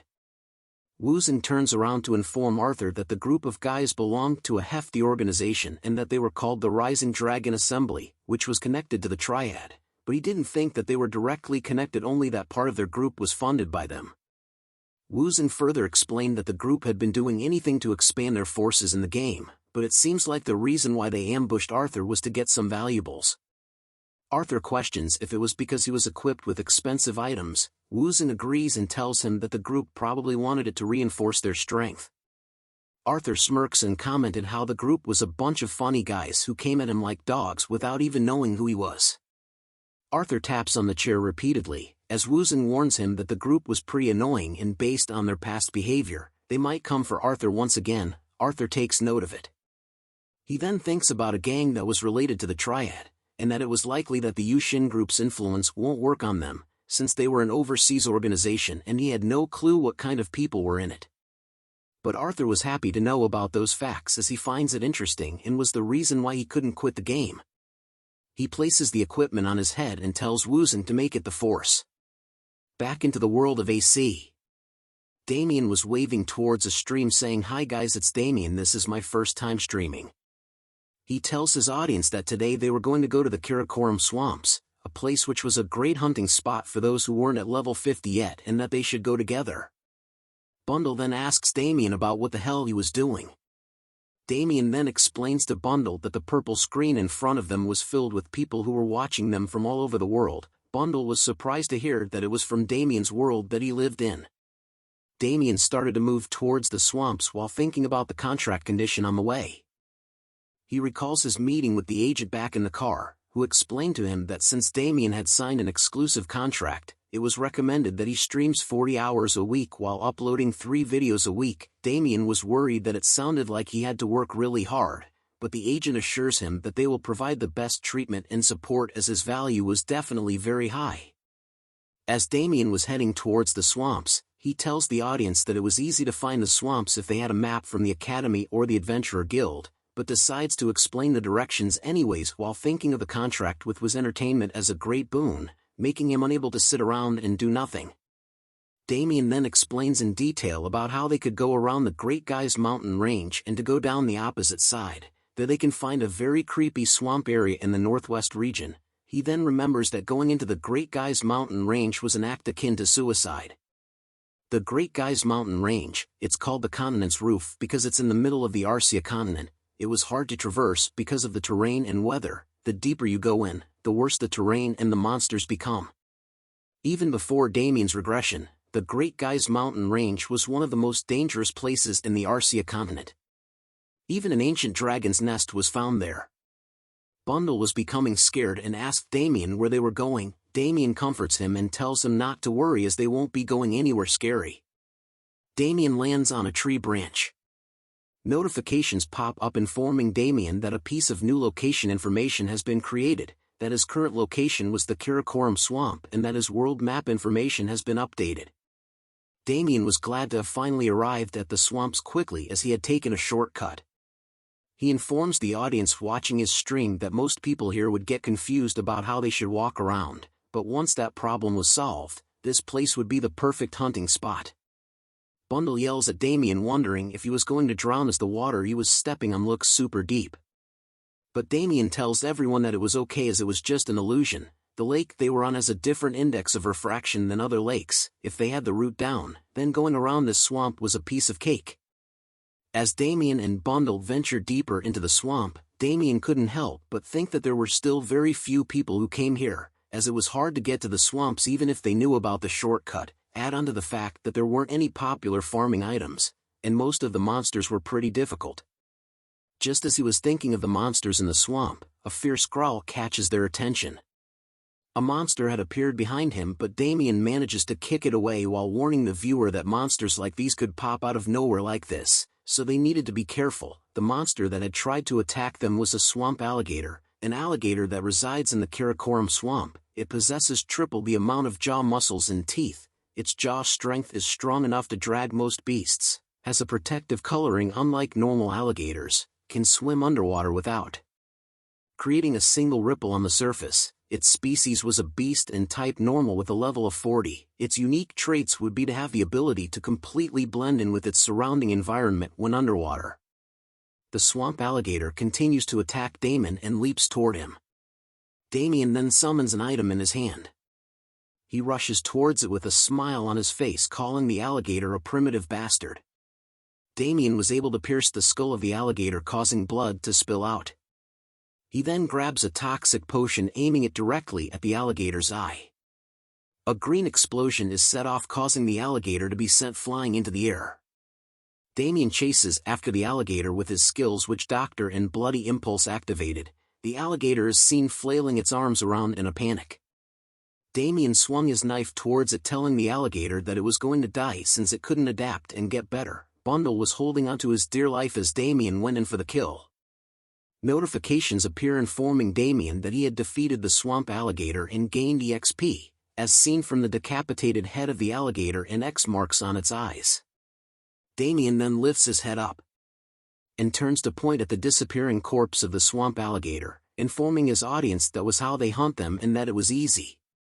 But Bundle thought otherwise, as he thought of Damien as a liar, because killing a swamp alligator was not easy at all. Damien then smiles and adjusts his helmet, telling them that the time for warm-ups was over. He rushes forward with a mad look in his eyes, telling his audience that they were gonna do this for real now. A man is seen typing on a keyboard with cigarettes all over his desk, complaining that it was so damn tiring. It was Jamie, the programmer, who continued to complain about the fact that he did not even have a single day of vacation and that he was going to rot to death at this rate.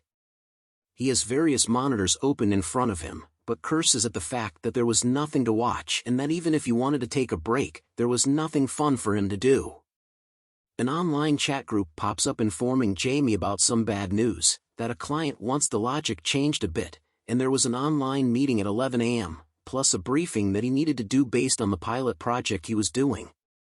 Jamie grew more frustrated upon seeing these messages, thinking that he was going to lose his mind while wondering how long he has to live like this. A stream notification appears stating that Jinsung123 Nim has started streaming. Jamie stares at the notification, thinking that he didn't subscribe to such a user, but notices he was streaming on the platform's main banner. He thinks about if it was a new streamer. He clicks on his mouse, thinking about why the streaming company would recommend someone he didn't know and that he had to turn off these alarms. But a scary zombie figure pops up and screams in his face. Jamie's was pushed off his chair at the surprise of the zombie. His soul was seen leaving his body afterward. After collecting himself, Jamie returned back to the screen to see what it was. He thinks about whether there was a stream with that kind of stuff and saw that he had 23,435 viewers. Jamie knew that he couldn't have known about a streamer who had that many viewers. He soon wondered who the streamer was. A hand appears from behind the zombie, telling the viewers that this was all they needed to do and that it was not difficult at all. Damien had appeared after slaying the zombie and asking the audience if they got it with a smile on his smile, but all Jamie could think of was a boar. His stream chat started to pop up, telling Damien that it was impossible for them and that what he did was crazy. Others wondered what the hell this is, while another complimented that his physicals were great even though they had never seen him before. Damien was surprised to see the chat's reactions, wondering why he had so many viewers and if someone had doxed him or something. He continues to stream and welcomes everyone. He informs them that he was a bit taken aback to have so many viewers on his first stream ever and that he was currently in the Karakoram swamp, and that there are small islands here. But before he could finish his sentence, Bundle warns him about the zombies coming to them from the back. The zombies reached out to Damien to attack while he thanks the viewers for their 6-month subscription. He once again takes out his sushi knife and easily cuts the zombies into halves with a single swing while looking like a crazy person. The chat goes wild at what they just witnessed. Notifications appear informing Damien that he had defeated the swamp zombie and gained EXP.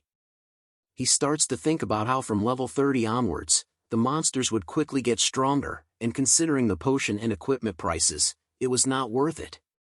That's why it's hard to fight elite or named monsters with just items. But Damien could make up for that with his physicals. A GGG sound was heard loudly and caught both Damien and Bundle's attention.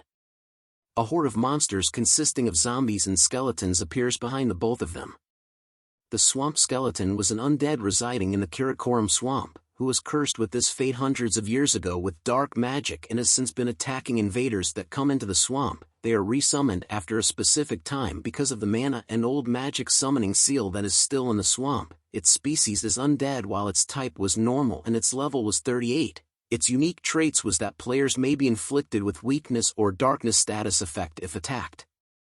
The swamp zombie was a zombie that appeared in the Karakoram swamp, a case in which humans that drown in the swamp turn into monsters because of deep resentment. They have lost their rationale because of the inability to move on to the afterlife. They tend to hunt the living. Its species is undead and its type is normal while its level is 36. Its unique traits is that it may inflict players with the overdose or bleeding status effect if attacked. A skeleton rushes towards Damien and Bundle, allowing Damien to tell his audience that he was going to start with them first.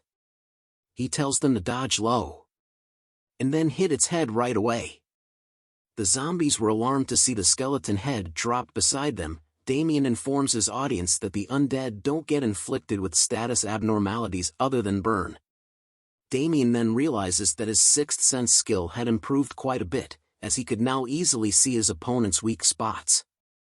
He thinks of the skill as being quite useful. He prepares his sushi knife before telling the audience that unless they were going to use divine spells, it is much better to just attack it physically, as he rams the knife into the skull of a zombie with ease. The zombie began to feel frightened upon seeing one of their own dead. Damien then ends his explanation on how to kill a swamp zombie. He then tells the audience that it was time for a mad movie to celebrate the subscriptions, and to like and subscribe as his eyes were filled with crazy. After a while, multiple notifications pop up informing Damien that he had gained EXP and reached level 40 while drinking a healing potion. Damien then throws the potion back into the swamp, telling the audience that's basically it for everything, about 200 to 300 per turn, as the corpses of the zombies and skeletons were scattered around the swamp. He then points to an area filled with a purple deadly aura, informing the audience that if they went back to that location, the monsters will be regenerated and that they just needed to hunt them again. There were other small islands, but alligators were present there, making it better for them to avoid those places. A zombie's hand soon pops up from the swamp waters. Zombies and skeletons were soon appearing one after the other. The chat was surprised by Damien's precision with time calculation, while another commented that it sounded like they needed quite a lot of attacks at their disposal in order to deal with all the regenerating monsters. Damien smiles while looking at his stream, noting that the reactions were pretty good, as he knew that most streamers were getting popular nowadays for figuring out monster patterns or for exploring new areas and item creations. He soon dashes forward with great speed, cutting down the zombies and skeletons into pieces while thinking if he keeps explaining about hunting spots and giving tips, he was bound to get more viewers, as he stood still after slicing the heads off the monsters. Jamie was shocked to see what Damien had just done. The viewers commented that it would be a loss to not subscribe and that Damien's control was insane. While wondering what time he will stream tomorrow, another viewer subscribes for 1 month. Damien was happy to see that more viewers were subscribing to him for 3 to 8 months. He returns his knife to his inventory, thinking that the swamp was a good place to show off his hunting performance, while Bundle calls out to him wondering if he was done with his work yet. Bundle informs Damien that he had picked up some useful things with his siblings. Damien sees this and praises him for his good work. The chat goes wild over how cute Bundle was and wonders if they were all Damien's pets, as they wanted to see the pets closer. Damien then began to show off Bundle to his audience, thinking that having these chicks loose would raise efficiency because they bring back items faster, but they were also great for the chat, allowing Damien to kill 2 birds with 1 stone. He then notices that it was time for him to log out already. He opens his inventory to check his items, noting that time goes fast with this and that the item farming went great. He was glad that it was pretty good for his first stream. He waves his hand goodbye to the chat, telling them that was all for today and that time was up. He thanks everyone who watched and hopes to see them next time. The chat says goodbye to Damien as he continues to wave back to them while being surrounded by Bundle and his siblings. The chat stream ends and Damien lets out a sigh, saying he was wiped. He sits down at a nearby tree, thinking that the swamp was a good hunting spot, but the monsters were stronger than in other places, and that the monsters could regenerate in the mud. He then recalls the unique traits of the zombies and skeletons, noting that their default attacks could cause status abnormalities, meaning that he had to be more careful when using Bloody Impulse next time. While chilling on his shoulder, Bundle asks Damien if he was tired and why he didn't give him and his siblings any weapons. Damien explains to him that his attacks won't work on the zombies and skeletons and that there was no need to show everyone all of their skills, as it was a scary world where they needed to have a few aces up their sleeves. Damien continues to look through his inventory, thinking that he couldn't expose the fact that he has a hidden class as he might get betrayed like before his regression. Damien didn't expect these many items, but he had also leveled up twice and got a bunch of items. Damien had obtained swamp alligator leather, the dead's energy, and 38,154 gold. Damien laughs at the fact that these items and results were pretty good compared to the other dungeon.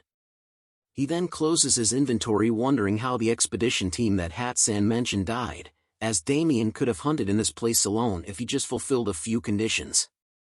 A quest notification appears in regards to the Karakoram swamp, whose purpose is to head to the swamp and find out what happened there. Its difficulty was high and recommends players to form a party who will be helpful. Damien sees the quest and wonders if he was wrong since it was not a dungeon. He holds the token of heresy thinking that Kieran's warning and the token might not be related to the quest at all. He stares at the token deeply wondering if he came to the swamp for nothing, but wanted to check something else. Bundle was feeling afraid at the presence of the token, when suddenly a bunch of random characters started to feel the air. Damien looks up and sees spirits floating up in the air. He was shocked at the fact that he couldn't see them until now. He notes that the atmosphere of the place changed when he took out the token. He looks at the token of heresy releasing a deadly red aura, knowing that something was wrong, while Bundle hides behind his shoulder away from the token itself. The Wraiths continue to scream out loud as they danced in the air above Damien. He stands still due to his surprise at the sudden appearance of the Wraiths as he holds onto the token which was unleashing a demonic aura in his hands. He looks surprised as he continues to look at the Wraiths wondering why they were here. Even Bundle was shocked to see them and asked Damien what those things were. Damien takes another look at the token of heresy wondering what it does as it had caused a phenomenon that even Bundle could see. Bundle exclaimed that as soon as Damien took out the token of heresy, the mood around them changed to the point that even Bundle could see it. Just as Damien was thinking to get ready for the next attack from the Wraiths, something scares him as he looks forward.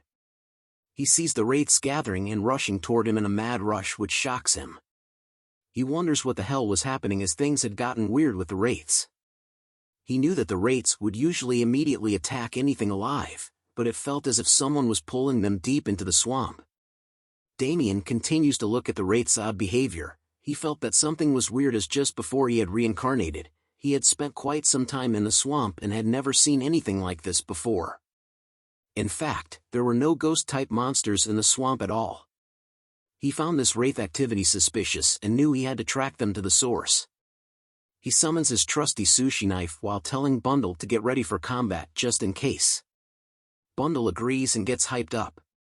With a heavy step forward, Damien began his pursuit of the Wraith's odd behavior. He then recalls that Hatsan had mentioned something like this before. Damien recounts what Hatsan had told him, that adventurers who went on the expedition at that time said that they didn't die to monsters or traps. It was as if they were possessed by a ghost, and 1 or 2 people would disappear at a time, and the people who were left said they lost consciousness as if they had been drugged. With the knowledge from Hatsan, Damien figured out that that was why the Adventurers Guild did not know why the expedition had failed. Upon seeing the Wraiths, Damien started to remember something that Kairon had said to him before. A memory of Kairon is brought up when he tells Damien that for this task, he needed to be extremely careful, warning him that evilness is like an anglerfish. If he couldn't swallow it, he will be swallowed by it. Kairon then tells Damien to keep what he said next in mind. He tells Damien with a serious look on his face that if he meets something he couldn't handle, run away as fast as he can. If he was even a little slow, the evil will open its jaws wide and consume him without a trace. The flashback ends as Damien continues to track the Wraiths. He notes that what Kairon said seriously was no joke. He then decides to check on his items first. He sees that he has enough potions to last, but an item in his inventory started to glow. A notification appears telling him that the token of heresy was glowing. Another notification appears telling Damien that the dead's energy was reacting to the token of heresy. Damien was shocked to see that the dead's energy item went up in smoke right in front of him. He then comes to a stop wondering where the dead's energy was going. He soon sees that the dead energy was going deeper into the swamps. After chasing after it, Damien soon reaches the Lake of Oblivion. An endless number of dead zombies were seen floating in the waters of the swamp. A female player soon appears and says found it. The player was a kunoichi called Gumwa. She scans the ground and notes that something was definitely here. She thought that it was good of her to come here as soon as she saw the broadcast, as she could still feel the bastard's energy with her hand on the ground. She sees traces of Damien's energy and notices that it hasn't even been 30 minutes since he left, and that she was sure of it. Her eyes open wide as she could definitely smell Damien's scent clearly. But fear took over her body as she recalled her memories with Damien. A flashback is shown where Damien was threatening her to shut up or it won't end nicely. He then tells her to give up everything she owns, and then he would send her off painlessly. Gumwa became more furious over recalling those memories, cursing at Damien for daring to give her such humiliation, making her unable to forgive him at any cost. She then shouts out human to cast a kunoichi skill. A notification window appears with the word insect just as footprints start to glow, forming a path in front of Gumwa. She sees that the footprints Damien left behind showed that he was heading northwest, which led to the deepest part of the swamp. Her hand trembles in anger as she curses Damien in her mind. Just wait, you son of a bitch. Her eyes were filled with hatred as she screams out that she will definitely kill him this time. Damien scratches his eyes, wondering if somebody was cursing him, as he felt his ears were being itchy. As he wandered deeper into the lake of oblivion, Damien wondered how much longer he had to walk, as he noticed that he had been walking for more than 30 minutes already. A song could be heard being played in the lake. Damien wondered what this song was. As the more he listened to it, the more sleepier he was getting. Both Bundle and Damien had sleepy expressions on their faces as Bundle tells Damien that he was getting tired and wondered how long more they had to walk. Damien tells him to wait a second as he needed to check the mini-map. But a red notification window appears telling Damien that he couldn't see his location and to try again after exiting the current area. Damien was surprised to learn that he couldn't open his mini-map. His face was filled with a dreaded look as he knew that something was wrong. He looks around his surroundings, wondering where he was right now. Damien knew that if he had walked this much, he would have been able to see the island and the lake, but it was getting darker like a forest at night. With a nervous look on his face, Damien knew that he needed to check his surroundings to get a clue on his location. Bundle then taps onto his face and pointed down. Damien then notices the flow of the water. He could see that the water was flowing in the opposite direction. He notes that if this was the way to the Lake of Oblivion, then the water should be flowing inwards, not outwards. A horrible shrieking sound catches the attention of both Bundle and Damien as they turn to see what it was. The Wraiths had returned and were now floating right above Bundle and Damien. Bundle cowers in fear as he calls out to Damien. Damien tells him that he heard it too and tells Bundle to be quiet for now while opening his inventory. He then decides on using 2 items first. Damien then holds the 2 items in his hand like before. 2 notifications appear telling him that the token of heresy was glowing and that the dead's energy was reacting to the token of heresy. But all of a sudden the dead's energy started to shoot out from Damien's hand, which shocks Bundle. Damien had a happy expression on his face as he turns to see where the dead's energy was going. He grips his hand in joy as he sees that the dead's energy was going backward as compared to the flow of the water, which made his prediction correct.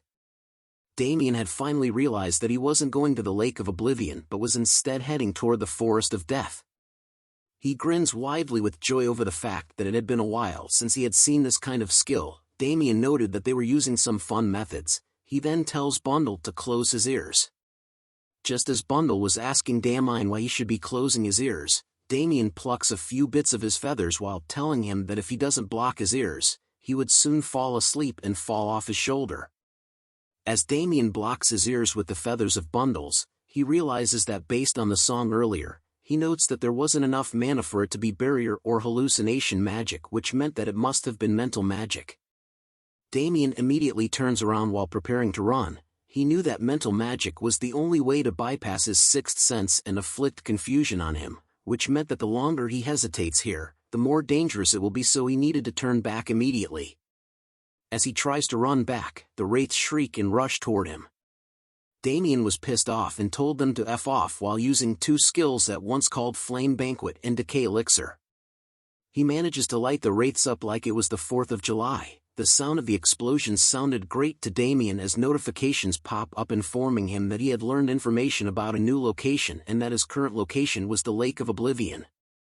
Another notification appears telling him that the world map information has been updated just as Damien manages to see something in the distance. He begins to walk slowly towards the object and removes the plugs he had placed in his ears. Damien thought about how the sounds and wraiths were slowly disappearing but wondered who the bastards were that played these tricks. A voice calls out to Damien telling him it was you. Hearing the voice shocks Damien and Bundle. Voldemort from Harry Potter appeared in the air in front of Damien, telling him about a disgusting energy that made sense once he saw Damien. The low version of Voldemort tells Damien that the body of a heretic was filled with the energy of the false god. Everything inside his body is an affront to the living gods, which was disgusting. Heretic black beast one who should not exist. Damien was too stunned to speak as he looks up at Voldemort, wondering about the meaning behind those words and what in the hell was that thing. Damien could only stare at the Voldemort wannabe as it T-poses in the middle of the lake. Damien then gets into an attack stance, wondering what the Voldemort-looking Dementor was. Voldemort tells Damien that there was nothing left to say anymore, and that since Damien knew too much of what doesn't exist in this world. It raises the side of its body in the air, telling Damien that it was going to give him a punishment that befitted his crime. A dark shadow soon exits from Voldemort's cloak. "Regret coming here, you heretic," it says as it raises its arm in the air. The water between Damien and Voldemort started to swirl at an immense speed. Notifications soon pop up one after the other warning Damien and informing him that there was a strong mama reaction from the Lake of Oblivion. The last notification tells him that a strong monster had appeared and warns him to be careful not to die in battle, just as something started to emerge from deep within in the waters of the lake. Damien stares at the large tower of water, wondering what was coming out of it as it had even caused the ground to shake. The water began to form a body like a snake and had a mask on its face. A notification pops up stating that it was a modified siren. Players can see sirens in the rocky areas of deep bodies of water or lakes. They call human men to the water with the sorrowful voice of a woman. Due to an unknowable power, it has changed and completely lost its original form. Its species was fairy and its type was named. Its unique trait was that it has vastly higher abilities and skills than normal sirens, so players needed to be careful while facing it. Damien was alarmed to know that what he was facing was a modified siren and wondered how such an ugly monster was a siren. Warning notification pops up while another tells Damien that the modified siren was preparing a strong attack just as a large pillar of water was seen forming up into the sky. A notification tells Damien to be careful not to die just as the modified siren unleashes four torrents of water toward Damien at fast speeds. The modified siren had used a skill called Hydro Pump. Damien sees the attack coming and quickly dodges it while cursing at the modified siren in his head. As he continued to dodge the modified siren's attacks one by one, he wonders why a powerful named monster was attacking him with such a dirty pattern. Voldemort wiggles its finger as it watches Damien dodge the modified siren's attack, telling him that although it was incomplete, this was evidence of its faith and the fruit of its research. It soon reveals its other arm, telling Damien that getting rid of someone like him was nothing. Damien turns to see that Voldemort had revealed his other arm, causing him to wonder what it was going to do next. He recalls briefly that Voldemort had not attacked him since earlier, and had instead stayed in the same place and just moved his body in two arms.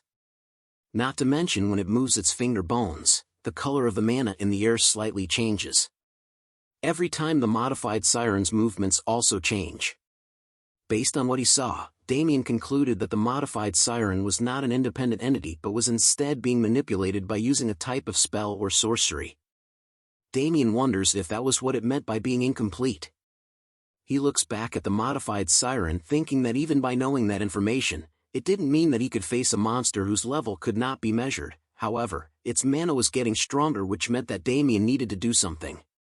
Damien decides to stop dodging and stood still, looking at the modified siren being manipulated, meaning that his only hope was to sever that. He bends over to activate his skills: Bloody Impulse, Decay Elixir, Dark Green Blessing, Flame Banquet. The modified siren unleashes another attack of the Hydro Pump toward Damien, which gave him an opportunity as he dodges the attack. 35 degrees. 22 degrees, 47 degrees, 81 degrees. As Damien continued to dodge its attacks, he could finally see the angle of the unsophisticated water cannon now. He smiles at the thrill of this fight, as the thrill of not knowing when he was going to die was the reason he couldn't stop playing. He then takes a heavy step onto the ground, lunging himself forward with great speed, telling the modified siren gotcha. Damien had managed to leap onto the modified siren's body and into the air, catching it off guard by surprise. He then uses his skill Flame Banquet while combining it with 22 decay elixirs in his hand. He throws it directly in the modified siren's face, which causes a large explosion in its face. The modified siren's mask broke into multiple pieces due to Damien's attack. Notifications pop up informing Damien that the modified siren's defenses have been corroded and have a status effect due to it being in a state of burning. Damien bounces on the pieces of the broken mask with ease while being glad that his attack had worked on it. Another notification window informs him that the modified siren's stamina had been falling drastically. Damien now knew that he has to attack the main body, but something catches him off guard as well as Bundle. He sees that the modified siren's face was recovering almost immediately, meaning that Damien had to use another method. He instantly shouts out Bundle's name, which he immediately understood, causing him to jump off Damien's shoulder. While Bundle was in the air, he grabbed the attention of the modified siren and Voldemort. Damien thought that it was nice that the aggro was working now. Voldemort attempted to tell Damien that it was useless, but Bundle's chirping noise grabs its attention. As Bundle was still high up in the air, he points down to a massive number of his siblings that were near the lake. Damien could be seen on the shore of the lake surrounded by Bundle's siblings. He tells Voldemort to see if it was really useless once he had gotten hit, as he assures it that this attack was going to hurt a lot. He raises both of his arms in the air and started to cast Flame Banquet 125 times. A bunch of Bundle's siblings could be seen holding onto a blow dart while their bodies were covered in flames. They all chirped together at once and unleashed a wave of blow darts toward the modified siren.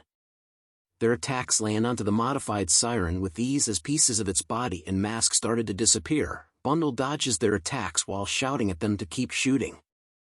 Voldemort began to wonder what was that just as Damien is seen rushing towards it with his trusty sushi knife in hand. "Where are you looking?" said Damien, which grabs the attention of Voldemort as it turns to see. Damien had appeared right in front of it with his arm raised high in the air with his sushi knife. The sushi knife soon lands right on top of Voldemort's mask, causing it to form a crack. But there was a problem, as Damien's face was filled with disbelief. He wonders what was beneath the mask, because no matter how hard he tried to push the knife in, it wasn't going in at all. "Leave," said Voldemort as his cloak began to form weird shapes.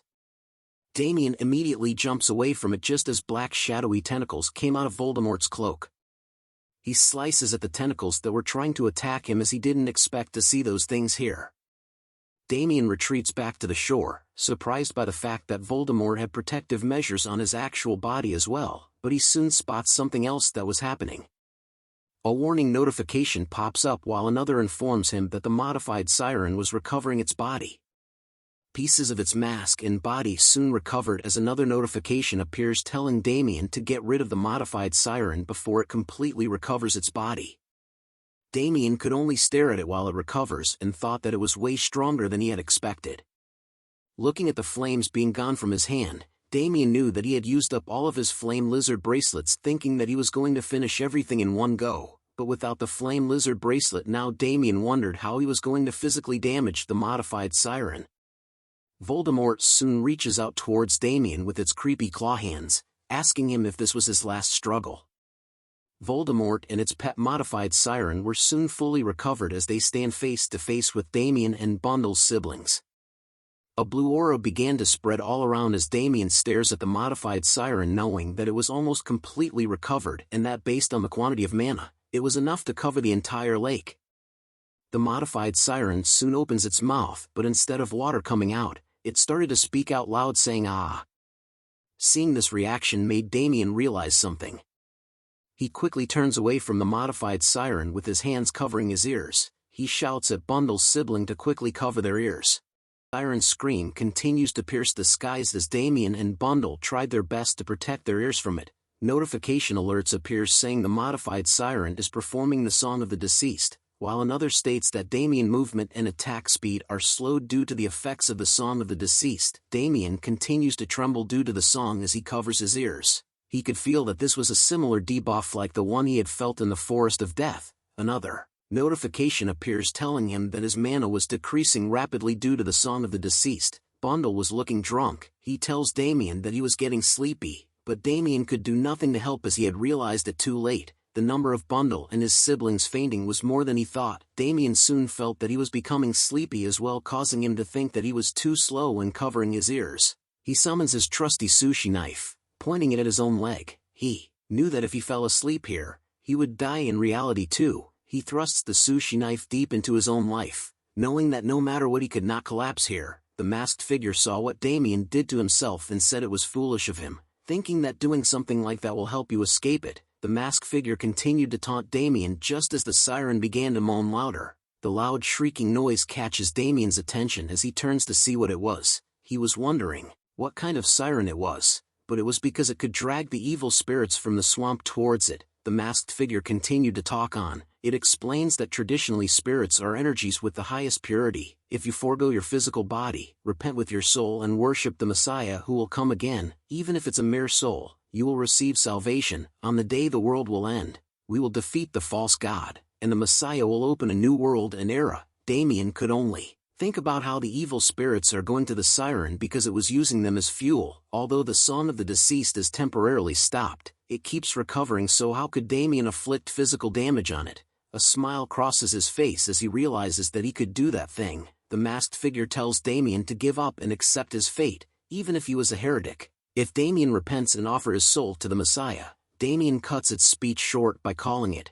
bullshit. The masked figure was confused by what he said, so Damien repeated his words with a smile. Cut the bullshit, you bastard, he tells the masked figure as he holds onto a piece of cape it was wearing. Do you think I'll just lose obediently? Damien asked. The masked figure assumed that Damien had gone crazy from fear since his fate was already decided from the very beginning, but a sharp pain causes it to stop talking. The masked figure was confused and alarmed by the sudden sharp pain that was traveling through its body. Damien was excited to see that the function of using the witch doctor's skill called voodoo doll actually works here as he holds onto a voodoo doll with a needle pointed at it. The masked figure was confused about what was going on. He questions Damien about how he did it. How else you effer, said Damien as he continues to point the needle at the voodoo doll. Damien punctures the voodoo doll once again, causing the masked figure to scream in pain. He then explains to it that he had taken a piece of a torn clothing that was floating around and placed it in the voodoo doll. Because of you, I suffered so damn much, Damien shouted as he continuously pokes the voodoo doll with the needle, just like how I poke your mothers.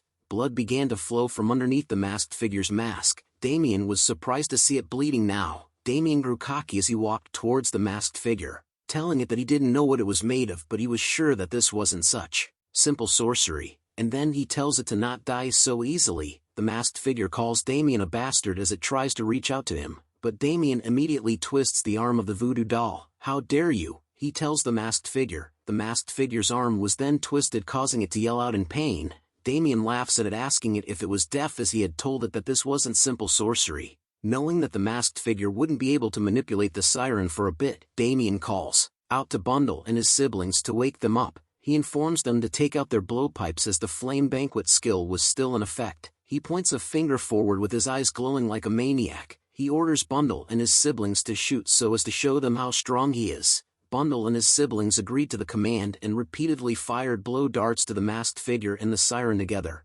Back in the Forest of Death, the female ninja stalking our man could feel that she had definitely passed by here and knew that something was strange. She continues to look around, noticing the strange singing she has been hearing since earlier. This causes her to think that she was hallucinating. She couldn't believe that she had fallen for such shallow tricks since she was too focused on finding her Jigachad. She begins to cast a skill, knowing that this flimsy hallucinatory magic meant nothing to her. She had used the kunoichi skill called Grass Bug. The skill reveals multiple green glowing footprints set in the waters in front of her. After the footprints reveal themselves, she notices that the traces lead to the place where the strange singing came from. She decides to charge forward no matter what could happen to him. She activates the kunoichi skill called Shadow Walking. It causes her to move fast through the forest as if she was the shadows itself. Her eyes were filled with the determination to kill our main Chad.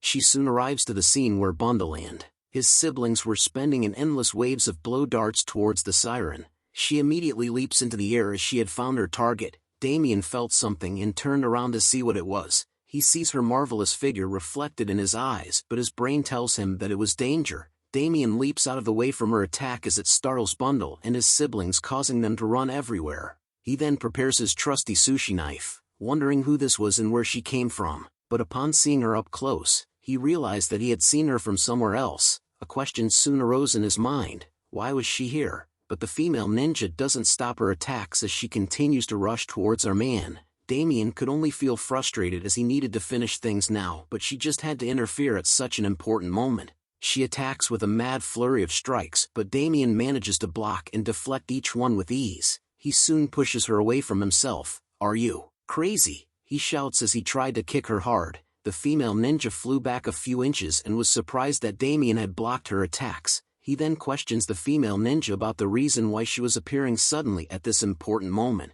but she doesn't answer, only telling him that she had waited for this day and that Damien would die by her hands today. "What bullshit," said Damien as he turns to look away, thinking about how he was finally going to win, but an unexpected guest just had to appear. The masked figure had notifications appearing, telling Damien that it has recovered its defensive power and stamina. Damien was alarmed to see this and decides to quickly send away the female ninja before attacking the masked figure before it recovers.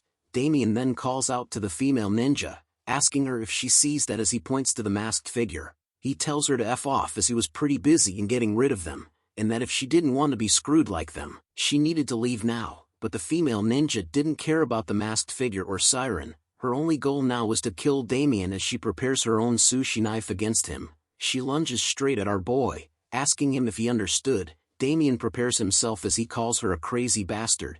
She then activates a skill called the Tiger's Molar, which turns her into a human Beyblade. Damien's anger rose as he prepares a punch. "The nerve of an insignificant person to go here," he says. "How annoying," he yells out as he punches the bitch away from him. As she flew back again, Damien turned around, pissed that he had already wasted his equipment. Seeing the siren moving again, he saw that the masked figure had escaped from the influence of the voodoo doll and had recovered the modified siren based on the notifications that appeared. How laughable. Is this the level of the heretics? The pain inflicted by a mortal man cannot bend my faith in the Messiah. The masked figure spoke. "I, Alistair, convict you heretic in the name of the Messiah. With your death I will let all the corrupt and false people in this land know the judgment and punishment of the Messiah. So be happy, heretic, your body and soul too, as they will be used without waste as evidence of faith in the Messiah." Damien could only wonder if it was insane, as he had never heard of the name Alistair in his past life. So it meant that he didn't have any information on him.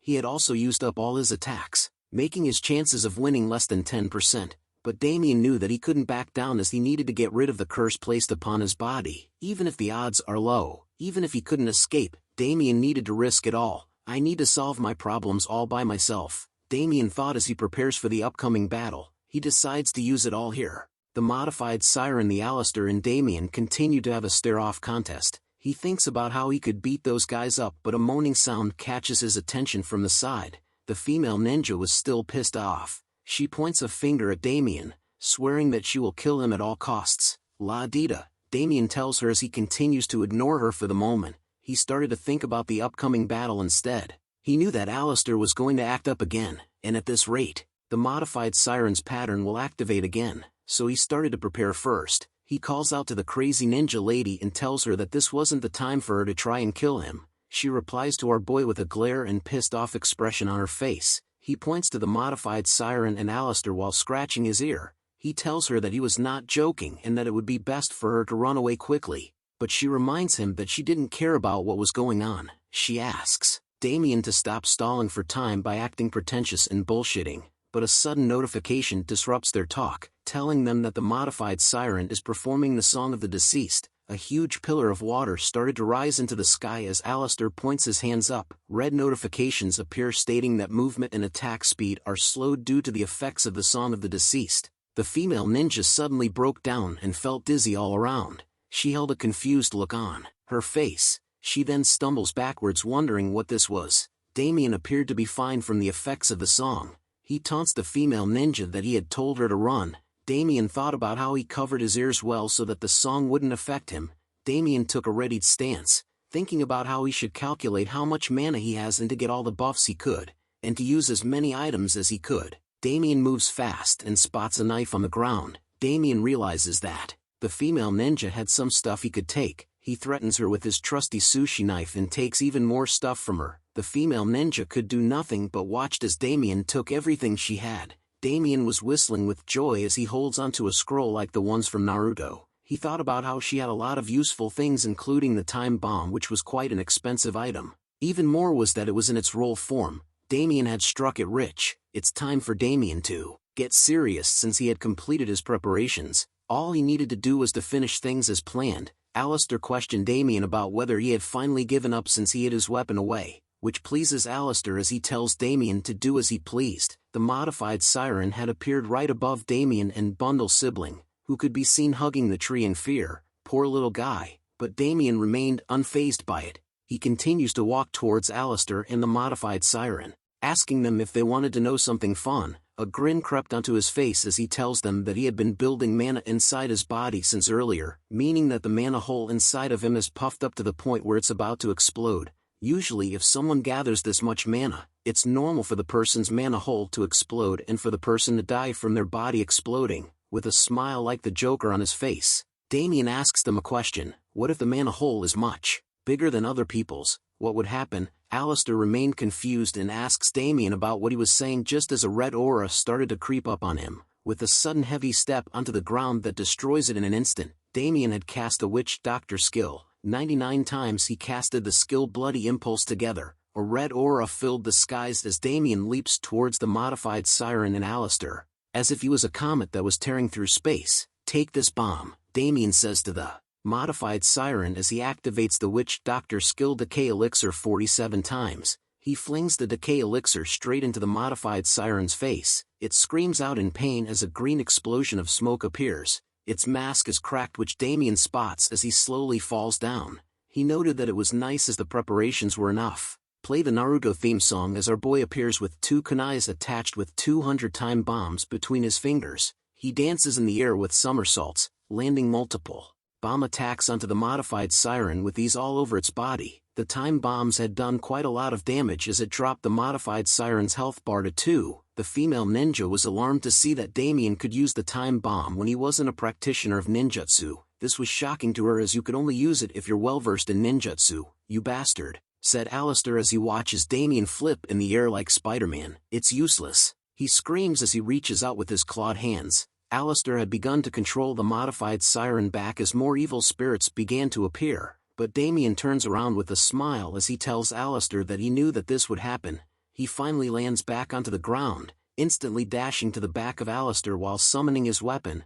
Alistair turns around in a hurry, calling Damien a bastard, but Damien already had his knife out. He stabs Alistair repeatedly all over his body, yelling at him about how he thought Damien wouldn't be able to understand such a simple mechanism. But red notifications appear telling Damien that the durability of the sashimi knife was decreasing from 11% to 8% left. Soon enough the blade of the sashimi knife broke, which Damien was alarmed to see. A red notification appears saying that the sashimi knife had been destroyed, but our boy doesn't stop in his attacks as he holds onto the pointed part of the sashimi knife, his hand covered in blood as he grips onto it tightly. He finally stabs it right into the forehead of Alistair's mask, causing a huge crack to appear. But our boy still doesn't stop his attacks. He continues on to use a kunoichi skill twice called Kurenai, which summons more knives into his hands. Frustration grew on his face as he realized how much Alistair wouldn't die. He continues to whack at Alistair. Die, die, you bastard, Damien shouted as he unleashes his fury upon him. Alistair could only ponder about Damien's force as he recalled having gotten rid of the shells of emotions, but he was started to feel a slight sense of fear and pure malice. As Damien was ready to attack one again, he could feel that he was at his limit since the mana he had gathered so much of in his body was about to explode. Veins appeared on his body and face as he tries his best to continue the attacks, but Alistair looks at him and tells Damien to die just as some blue stuff starts to pop out from him. Damien was shocked to see these black and blue tentacles appearing in front of him. He knew that he couldn't dodge it at this distance, so the tentacles pierced through multiple areas throughout Damien's body, including his iconic boar helmet. Alistair grins inside his mask, saying that he had finally done it. But Damien was still very much alive as he holds onto the black tentacles. Alistair was alarmed to see that Damien was still alive even after being pierced by his black tentacles. Damien lets out a deep sigh as he continues to hold onto the black tentacle, with a smile on his face and his eye glowing. "Checkmate," Damien says. Blood splatters in the air as the female ninja was shocked to see what just happened. She continues to watch from the sidelines as Damien and Alistair continue to battle it out. She commented that this was not something you could consider as a human's fight. This was a bloody battle between beasts. Alistair's coughs as he continues to call Damien a bastard while using his tentacle skills. But Damien remained unfazed from the tentacle's attacks. His eyes glowed like a predator as he continues to charge in. He lands a heaving left hook punch like Mike Tyson directly into Aliastar's face. He asked him if he thought those attacks would work on him. Aliastar could only become a punching bag for our hero as he wonders how it was still possible for Damien to move even after taking the full blunt of his attacks. Who is this man? Alistair wonders. Anger and the devil itself started to arouse from Damien as he readies his fist. He tells Alistair to clench his jaw tightly, cause Damien was going to crush him before he goes. Damien had entered into a new dimension of power as he holds onto Alistair's cloak with a smile on his face. Sounds of Damien's fist constantly hitting the bitch-ass Alistair's face could be heard throughout the forest of the dead. The female ninja continues to tremble in fear as she watches the clash of the titans. Damien continued to unleash his gigachat anger into Alistair's face, causing his mask to break into more pieces. It revealed an ugly side to him. It looked like Voldemort's head when he was attached to the professor's head. Damien continued to laugh off the pain as Alistair's tentacles continued to be stuck inside him. This is the painful version and not the hentai one, guys. As Alistair continued to be a punching bag to Damien, he wonders if this was really how he would go, but all of a sudden a red notification appears onto Damien's fist. It tells him that Alistair was attempting to self-detonate. Damien was alarmed to find this out as he looks at Alistair, who started to shoot out light beams from within his mask. Another red notification appears, telling Damien to please be careful not to die from the impact of the explosion. "This crazy," said Damien as he watched in horror as the bright light started to shine even brighter into his face. Alistair's mask began to have bubbles all over his mask as more light started to pour out. The entire area was lighted up as if fireworks from the 4th of July had started to appear. A massive explosion was seen afterwards that caused the waters to run rapid everywhere. Once the explosion was cleared, a lone figure stood in the middle of the lake by itself as debris continued to fall everywhere around it. The figure was revealed to be Damien, who had casted his zombification skill in order to endure and block the explosion from Alistair. "I think I thought of you too lightly," said a voice. This catches Damien's immediate attention as he looks to where it came from. He spots a figure in the skies moving around disgustingly. The black slime ball had revealed bright red glowing eyes and a creepy smile. "You bastard, come down right now, before I rip you to shreds," shouted Damien as he thought about how Alistair was still alive even after self-detonating and whether that was not his main body. Alistair took a moment before telling Damien that he would acknowledge this as his loss. Alistair continues to look down upon Damien, telling him that even though he didn't find out the identity of that inside of him, it was because he rushed too much. But regardless, even with Damien's strength, he couldn't avoid the coming dawn.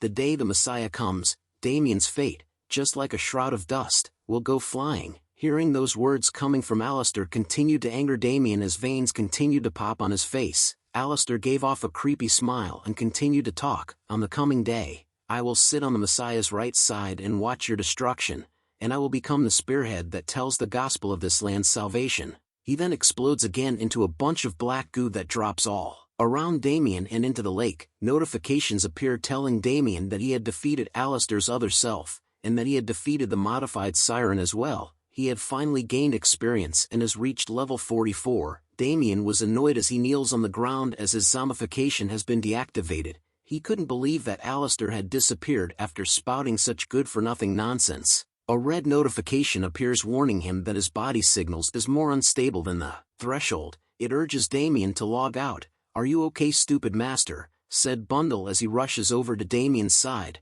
"Chirp chirp chirp," his siblings shouted with concern on their faces. More notifications appear, telling Damien that he had cleared the Karakoram Swamp quest. He has received the rewards from the Adventurer Guild's branch manager Hatsan. Another tells him that he has found a hint for Heresy's traces, while the last notification informs him to find his teacher Kairon to find out more. Damien shrugs his body due to the pain. He knows that now wasn't the time to be happy for completing a quest, as he had almost died, both in-game and in real life. He recalled the battle from before, stating that Alistair was the strongest opponent he had ever faced since regressing, and the one he fought wasn't even Alistair's main body. Damien continues to wonder about the identity of that bastard, but a sudden scream interrupts his thoughts as both Damien and Bundle turned around to see what it was. The female ninja was still sitting on the ground. She moved back slightly with her eyes closed as she trembles. "Don't come closer," she yelled out. Damien couldn't believe what was going on. He wonders what was wrong with her now. Bundle replies that he didn't know. The female ninja had finally stood up. She quickly ran away from Damien and Bundle, shouting out,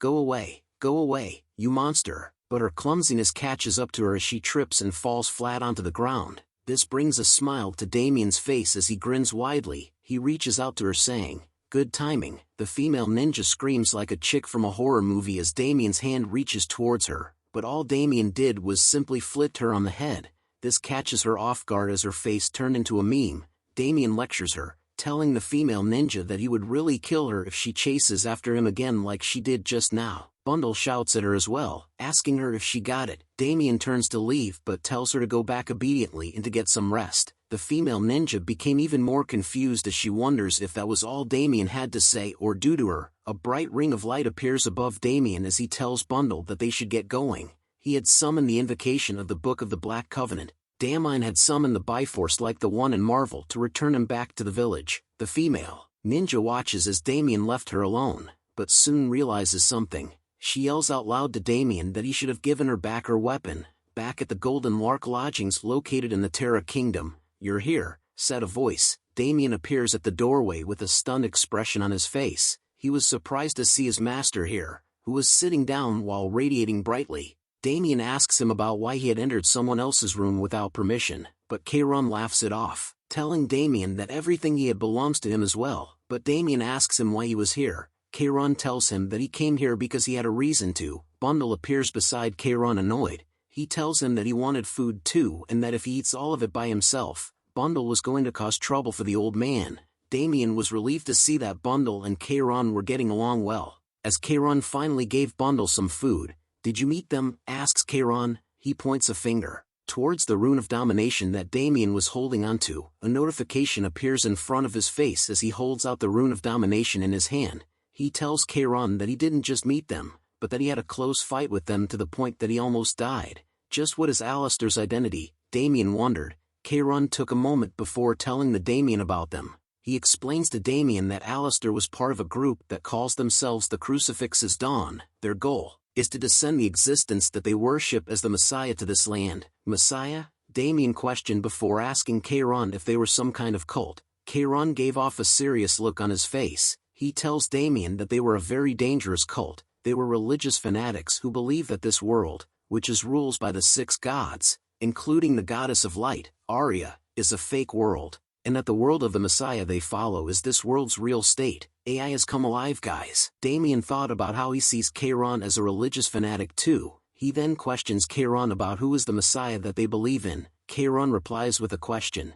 "Do you know about the evil god?" Damien drew a blank expression as he wonders what the evil god was. Kayron further explains that the evil god was a living embodiment of evil and a type of demon, the hidden monarch, the sinful saint, Big Fire, Six-Eyed Beast. He has a lot of names, but in the end, he is the first evil born. From the first evil born from the great god of darkness, Shaka. Balak was the demon's name. In ancient language, his name means, the one who annihilates, and he is an ancient evil who's been trapped on the other side of the world, unable to appear on this continent. Damien was taken back as he realized that shit had gotten real and that the scale suddenly got so much bigger. Damien thought deeply about the ancient evil, before realizing something shocking that came across his mind. He realized that all kinds of evil are rampant because of Shaka's absence, which meant that Kayron was saying that the source of that evil was Balak. Kayron nods his head in agreement and noted that his disciple wasn't that dumb. He also pointed out that the thing inside Damien and their origins are the same.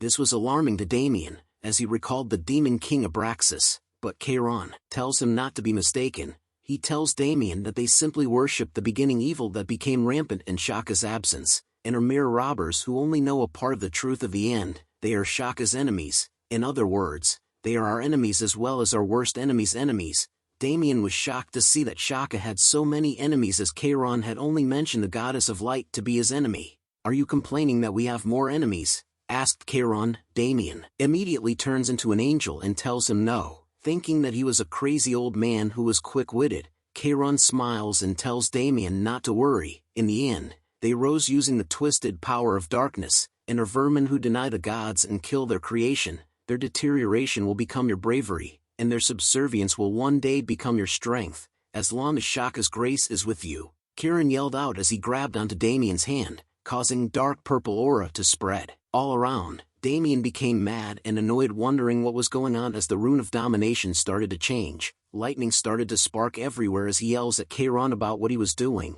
Bundle immediately flies away from Damien. A glitched-out notification appears calling for warnings. Another states that an unfamiliar feel has seized Damien. Damien's veins started to pop and reveal themselves as whatever Chiron did had taken an effect on him. An error report is seen on the notification window as most of its contents are blurred out. Damien thought about how he couldn't understand the feeling that was going through his body. "Focus," Chiron shouted. "As I said, in the end, that is also the same darkness as theirs. You need to swallow it whole and take it as your nourishment." Damien's face was filled with pain as he tried his best to get a handle on the excruciating feeling that was coming all over him. He curses at Chiron, calling him a crazy FING old man. Another glitched notification appears, telling him that a fragment of darkness is permeating inside of him. Damien shouts in pain even more as the core inside him started to unleash black lightning everywhere. The glitched notification informs him to focus on absorbing the fragment of darkness. The veins inside of his body had turned into a golden river. The notification finally gets back to normal,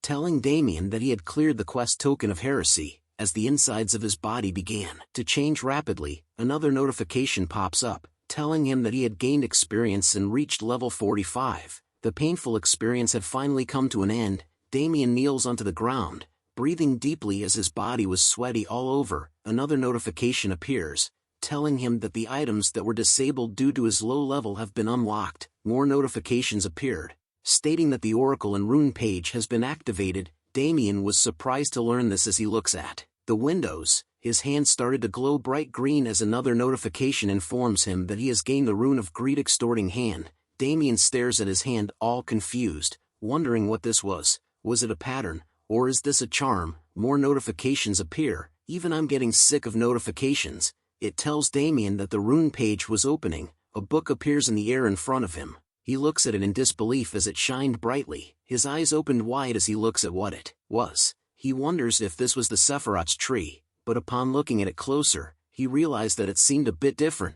Chiron wonders what the Sephiroth was but tells Damien that it was not that. He informs him that its name was the 7 Deadly Sins. They are Balak's subordinates and are the 7 evils of the beginning. Unlike Balak, who is trapped on the other side of the world, the 7 Deadly Sins undoubtedly exist in this world, planning certain things through their disciples, to bring him back from the other side. Damien wonders if Alistair was one of those disciples. Chiron agrees and tells him that Alistair was one of the Crucifix's Dawn's 7 disciples, who received power from the 7 Deadly Sins.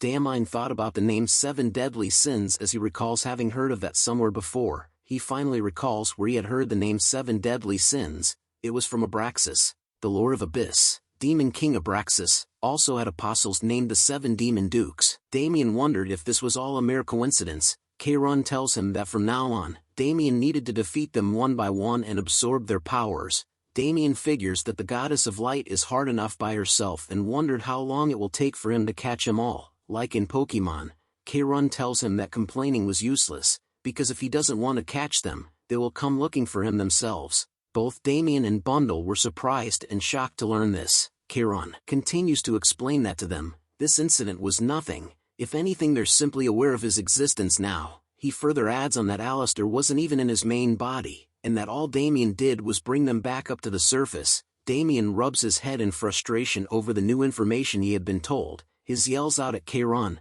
asking him what would happen if he completes it. Chiron tells him that he would earn power to match the lore of the other side. He lets out an evil smile and laughs, telling Damien that he would need to be careful not to be eaten alive by the thing that was inside of him. Darkness naturally consumes and is consumed to gain power. He then turns to leave, but laughs out loud once more before telling Damien that he was going to have a difficult journey from now. Damien agrees with him, as it was thanks to a certain someone that kept throwing him onto death's doorstep. Keiron hears those words and tells Damien, "Your tongue is like that of a snake's. Are you saying that my methods are wrong?" Feeling the anger and murderous aura from Keiron forced Damien to take a prepared stance. Damien lets out his own aura to let the old man know that he wouldn't just stand by and suffer this time, but Keiron was smiling as he realized that Damien had changed a lot from when they first met. Before leaving, he tosses something into Damien's direction and tells him to take it. Damien grabs it and asks what it was. Keiron explains to him that it was an item that detects evil energy. If there is impure energy around him, it will respond, so he would know if they were approaching in advance with that. Damien smiles happily as Keiron had finally given him something quite useful for once. Damien questions whether Keiron was really giving it to him, but Keiron disappears from the window instantly. Damien watches as he leaps away. He continues to watch him jump around the city, calling him a weirdo. Damien finally rests on his bed, glad that Keiron was taking care of him since he was his teacher. He then takes a closer look at the item. It was called Tessa Ring. It had the rank hero. It senses evil energy and glows red. Damien was alarmed to see how rare this item was. He thought that Keiron was just a broke old man and questioned where he got such a precious item. Bundle asks him if the item was that expensive. Damien tells him that if he sells this item, he would be able to buy a sedan. Bundle questions him about what a sedan was, but Damien tells him not to worry about it. He then thought about how he had unlocked something else as well. He calls out for the rune page that appears right above him. A window appears about the rune of greed extorting hand. It states that when struck, a fixed amount of HP or MP is extorted. The rune page revealed black pages that contained writings and drawings of a hand in white. Damien was alarmed to see that the skill had changed from blood absorption to mana absorption. He was even shocked to see how OP his was and that it was only the first property. "Isn't being OP good, stupid master?" Bundle asked, but Damien wore a disturbed expression on his face. He knew that it was a problem since it was too good. He continued to think, if the first stage reward is such an OP ability, just how strong will the next opponent be? He looks down and wonders if he could really get them all by himself. But another window appears before him. It was a letter from Minjun, telling Damien that he had arrived at the main continent, and asked where he needed to go. "What?" shouted Damien as he arrived inside the city walls. "Did you say Jushin?" he asked Minjun, as Damien himself couldn't believe it. Minjun tells him that it was what his system window said as he looks at it with a nervous expression on his face. He also told him that the people he was around were walking around while wearing some old-fashioned clothes. Minjun could also see Chinese characters and old-school tiled roof houses. He continues to compare his current location to what was almost like its half-historical and half-martial arts novel. Hearing Minjun describe his location brings a shock to Damien's face as he finally realizes where he was. He tells Minjun that he had hit the jackpot. Minjun continues to wander around his new area thinking about what Damien meant by that. Damien soon tells him that he was in the Eastern Continent and that Minjun was one of the first AC users to get there. Minjun was startled to hear that from Damien, as even his expression shocked the people near him. He finally realized for himself that he wasn't in the main continent but was instead at the Eastern Continent. Damien soon asked him about how he could have gotten there by himself. Minjun then tells him the story as he recalls the past. He tells Damien that he had met an old man who was picking clams at the dock and that he decided to help him. In return, the old man gave him a ride, and that was the end of the story. After hearing the story, Damien immediately tells Minjun to start streaming, as this was basically a sign from the gods telling him to be a streamer. Minjun was hesitant but soon agrees with Damien's idea. Damien also told Minjun that if he was curious about anything he should feel free to ask him, as Damien was willing to set up his stream for him. Minjun was glad to hear that and decides to leave the streaming to Damien, but he soon scratches his head over the idea that he was the first AC user to reach the Eastern Continent, which is weird to him. But what weirder was the fact that Damien knew about the Eastern Continent. Damien could be seen laughing out loud. He couldn't believe that Minjun was actually the first person to reach the Eastern Continent, the nation where the sun rises from the east. Jushin. It was supposed to be a new continent discovered after a year. Damien soon recalls an image of an old man with lighting all around him. He noted that this man was Master Rising Thunder Sky, who was from Jushin too, and uses the Martial Supreme Rising Thunder Sky technique. Damien, who was an average hand-to-hand fighting class before regressing, was taught an outstanding internal energy arts and martial arts of incredible power by this NPC. His current knowledge of the Eastern Continent was also due to the old man. Thanks to the old man, Damien was able to defeat the original continent's rookies and received the title, but as Damien continued to stroll through the city, he thought about how it was all in the past and so was the glory that came along with it, but as he opened his status window, his face was filled with annoyance as he was now somebody who had to use these shitty witch doctor skills. He quoted a phrase, "Those who will succeed will do so regardless of what they do." Bundle appears with an angry look on his face. He scolds Damien for saying those words as it meant that he was insulting Bundle right now. Even Damien was caught off guard by the sudden appearance of Bundle. Bundle begins to attack Damien, telling him that he had heard everything he said. The two continued to mess around with each other, catching the attention of anyone who was near them. The scene changes to the Terra Kingdom Branch Adventurers Guild. I forgot this lady's name, so we will call him Mommy Maid. Mommy Maid looks up with a smile, saying that the pride of the Terra branch is here. She had heard that Damien was injured but looked fine now. Damien was confused by her presence and questioned her about where Hatsan was. She tells him that Hatsan had went on a work trip and that she was acting as his proxy while he was gone. Damien couldn't believe it but still asked for work as he needed to make money. Mommy Maid was surprised to learn that Damien had already used all his money as his recent pay should have been pretty good. Damien knew that, but upon seeing his inventory his face showed a defeated look. A status window appears showing the current state of his equipment. His trusty sashimi knife had been destroyed alongside his flame lizard bracelet. The Ninjawala's leather pants only had 11% durability left and his golden rabbit sandals only had 5% durability left. Damien actually wanted to rest, but he didn't have a choice since all of his gear got wrecked during his previous fight. He soon thinks about Kieran's words about how even he couldn't know when the 7 deadly sins bastards will attack again, which was why Damien needed to recover his gear as soon as possible. He also thought about how he had the contract payment was entertainment gave him, but he didn't want to touch that if possible. He needed to use it for his father's hospital fees and for his mom and sister Jean-Hoon living expenses. Damien was feeling more tired as he knew that he couldn't make the same mistakes as before. Mommy Maid continues to stare at Damien with curious eyes. She soon tells him that since it was a request from none other than their ace, she has to do what she says, while giving a seductive bombastic side-eye. Seeing that side-eye sent shivers down Damien's spine as he thought about how this person was really a bit scary. She soon hands him a piece of paper and tells him to read it. After reading the paper, Damien was shocked to see what it was. Mommy Maid licks her lips, telling him that it wasn't an easy job, but if it's her darling Damien, she was sure it would be possible. The scene changes to the Veritas Highlands where snow and ice covered the land. A portal is seen with various users surrounding it. Damien was busy dealing with the freezing cold weather. His body shivers intensely as he couldn't believe that Mommy Maid gave him a place like this one, which reminded him of the past. Bundle was curious and asked if he had been here before. Damien tells him no, but that there was a similar place in the world he lived in. It was during his National Army service. Back in Korea, an announcement is made,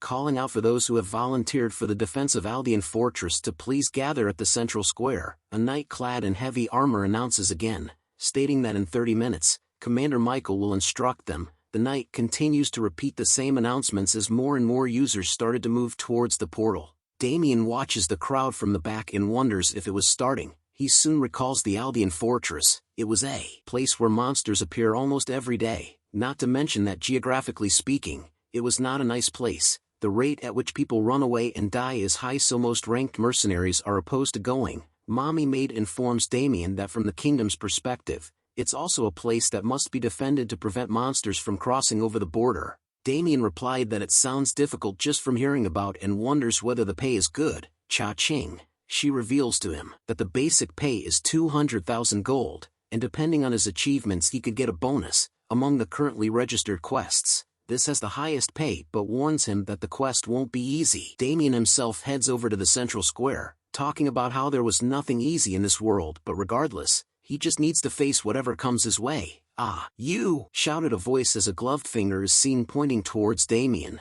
The sudden shout causes Damien and Bundle to turn around and see who it was. It was the female party leader who Damien had stripped her clothes off. She calls him out to him and calls him a pervert from back then. Damien soon remembers her as the person he met at the Great Wolf King raid from before. She was annoyed but his presence and questioned how scum like him was here. Damien tells her that her words were too harsh since they met after so long. He soon realizes that she had gotten new equipment, which meant she had spent some money. Hyun immediately covers her body in fear after hearing those words from Damien. She tells herself to not be scared as she couldn't be afraid of a pervert like him. She recalls her past experience where an instructor told her that she didn't have enough training, and that a blacksmith said it was difficult to repair her equipment, and finally if she wanted to recover her gear, she needed to have money. Hyun started to shake with anger as she recalled the shame she experienced because of the bastard Damien. She finally takes out her sword, telling him to prepare as today was the day he was going to die. "You'll regret it," said Damien with a mean face. Bundle too had a mean face going on, but Hyun couldn't believe what he said. Damien started to get serious as the look in his eyes changed. He repeats to her that if she doesn't put her sword down, she'll regret it. But his words had no impact on her as she rushes forward to attack. She unleashes her skill called Chevalier Attack Composite, which pierces Damien's head, but she could sense that he had dodged it with ease. She quickly turns around and tells him that she wouldn't let him go, but a voice tells her that she had lost her mind. With a swift motion, a leg is seen letting out a kick that sends her flying back hard.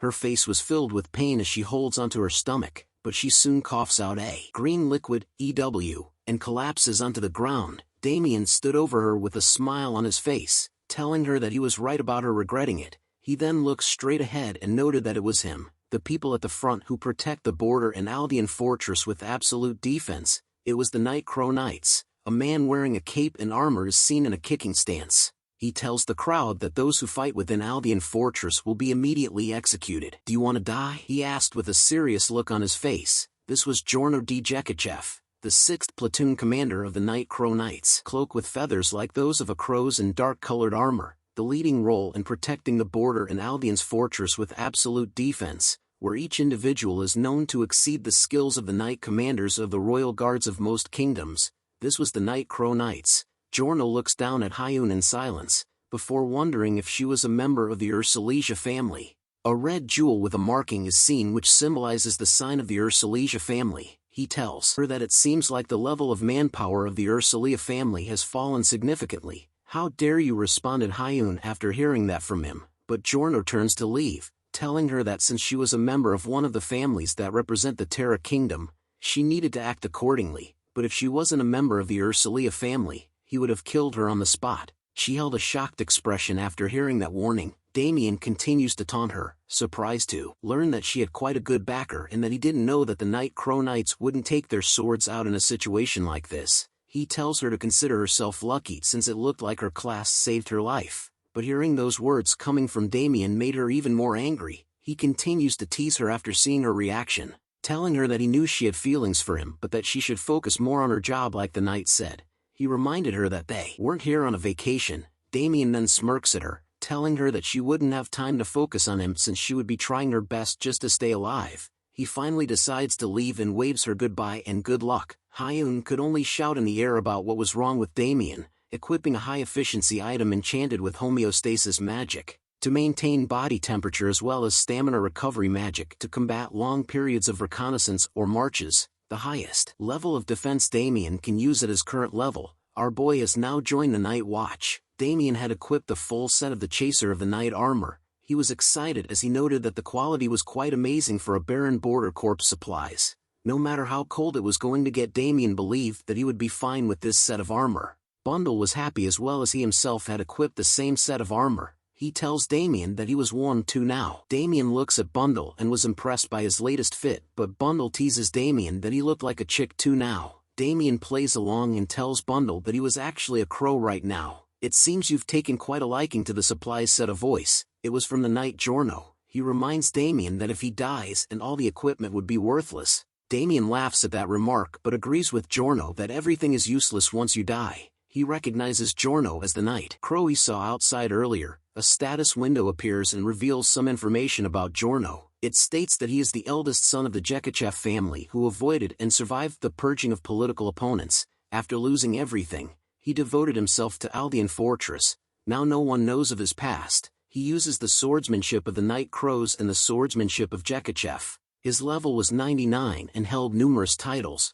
Jorno tells Damien that judging from his energy, he noted that he wasn't a rookie like the woman from earlier. But then he issues a reminder to Damien, telling him not to forget that this is a dangerous place where even experienced warriors die overnight. The only ones who will clean his body are monsters. Damien could only nervously agree to what Jorno said as he thought of him as being pretentious. Giorno then tells Damien to go outside as he was the last one and that soon the commander's instruction for the defense will begin. Damien salutes Giorno as he left, telling him that he understood his instructions. A massive crowd is seen gathering in front of the portal. All of them were wearing the same set of night watch armor. A foot appears on the steps leading to the portal. A man is seen hunch over and walks up the steps. He turns around and shouted at the top of his lungs, welcoming the soldiers and introducing himself as Michael Sinister, the commanding officer. He greatly praises the crowd's courage for coming to this cursed place on their own 2 feet. He talks about how some may be here for their own advancements while others are here because of unexplainable circumstances. There are also those that may be here due to a sense of duty to protect humanity from the monsters outside of the borders. But he gives out a warning that this place is a cursed land where nothing they wanted exists. This is a place where you have to kill in order to not be killed. This is originally the land of the monsters. It was that way since before and it will continue to be that way. He announces that from today onwards, they will follow the fortress regulations and are to prepare for the coming day of the twin moons, and to carry out their duty to protect the border with absolute defense. Although it will only last for half a month, it will be a difficult battle. This time might be the last for the fortress. The crowd began to talk amongst themselves after hearing the message from the commander, but he continues to talk, telling them to not forget that all they have to protect is themselves. With a fierce look in his eye, he tells the crowd that after today, they will all be busy fighting, so if they had anything to ask now. Any questions? He yells at the crowd. A man raises his hand and asks the commander about what they needed to do from now on. The commander reveals to them that the Aldean fortress is at the edge of Veritas Highlands, and is located at the summit, which spreads out in the shape of a fan.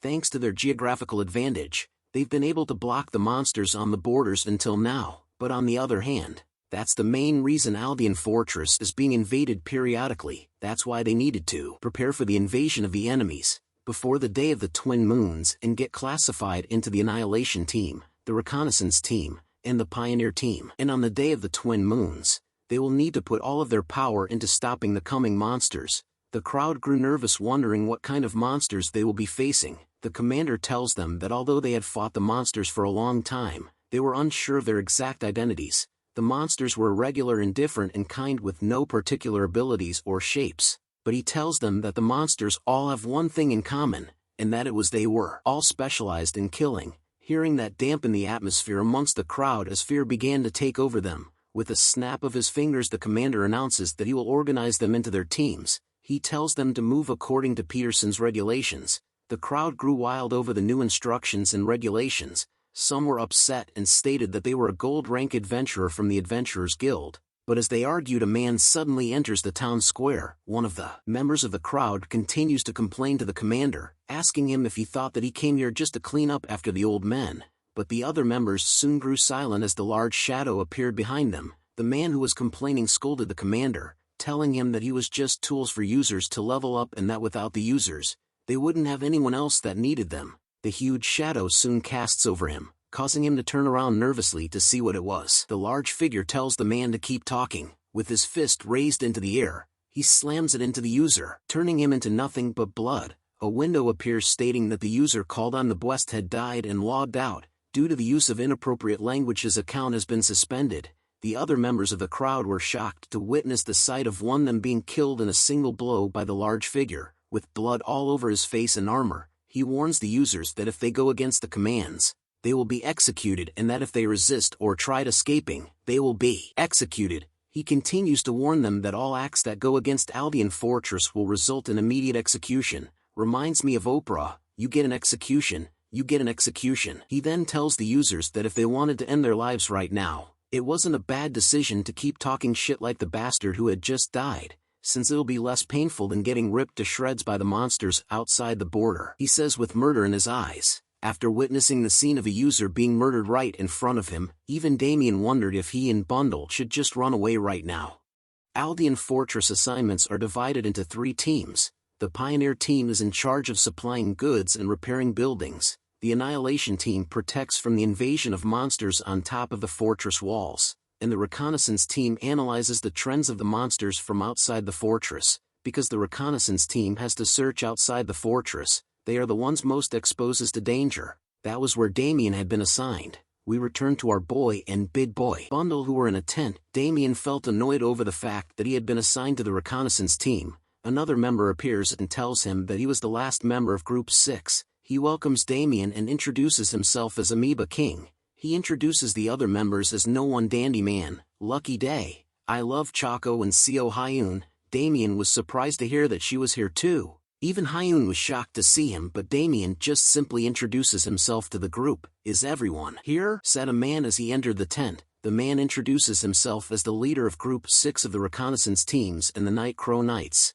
Jorno Djekachev. He explains to them that their tasks are simple, so he was going to explain immediately. He tells them that they first needed to analyze the trends, scales, fighting powers, and habits of the monsters outside the border.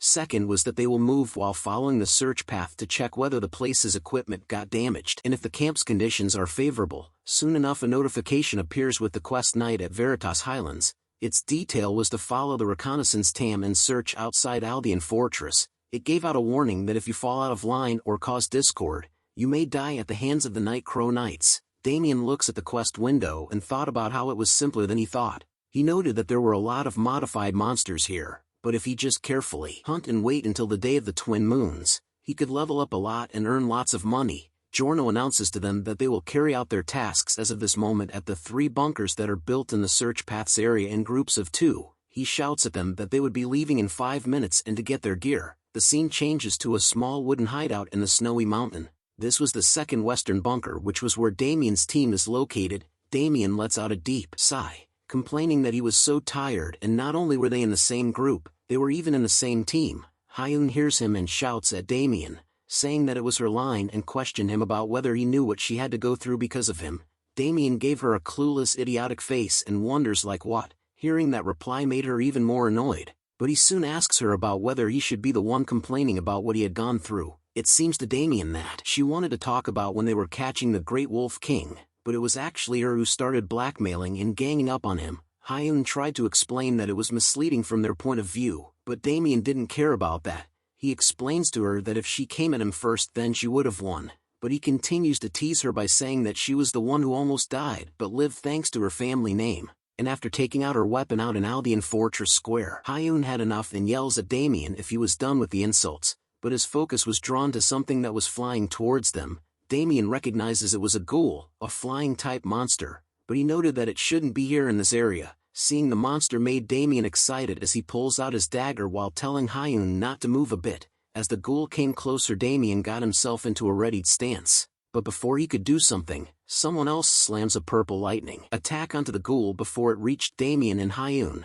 The powerful attack sends the ghoul flying far away. Oops, not that far, as the ghoul simply laid beside from where Damien and Hyun stood. Amoeba King enters their hideout and asks Hyun if she was okay, but Hyun was confused about why Amoeba King was here with them. Damien wondered as well as to why someone who was supposed to be at a different bunker appeared as if he knew when exactly the ghoul was coming. Amoeba King continued to ask if Hyun wasn't hurt anywhere while ignoring Damien and Bundle, but her attention was drawn to the monster as she asks him if he knew what it was. She looks at the defeated ghoul and noted that it kinda looks like a vampire. Damien informs her that it was a Veritas ghoul, one of the most annoying monsters that appear in this place, but he tells them that it was not yet dead. Hearing those words causes Amoeba King and Hyun to immediately prepare their weapons. A notification appears stating that the Veritas ghoul was about to transform. The Veritas ghoul's body started to have red lights appearing all over it. It lets out a ferocious scream as it recovered its health. A window appears with information about it.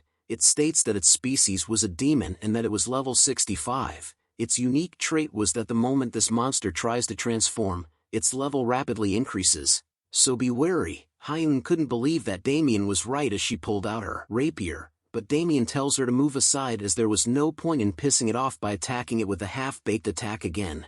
Just as the ghouls lets out another fierce scream, Damien tells them to watch carefully as he was going to teach them how to properly kill a ghoul. He leaps into the air, telling them that first was its head, then its shoulder, then its Achilles heel, then slice up its remaining joints. The ghoul lets out a painful scream over the damages that our boy has done to it. In that short time, as it falls to its knees, 2 notifications appear stating that the Veritas ghoul has received serious damages, while the other states that the Veritas ghoul's defensive power has decreased and its defense reduced. But something started to happen to the ghoul as its neck started to move around. Damien sees this and knows that it was a ghoul's move when it's about to shoot bone splinters from its mouth. He quickly begins to move while thinking if it was trying to struggle until the end. Just like how Damien predicted, the ghoul spits out the splinters from its mouth. Knowing that it was going to attack made it easier for Damien to escape from it as he casually dodges its attack with ease. He soon casts his own witch doctor skill, which lights his hand. He looks at it and shouts out checkmate with an insane speed that was caused with 99 times of bloody impulse. Damien landed a blow onto its head with so much power that it causes the head to explode into a bloody mess. One Punch Man style. The ghoul laid on the ground with its headless body. Two notifications appear telling Damien that he had killed the Veritas ghoul and had gained experience. Once the battle had ended, Damien lets out a deep sigh. As he stood over the ghoul's body, he asks them if they had just saw what he did. He reminds them that if they were trying to kill a ghoul, then they should go for its head first. Amoeba King couldn't believe what he was seeing. He questions Damien on how he did it, but Damien simply placed a dagger against his throat, telling Amoeba King that he wanted to keep things short. Damien then questions him about how he knew when the ghoul would appear. Hyun couldn't stand this sudden action from Damien and scolded him for treating someone like this when they fought alongside with him. Amoeba King tells Damien to calm down as he just saw a herd of ghouls coming from afar, and that he saw one of them turning this way. Damien pulls his dagger away from his throat and questions him about the herd of ghouls. He then poses with both daggers this time, telling Amoeba King that the Veritas ghouls didn't understand the concept of same race, so unless someone was up to something, they would never travel in a group. Damien then questions Amoeba King about who he was. Hearing that angers him as he couldn't reply back. Damien was ready to fight as he tells him if he wanted to get hit before explaining. "What's with the noise over there?" questioned a voice that drew everyone's attention. Giorno appears from above and questions Damien about why he was trying to fight his allies. Damien smiles as he looks up at Giorno for coming just in time. Giorno questions Amoeba King about why he was here since he was supposed to be at the third bunker. Damien knew that the NPCs became very firm when players interrupt the quest. Amoeba King tried to explain that he saw a monster approaching this way as Giorno leaps down to them. Amoeba King continues to explain his actions by stating that he thought it was a Veritas ghoul and that he came to help, but Damien cuts him off, telling Giorno that a certain person here left his bunker as he pleased and even knows a lot about ghouls. He informs Giorno that he thinks he came here for a different reason other than what he said. Damien even further implies that he thinks of him as a spy who will harm Aldean Fortress. Amoeba King continued to be annoyed and angered by Damien's sharp words. Amoeba King reveals an object that glowed red while calling Damien a bastard that was really annoying. Damien looked in horror over what was revealed. Amoeba King held a red orb in his hand and tells them that even though the rewards for the quest were good, he wanted to get rid of him and make it look like he got killed by the monsters. He finally decides to screw the quest and kill all of them. A red warning notification appears telling Damien that the Tessa ring sensed a strong feeling of darkness. He looks at the ring that glowed and wondered why it was doing that. He soon spots a bunch of the Veritas ghouls coming towards them in packs. Everyone were soon alarmed to see the group of ghouls approaching them. Amoeba King smiles as the darkness from the red orb started to enter his body. He questions Damien about the life he lived as someone had given him this to kill him. He continues to talk that even if he was lucky to kill one ghoul, there was no way he would ever be capable of killing all of them.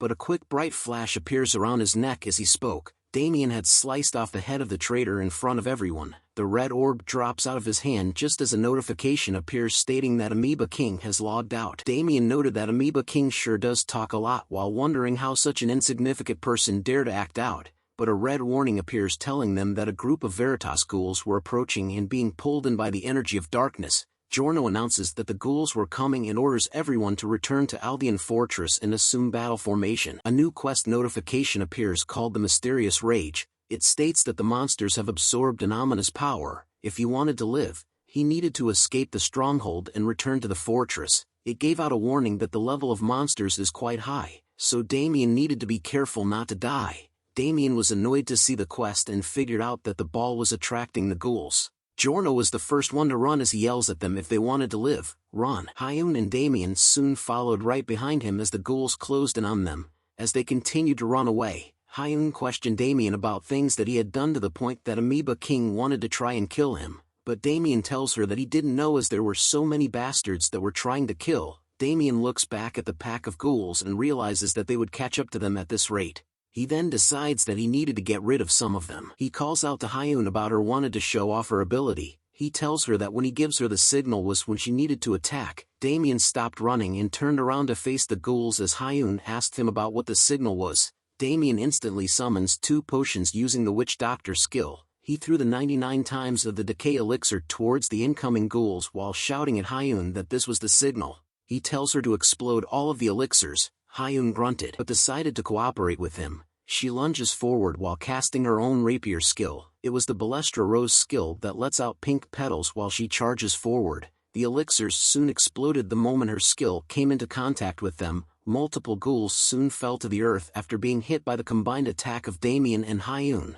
with his hand holding onto hers. Damien held onto the side of the ledge with Hyun as he tells Giorno that he was leaving the rest to him. A change started to occur in Giorno as he casted the Night Crow skill. He uses the Shadow Sword skill that left multiple purple slashes across the various ghouls that were near him and had beheaded them all in one strike. Multiple notifications appear stating that they had defeated a Veritas ghoul and gained multiple experience points. Damien shouted nice as he and Hyun jumped down. He thought about how awesome it was to get a free level up at this timing. Hyun on the other hand started to fall for our boy's Riz as she imagined flowers surrounding them as they fell together. Giorno soon approaches them and noted that they were both talented. He then informs them that they needed to escape this place quickly before other monsters come. After hearing the noise, they soon reached a valley that laid before Aldean Fortress. The 3 of them continued to move at a fast pace to reach the safe haven, but a sudden explosion and appearance of another player catches their attention. Hyun called out to I Love Choco, the female wizard who had fallen to the ground due to the explosion. Another player appears while telling them that they had taken their sweet time. He held onto another player's body while stating that he thought he was going to fall asleep from waiting so long. Damien drew his dagger and asked him if he was the one who was trying to kill him. The mysterious player threw the body to the side, telling Damien that because of him, they had lost favor with the higher-ups and that the Jingsan startup was in danger of disappearing altogether. So don't you think I should get my revenge? Said the player as he snaps his fingers together with a smile on his face. Multiple players started to appear above Damien's group while holding the same red orb. They gathered in huge numbers and laughed as they watched Damien. Hyun noticed and wondered if they were holding the same orb that Amoeba King was holding earlier. A red warning appears warning that the Tessa ring senses a strong feeling of darkness. Damien's ring had begun to glow once again. This made him question whether the mysterious player was trying to summon more monsters with those balls again. But a creepy sound resonated throughout the valley. A dreadful aura could be seen approaching them along with a huge shadow that was casted onto the ground. Damien looks at where it was coming from and wondered what it was. Oh dear lord, a monster with multiple heads had appeared. A window appears revealing its information. It was a stitched-up predator whose species was a demon and type was champion. Its unique trait was this monster's type level and abilities are decided depending on the beings that make up its body, so pay close attention. Another red warning appears as it states that a champion monster has appeared and to be careful not to die. Damien held a nervous smile on his face as he thought that all he needed to do was to just search around for this quest, but a champion-level monster has suddenly appeared. The scene changes back to Aldean Fortress as a voice wonders why Giorno's reconnaissance group 6 hasn't returned yet. It was revealed to be Michael, the commanding officer. Thor appears by his side and informs him that based on the words of the other reconnaissance groups, the monsters did not show any special traits and that it was true that Giorno's Group 6 had not returned yet. Michael grew concerned over that news as he noted that it was strange for Giorno out of everyone to not return. As he continues to look at the map on the table, he soon asks Thor about how the preparations for the defense of the Day of the Twin Moons was going. Thor informs him that they were about 85% complete and that if they were to fight right now there wouldn't be a big issue. Michael then asks him if there was a possibility of the Day of the Twin Moons being moved forward. Thor reveals to him that he was bothered by the fact that Reconnaissance Group 6 not having returned right now as it was something that had never happened before. Michael thought about it and concluded that since Group 6 had not returned yet, it must mean that there was a different reason than what they've normally prepared for. Michael wore a grim expression on his face as he tells Thor that he had a bad feeling about this. We return to our boy who was about to face off against a stitched-up predator who was currently looking absolutely demonic right now. Even Damien was afraid by what he was seeing as he realized something. 2 players had been grabbed by the monster and one of them called out to the player called Lucky Day to save them, but it was no use as the monster pulled them closer to its mouth and began eating them in front of Damien and the others. The thought of a monster that swallows users whole was shocking Damien as he simply stood by and watched it happen, but Giorno places his hand in front of them, telling all the players that were behind him to leave this to him while they returned to the Aldean Fortress. He wanted them to let Vice Commander Peterson know to prepare to fight like the Day of the Twin Moons immediately, But Damien knew in his mind that even Captain Giorno wouldn't be able to face those kinds of monsters alone. To top it off, the enemies that surrounded them were flanking them, which made escaping difficult. Damien then informs Giorno that even if they were to leave everything to him, he wasn't sure that everyone will be able to return back safely. He then suggested to Giorno that they should all try to fight them together, but the man who summoned the ugly monster stood in their way, as well as the monster appeared right behind him. He questions them about whether they still haven't grasped the situation yet and wonders if they still think that they were in a situation where they could run away. He introduces the red orb in his hand as the destruction orb and that he had brought it here to catch Damien with. He raises the destruction orb into the air and asks Damien to see if he could beat the nasty monster behind him. "Are you an idiot?" said Damien to the man who held the orb, which stuns him for a moment. Damien tells him that although he didn't know where he got such a cheat key item from, but it was obvious to him that it was an experimental weapon used with his lifeline. He then questions the enemies that surrounded him on whether they even know who the guys who gave that to them were, such as their names, affiliations, or goals. Knowing this made Damien mock them, as they didn't even know why they gave them the item and yet they were running around all excited. He reminds them that the basis of magic is equivalent exchange and continues to question them if it makes sense for them to use such power with no risk. Hearing him repeatedly dissing them made the enemies that surrounded Damien pissed off. Seeing their reactions to his provocation made Damien smile, as it was all a part of his plan. He wanted them to lose their cool first so that way they would move more predictably. His plan worked, as even their leader started to get angry over Damien's insults as he spoke out that it doesn't matter. He tells Damien that no matter what kind of object the orb was or what risk there is to it, I-Ming-Chen can handle it. He warns Damien that he was going to take out his tongue first and cut it to pieces. Hearing that threat was nothing to Damien, as he showed no reaction to it, only thinking that the enemies were easy to mess with. The ugly monster soon started its attacks on Damien. It uses its unique stitched predator skill called collapse to attack the players, but everyone manages to dodge away from its attack. The ugly monster then switches it up to use the skill called Thorn of Death. Damien was alarmed to see that there were tentacles coming up from the ground, but Giorno was prepared as he casted his own Night Crow skill that lighted up his sword, using the skill called the Sun, Moon, and Stars. He easily cuts the tentacles that appeared from the ground. Damien watches him and was impressed by Captain Giorno, as his nickname was the Monster Slaughterer. Seeing him able to handle the monster was perfect for Damien, as he decided to leave the monster to Giorno while he analyzes its attack pattern. But a sudden attack misses his head by a few inches. He turns to see where it came from and sees that the other guys that held the orbs were the ones that were responsible. He couldn't believe that these weak guys were sure excited because there were so many of time, but he knew in his head that being gathered together like that would just make them a target. As the other players tried their best to deflect the attacks, Bundles shouts out to Damien to look at a certain direction. The ugly monster had unleashed another stitched predator skill called Rotten Meat Shower that sent out numerous projectiles all around it, which shocks Giorno as well. Damien couldn't believe that it was capable of doing a wide-range attack too, so he knew that it was the end for him in analyzing of patterns. He rushes forward with his daggers while telling Hyun to watch his back while everyone needed to spread apart for now. The enemies above laughed at what was going on as Hyun was shocked to see that Damien was moving on his own. The two losers giggled among themselves and teased Hyun about how her pimp had left her and ran away. Hearing those words from the losers angered her as she called them damn bastards. The losers continued to laugh amongst themselves as Hyun wore a dark expression on her face.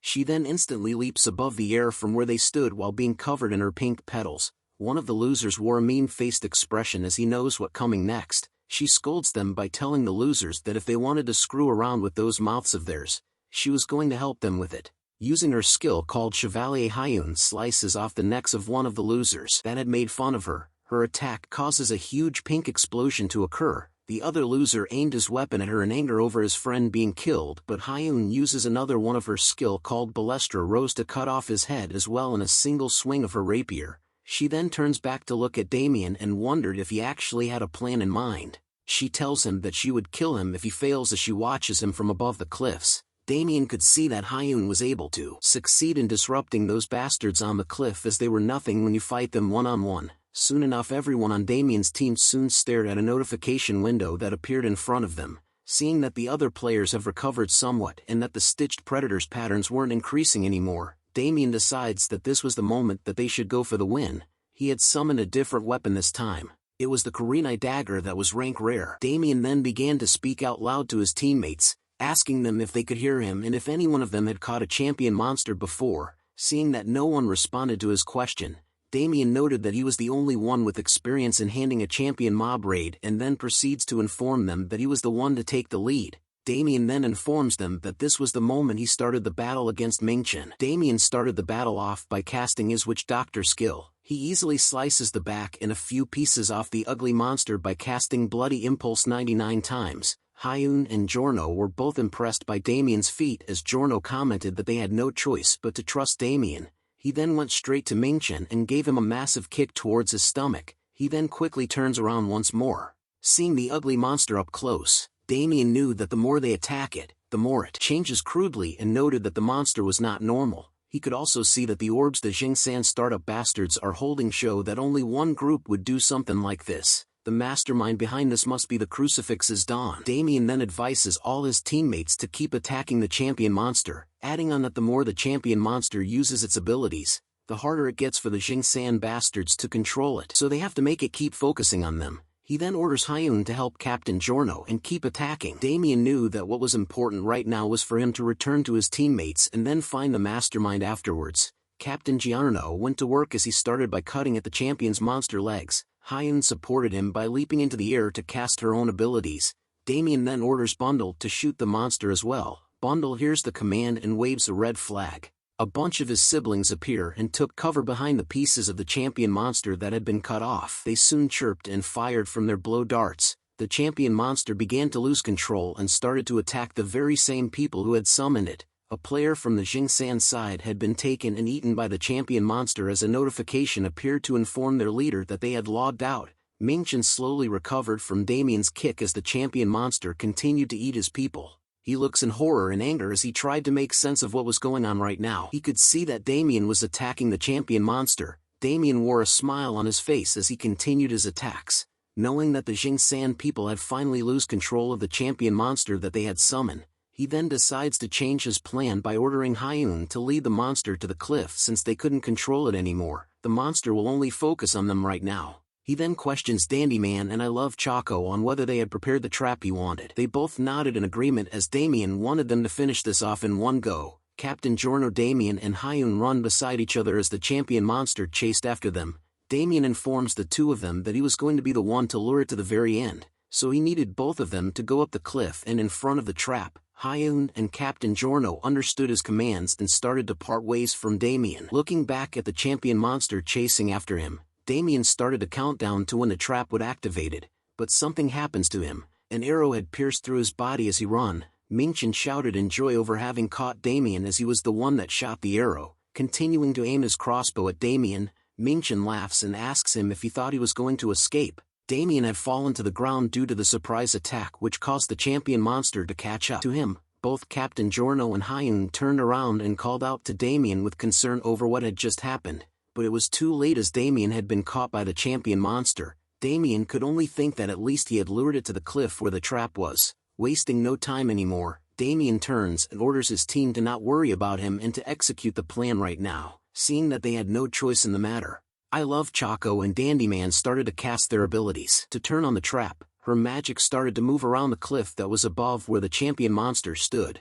The assassin member then casted his own skill called the Stalker, unleashes multiple waves of attacks onto the cliff that she had wrapped her magic around. The cliff then broke into multiple pieces that formed sharp rocks. The rocks soon fell over to where Damien and the champion monster stood. The group then went over to where Damien was to see if he had made it out. Captain Giorno was the first one to head back. He informs the group that they couldn't wait for Damien as more monsters will come soon, so they needed to return using another route. The group agrees with his decision and started to make their way back, but Hyun took a moment to look back once again, seeing the ruins of the cliff all around. She knew that Damien was definitely still alive. A shadow soon emerges from the debris of the trap that Damien had planned. Mingchen managed to survive, but was furious over why his teammates weren't responding to him. But another dark shadow soon stood in front of him. He recognizes who it was and wonders why he wouldn't die as he started to use the destruction orb once again.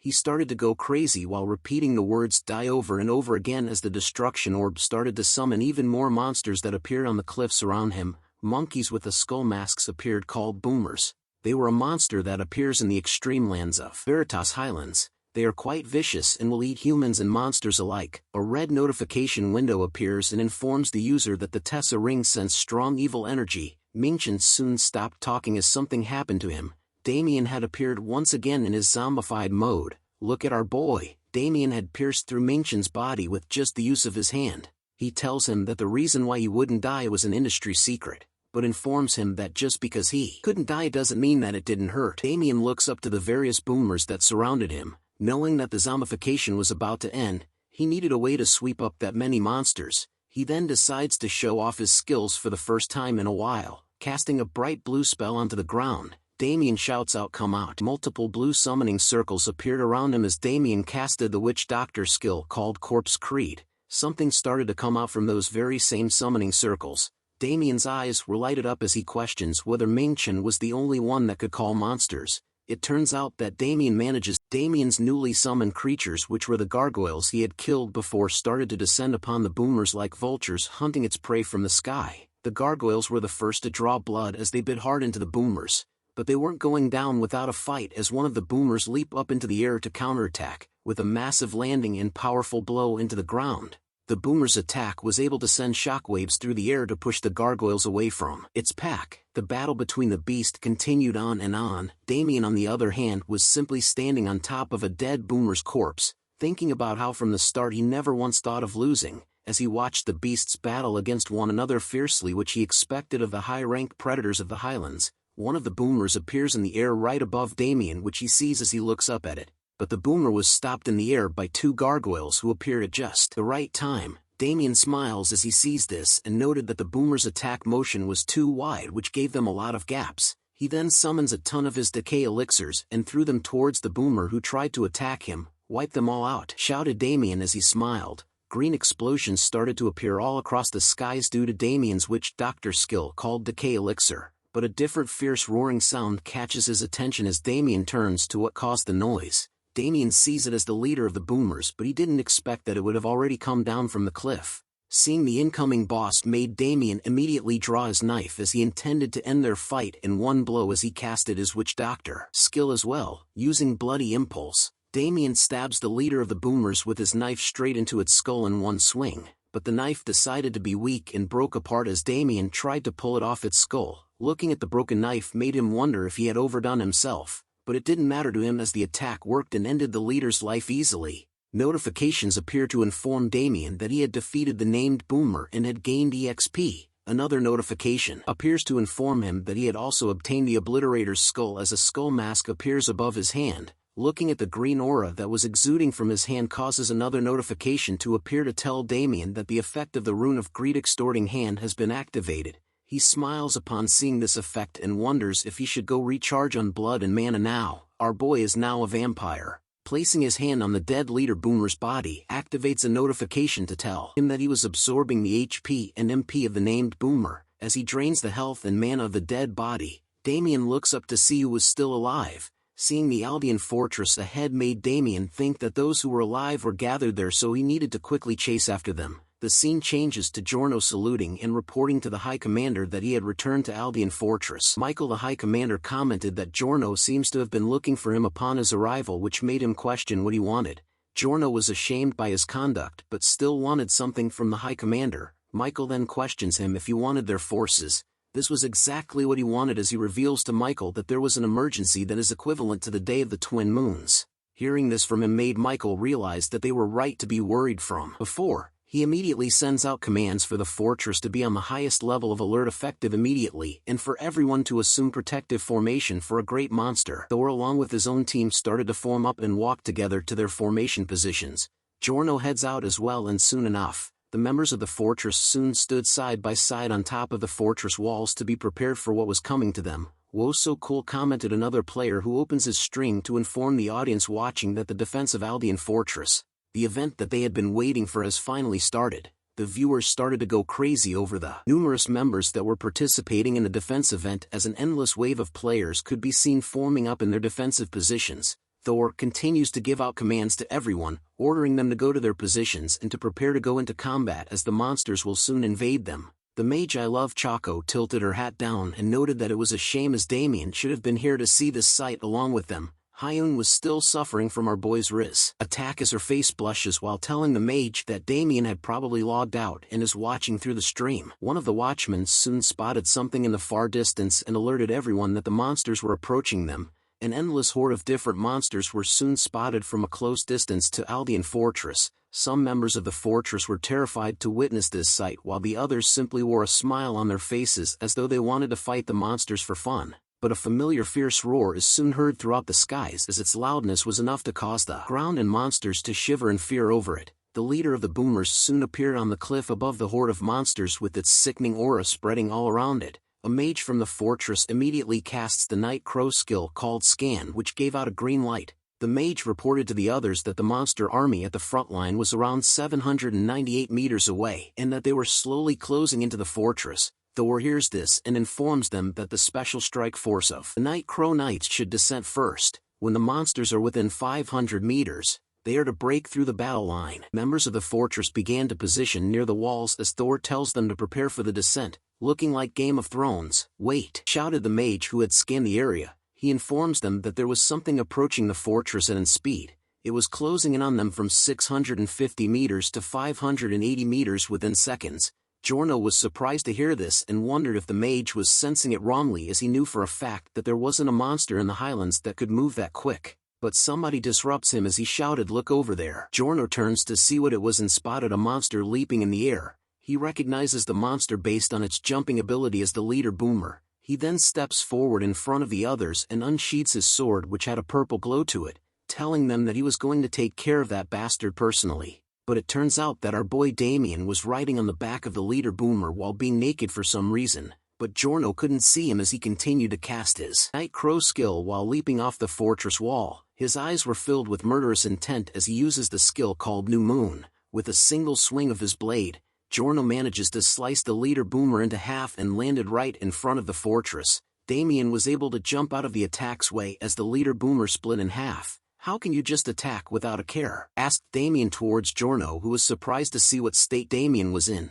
Damien was now a naked boy. A sweat drips down his face as he apologizes to Damien for attacking him. The rest of the members in the fortress were alarmed to see Damien as well, while Hyun was smiling from ear to ear. Giorno then welcomes back Damien to the group as he stood there magnificently without any clothes on. Facing their backs together, Damien immediately drew his daggers out even though he was naked. "Should I go again?" asked Damien as the monster army slowly surrounded him and Giorno from all sides. Giorno held a smile on his face as he tells Damien that that was what he was hoping for, as he and Damien were getting ready for the battle of their lives. Just as Giorno and our naked boy continued to be surrounded by endless waves of monsters, Damien remembered that before he starts slaughtering he needed to stream it. He smiles over the fact that a lot of people will watch the stream because it was the fortress battle. Thor continues to shout out orders to the members in the fortress, telling them that when the monsters enter the range, the special strike force of the Night Crows will descend together. The Night Crows followed the command that Thor gave out and leaped from the fortress together.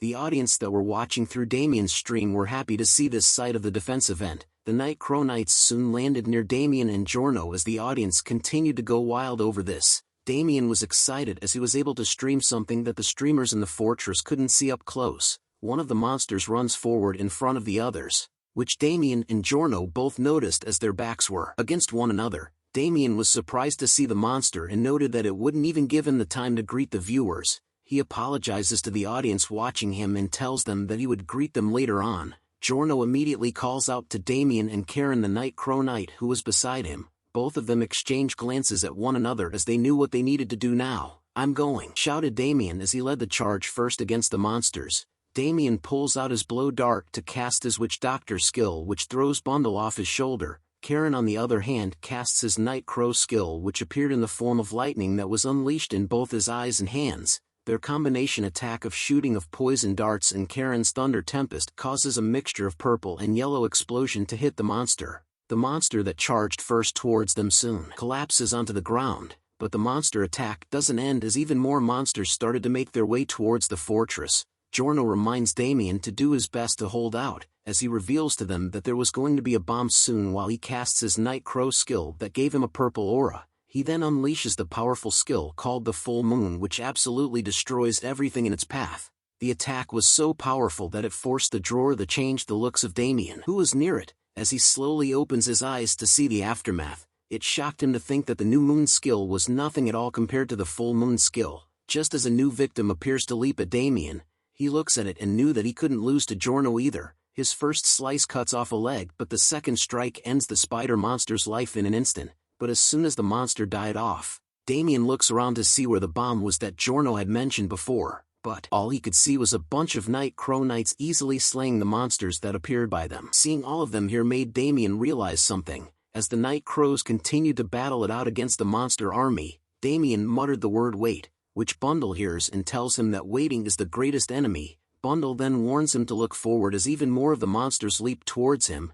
Damien was still easily able to cut down the monsters while thinking about how they were going to order a large-scale bomb. Specifically the commanding officer, at a place where 11 of the top-quality human resources known as the Night Crows were, which all didn't make sense to Damien as his audience couldn't believe his moves as he cut down the monsters.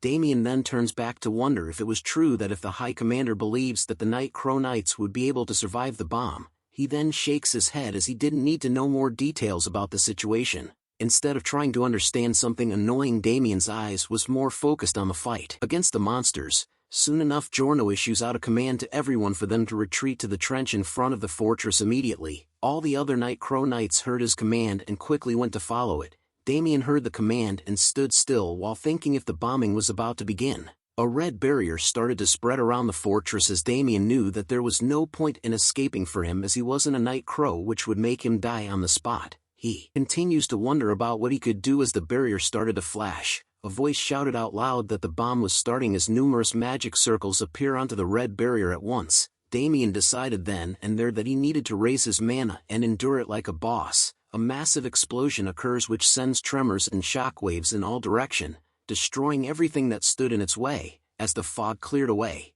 Damien is seen in a crater with notifications popping up to inform him that he had gained experience points and finally reached level 60. Damien continued to pant heavily even after surviving the explosion. His face was filled with pain as he knew that he had almost died to the explosion. He then continues to look around wondering if anyone else was still alive. The fog clears up even more to reveal that the Night Crows had hidden themselves in the trench that Giorno had mentioned. He looks around his troops and asks them if everyone was alive. His group replied back to him that there was no one missing among the 11 of them, and that everything was okay. Seeing that his troops were okay, Giorno turns around to check on the status of the monsters. Much to his horror, it turns out that there were monsters that were able to survive the explosion like cockroaches. With his arm trembling as he grabbed onto his sword, Giorno curses out loud that it turns out that not all of the monsters had died, but a foot appears near the trench and tells him to rest some more. Giorno looks to the person and was surprised to see him here. The High Commander and Thor had finally arrived onto the battlefield. Michael questions Giorno on whether he had saved them for this moment.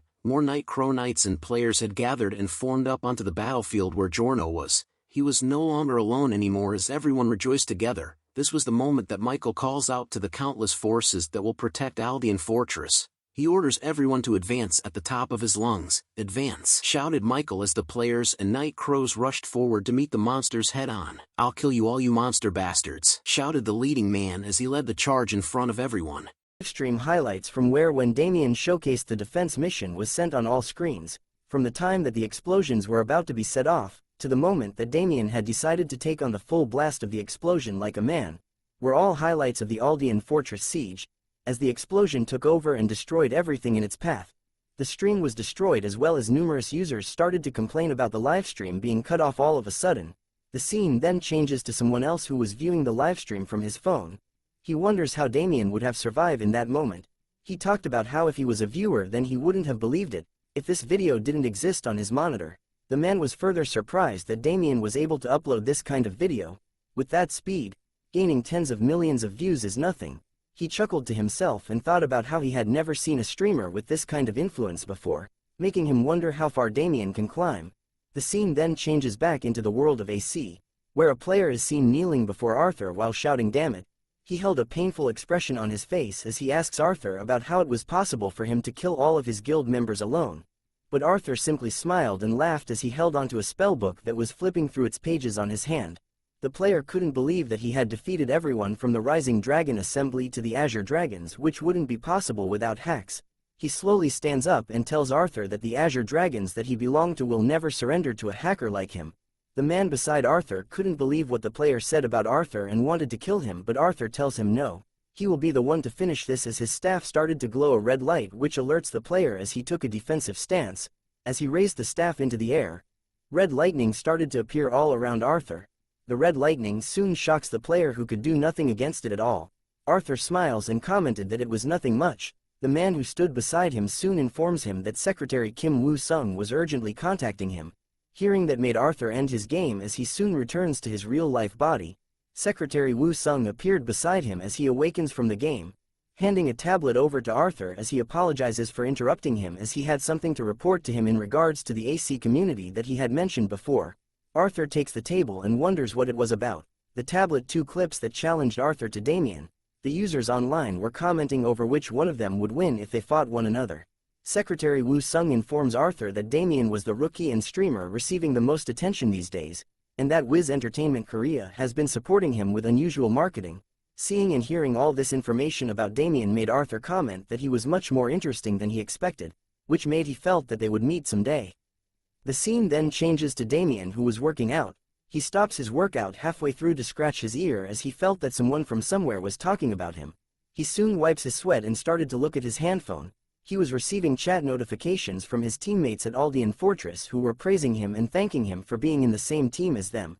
Seeing all the notifications on his phone made Damien think that there must be a lot of OTube revenue now. Min Jun then pops up behind him, wondering what he was looking at. Damien immediately hides his phone and tells him that it was just AC news, of course. As he continued to work out, Damien questions him on whether he had raised his level by a lot since he had just moved on to Jushin, but Min Jun wasn't sure as he had gotten himself trapped somewhere weird, and now he was just hearing about Tri-Flower Spirit Gathering or Quintic Anatomical Chi, but seeing Damien working out made him comment that he was a monster for lifting that much weight at once. Damien then thought deeply about what phrases he was talking about, as they didn't sound unfamiliar to him. He was certain that Min Jun was currently at least a hero rank, or even a legend rank. Min Jun continued to explain his situation about how he was currently being trained as if they wanted him to beat someone to death. But Damien tells him not to be sad, that he was slower than others, and that it will come back to him in a good direction, which made him question Min Jun on whether he was recording things as well.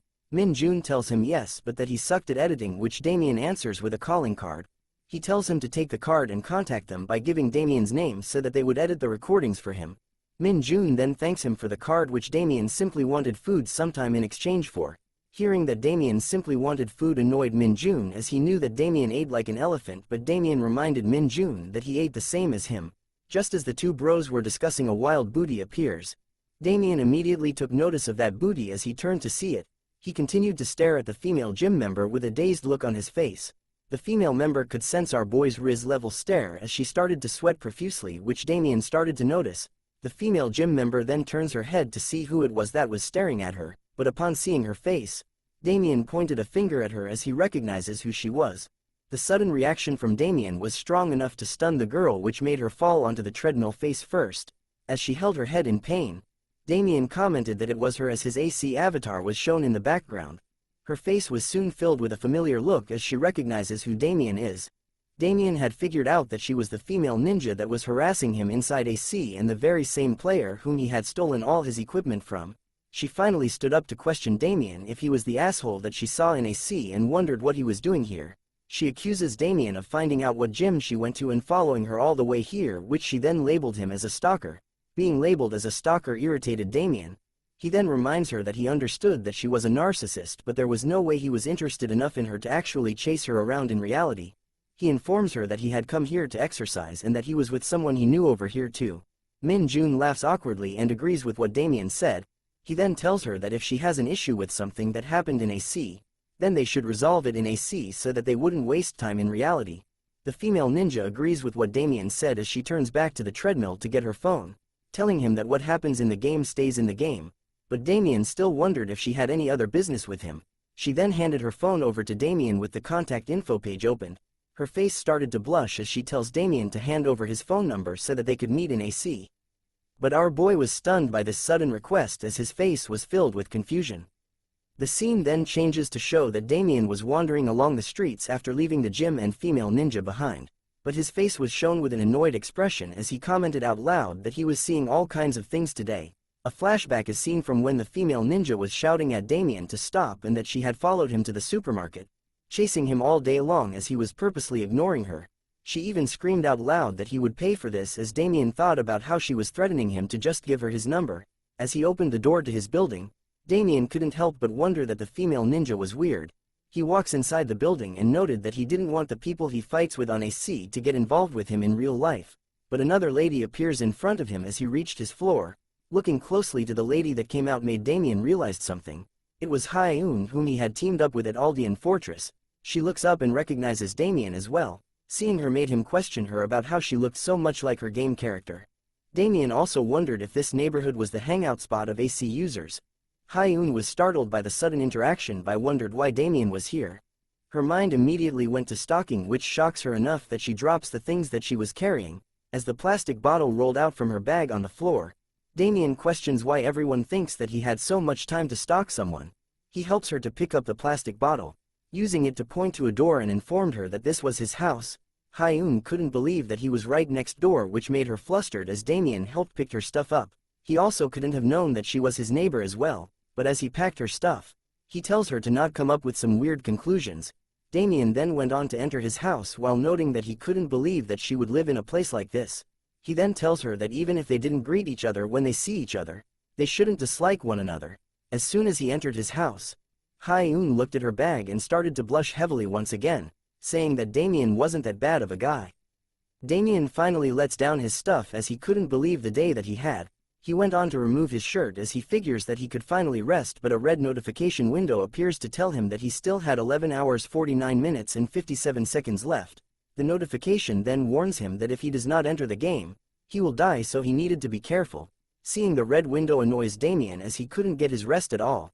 He storms into the room that held his gaming capsule while shouting that out loud if they wanted him to die while playing the game.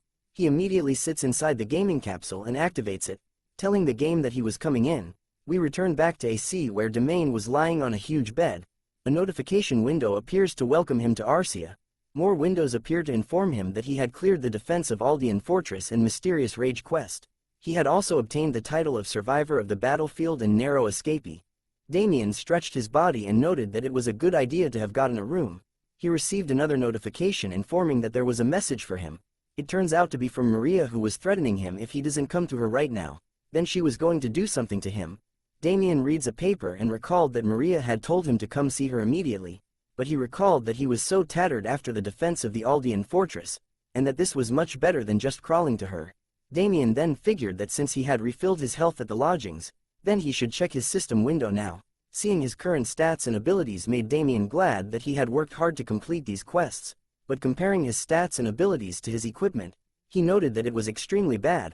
But aside from his equipment being bad, he noted that his level was a bigger problem. He recalled that normally at this point, users would change jobs or get promoted, but a notification informs Damien that due to an unforeseeable wall blocking him, he cannot develop any further, so he needed to find the related quest and complete it to reach higher stages.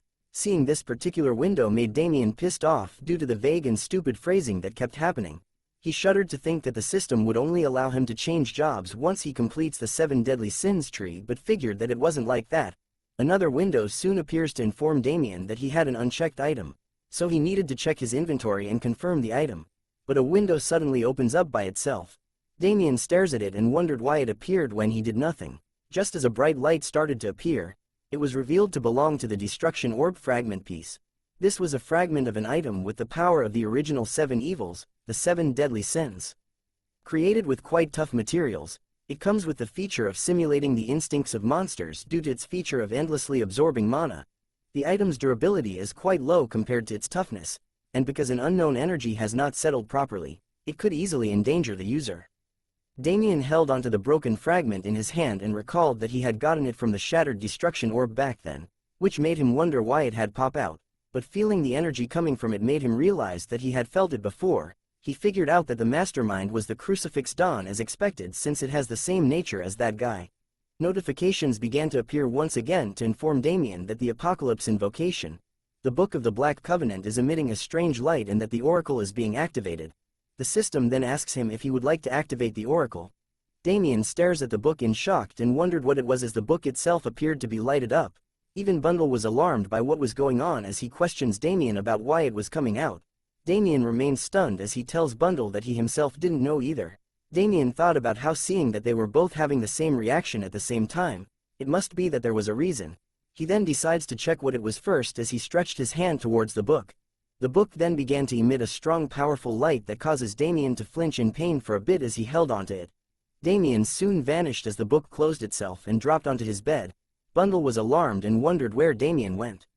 The scene then changes to show that Damien had been teleported to a different place as he fell from the light in the sky that was the same as the book. Damien kneeled onto the ground with a painful expression while exclaiming that he thought that he was going to die from motion sickness. He then looks around and wondered where he was, but something about this place was familiar to him at the same time. More notification appeared to inform Damien that the oracle had been activated and that he had been warped, but his current location remained hidden, while another notification tells him that he couldn't go back until he completes the oracle. Seeing the word oracle made Damien question what it was. He slowly began to stand up, but could only hear chirping noises that made him think of Bundle. But as he ventured deeper into the jungle, he realized that it was different from the sound Bundle makes. But just in case, Damien was going to be prepared to find it. He peeks out from the bushes to see that there was a campfire as he thought about how the sounds from earlier sounded like human voices. But Shaka appears right in front of Damien, shouting out "friend" at him. The sudden appearance of Shaka shocked Damien as he fell backwards. Shaka looks at Damien and questions him on why he haven't come all this time. But Damien was still alarmed to see Shaka in front of him, as Shaka was the god of the apocalypse. Shaka then grabs onto the back of Damien and tells him that he thought that he was going to die from boredom. Seeing Shaka here made Damien realize that this was probably Shaka's space too, which made him come to a sudden realization. He recalled the past memory of when Kiran had whacked him with the stick to send him to Shaka, which annoyed Damien as he questions why that old man had to knock him unconscious. Shaka continues to dance around Damien endlessly. Damien was focused on something as he sat near the fire. Notifications appear to inform him that the oracle has been activated, and to try again shortly. But seeing the multiple windows of the same notifications made him wonder why it kept popping up. He knew that traditionally, oracles are given to humans after they ask God a question, but aren't I closer to the opposite of that right now? Was the question he had in mind as he recalled being summoned to this place. Shaka appears and starts to complain to Damien about why he was just sitting there, which startles him. He apologizes to Shaka and got up, thinking that it was good that he was able to meet Shaka without getting beat up. Shaka then asks Damien to explain why he didn't visit them all this time. But seeing Shaka's annoyed face was unbelievable to Damien, as he couldn't believe that this kid, who acts so childish to him, is an equal of the Queen of Gods, Arya, in the mainstream, the unprecedented god of darkness who stands over all darkness. So, Damien just tells him that he was busy. Shaka wasn't impressed by his answer and called him a liar. He complained that he was so bored and that his friends had even waited for him too. Damien kneels to apologize once again and tells him that he would come more often. He thought about how no matter how strong of a god Shaka is, no man is an island. Shaka hears this from Damien and warns him to not do that again from now on. Damien stood up and replied that he understood, but was also relieved to see that he had these chicks with him. Shaka then wonders if Damien had brought presents with him with a smile on his face. Damien thought about the present just as a quest notification appeared called the condition of reconciliation. The quest explains that reconciliation means that he must resolve any negative emotions towards each other. There is nothing better than a genuine present when reconciling with an old acquaintance. Let us try to ease the anger of someone with all our hearts and feelings who we want to reconcile with. The quest type was epic and tells Damien to give an item that the target might like. Damien couldn't believe that the game was trying to rip him off so blatantly as he continued to stare at the window. With his inventory now opened, Damien was confused to see it suddenly open, while Shaka on the other hand was happy to see it. He wonders why Damien had brought so much with him as he stares at his inventory with stars in his eyes. Seeing the greed in his eyes, prompted Damien to tell him to wait a second to calm down, but Shaka simply grabs Damien's inventory off him. This action shocks Damien as he couldn't believe that you could just take someone else's inventory like that. Shaka went on to remove everything from Damien's inventory as he pulled out each item one by one. Damien could only scream in horror over this sight. Multiple windows appear to inform Damien that he had been robbed of numerous items. But all he could do was scream and wail as he thought about how the game knew he was being robbed, then they should stop it. Damien decides to chase after Shaka, who continues to hold onto his inventory. Damien chases him around the fire till a notification appears to inform him that the seventh god Shaka likes his present, and questions him if he wanted to give Shaka a present. Knowing that the quest was mandatory, Damien knew that he had to press yes. Shaka's eyes begin to glow once again as he finally spots an item that he found cool. Damien looks at him with displeasure as he asks what he was taking out now. Shaka shows the destruction orb fragment piece in his hand with a smile on his face, asking Damien if he was going to give him this. But our boy couldn't believe that Shaka wanted that thing amongst everything else. But he decides to think about it as Shaka waves it in front of him. He thought about how maybe this robbery in the pretext of an oracle is because of that. There must be a reason why this situation came to be, so he decides to press yes while cursing over the fact that he had been robbed just like that.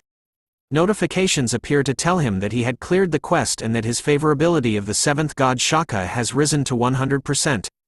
After receiving the gift, Shaka continued to speed around in circles like a speedster non-stop. Seeing his reaction made Damien wonder if he was a track and field athlete. But Shaka soon comes to a stop, telling Damien that since he had given him a present, then he should give him one too. Damien was alarmed by the sudden kindness as Shaka placed his finger onto his body and told Damien to take his present. A purple light started to appear as Damien wondered what Shaka was doing to him, but he soon recognized the feeling that was inside his body in the form of a purple orb. Shaka's eyes held a certain madness as he continued to give his gift to Damien. The purple light had now engulfed Damien's entire body. He then reappears back onto the bed that he had left before. He started to breathe heavily and questioned if he was back. Bundle appears by his side and questions where he went, but all Damien wanted to know was how much time had passed. Bundle wondered what the hell he was talking about as he tells Damien that only 10 seconds had passed since he vanished into the book. Damien couldn't believe what Bundle said, which caused him to attack Damien. As Bundle continues to attack Damien, he wonders if it was all just a dream. But he was certain that what he felt was too distinct to have been a dream as the purple orb of light remained inside his body. A notification appears to inform him that a strong surge of darkness has filled his body, and that the seventh god Shaka's power was reconfiguring his monohull. Damien started to feel pain in his body as the purple orb within it started to react even more heavily. Another notification tells him that his incomplete monohull is now forming its complete shape. His face was filled with pain as he struggled to breathe as the notification window showcased the percentage slowly increasing. Damien lets out one final scream of pain as the percentage reaches 100%. A notification informs him that it was a success. His monohull is now complete and has formed a new ring. His body has knocked down an unknowable wall and developed into a higher stage. But he curses out loud over the fact that the purple orb wasn't stopping. Bundle was worried and asked what was wrong, but Damien could feel the change in his body now. He felt that the wall that was stopping him on level 60 was now gone as his stats showed that he was now level 70. His skill window now contained over 7 new skills. He finally understood the meaning of the oracle upon seeing it. This is a new beginning. The witch doctor class was now changing.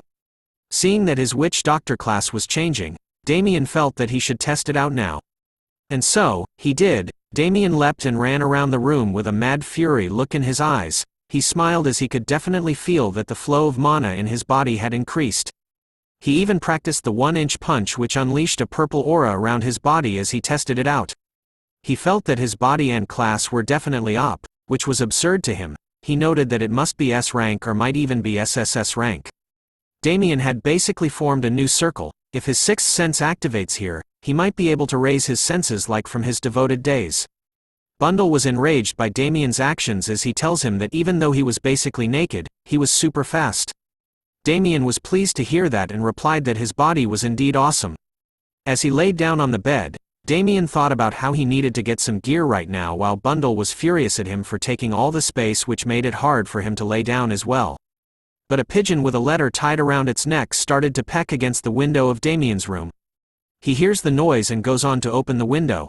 Picking the letter from its neck made him wonder what it was. It was written from Maria Jones, who tells him if he doesn't come immediately, she would kill him so that others couldn't even find his corpse. This message sends chills down Damien and Bundle's body as they read it themselves, as Damien had totally forgotten about it. The scene changes to a beautiful city called the Holy Theocracy Orinus's capital Upatel. A divine estate with glowing waters is seen where someone sat in the middle of it on a throne. It turns out to be Arya, the goddess of light. Mamma mia, her eyes remain closed as she stares up, but she slowly opens them after some time has passed. She could see that there was a black star in the sky, the star of darkness that swallowed everything is brewing. She wonders how something that had already died once is reappearing once again now. But the black star started to crack and reveal a red aura inside of it which she sees. Staring at it held no more purpose as she closed her eyes once again. Tens of millions of years ago, she definitely dropped that star, and yet it was still emitting such a strong energy. Arya then decided she needed to make preparations. She casts the spell called Light Aura to call her family. Calling forth her own version of a book just like Damien's, it was called the White Pledge Book that calls the creation of the world. We now return to the Adventurers Guild, where Damien excitedly opens the door to a room, but is greeted with a sharp pen thrown at a high speed towards him. Damien manages to spot it and bends his neck backwards enough to dodge it while a voice speaks out that she missed. Upon closer inspection of the pen, Damien could see that it was the fountain pen of an employee of the Adventurers Guild. Hatson looks at Maria, who understood what he meant. She looks at Damien with a fearsome look on her face, asking him if he finally came.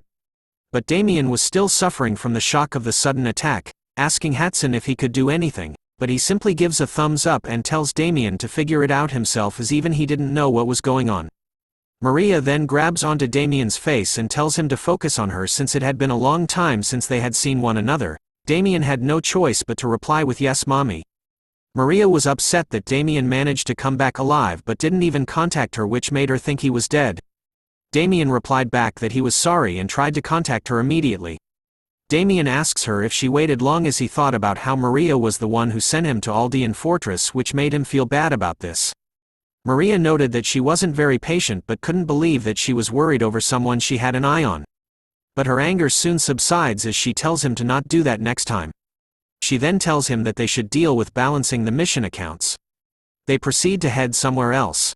They walk down a few stairs which were lit with torches.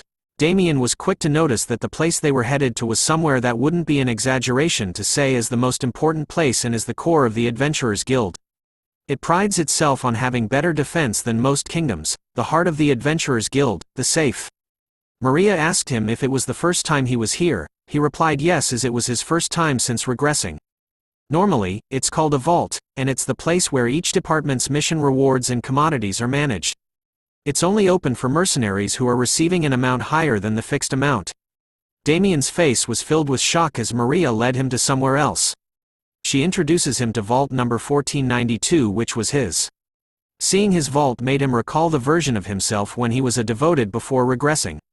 Maria soon questions Damien about what he did, which he was unaware of, till Maria continues to question him about what he had to do for the fussy nerds at Aldean Fortress to favor him.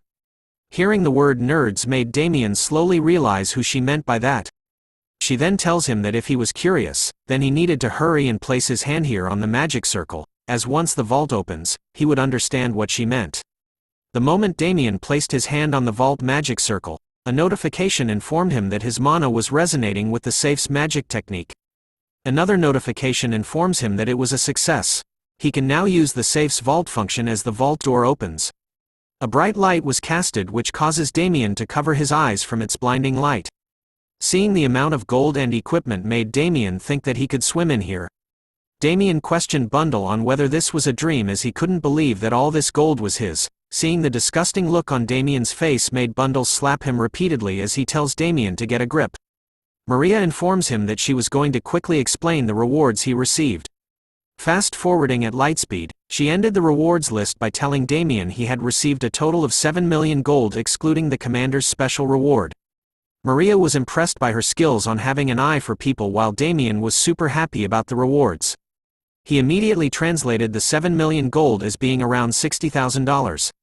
As he swam in the gold coins, he couldn't believe that he was getting paid this well. But he soon takes notice of the equipment laid out in the corner of the room. He notices that there was a letter in its belt and proceeds to read it. The letter wrote, "To Damien, it was an honor to be able to fight together on the battlefield, soldier." It turns out that the equipment and letter were both from Giorno. Damien couldn't believe this and felt kind of touched by his act of grace. Maria then claps her hands to inform Damien that there was one last thing. She presented him a golden case and noted that this was probably the best gift. Damien took it from her and slowly opened it up. "Holy moly," shouted Damien as he finally saw what it was, a platinum badge. Maria congratulates him for entering the top 20% of mercenaries. Damien was now a platinum-tiered mercenary. Damien sat at the town's fountain, still shocked over the fact that he was now a platinum-tier mercenary. He continues to stare at the badge in his hand. He noted that although the difficulty level of the missions will get higher, what he can do as a mercenary will diversify. But this wasn't all that he got. A window appears with the title of Survivor of the Battlefield, a title given to someone who survives a fierce battle that was not possible to survive in. It seems to contain a strong will that does not come from normal people. He had also received another title called Narrow Escape, a title given to one who has repeatedly escaped death's strong grip. It is as if the user is able to survive from any hopeless situation. Seeing that he has these two titles, Damien thought that this might be enough while Bundle questioned him about what he was saying about being enough. As he rubs Bundle's face, Damien tells him that it would be okay to slowly leave this place, but Bundle was curious about what he meant by that. He explains that he had done everything he could do here, and before he knew it, Damien had reached level 70. Staring at the window, Damien knew that for normal classes, this level would mean the third occupation change. He places a dot on a map, stating that farming there would be limited, nothing good will come out from staying in one place for a long time. So he decides that they should go to the central part now. But he questions himself on whether they should reset the items for now. Bundle tells him that they should. Damien started to look through his inventory for any good items just as a group of golden armor players started to walk past him. One of the members started to trip over a piece of broken pavement and fell head first in front of Damien. The player curses out loud before asking Damien about where he was looking. He shouts at our boy, asking him if didn't see him passing by. But both of them knew that the broken piece of pavement was the reason why he tripped. The player didn't want to admit it, so he continued to taunt Damien while another member of the group went to ask him about what happened. The player tells him and points to Damien that he was the one responsible for tripping him. Damien could only look at them and figure that they were a group. Judging from the fancy insignia on their chest, Damien figured that they must be quite a famous brotherhood. But his eyes soon widened as he figured out their insignia. It was the Emperor's Blood Alliance. This was the crest for the Emperor Blood Alliance, the place that Jung Yuman, the a-hole, is the leader of. The group then started to taunt and mock Damien, calling him a newbie who was scared of them. Their taunts and insults started to really anger our boy as he tried his best to contain his anger. But he soon explodes and grabs onto his hand, telling and warning the player to keep going their way. He continues to twist the player's arm into an awkward position, causing him pain as Damien continues to warn him to not start a fight with the wrong person. He continues to hold back his anger, knowing full well that this a-hole belonged to the Emperor's Blood Alliance, which made him want to tear him to shreds. But Damien held back, taking in a deep breath. He knew that he didn't have the equipment yet, so he needed to hold back. As he slowly lets go of the player's hand, he tells him that he must have misunderstood, and that he had tripped over the jagged stone himself. The player was acting like an NPC, as he shoves Damien's arm away and told him to let go, "You bastard." Seeing his reaction to Damien made his other members amazed at what he did. Damien then reminded them to keep going on their pretty way, but the player still decided to pick a fight with our boy as he tried to pull out his sword. But the guards of the city soon appeared and shouted at him. They warned the player that using weapons in the square is forbidden. The other members of the squad hears this and tell him that they shouldn't make a scene else they get marked by the troops. Hearing the word troops made Damien realize that this group were only common knights. As he understood that the Lord held the highest, Vice Lord the second, Escort Knights the third, Troop Knights the fourth, and the bottom dwellers were the common knight and apprentice knights. This made him wonder if the group were afraid of their higher-ups, but his thoughts were cut short as the player yelled at Damien to follow him to the hall. Damien was annoyed with this lil bitch but figured that there was no use in bluffing anymore, so he decided to follow the group of players who were walking to their deaths. As he walked, Damien knew that because of the war with the Azure Dragons, there's been more attention to the Emperor Blood Alliance, so there are quite a lot of onlookers as seen from the crowd that were talking amongst themselves. Damien tells the player that he didn't want to make this embarrassing, so he figured that they should end things quickly as he was busy.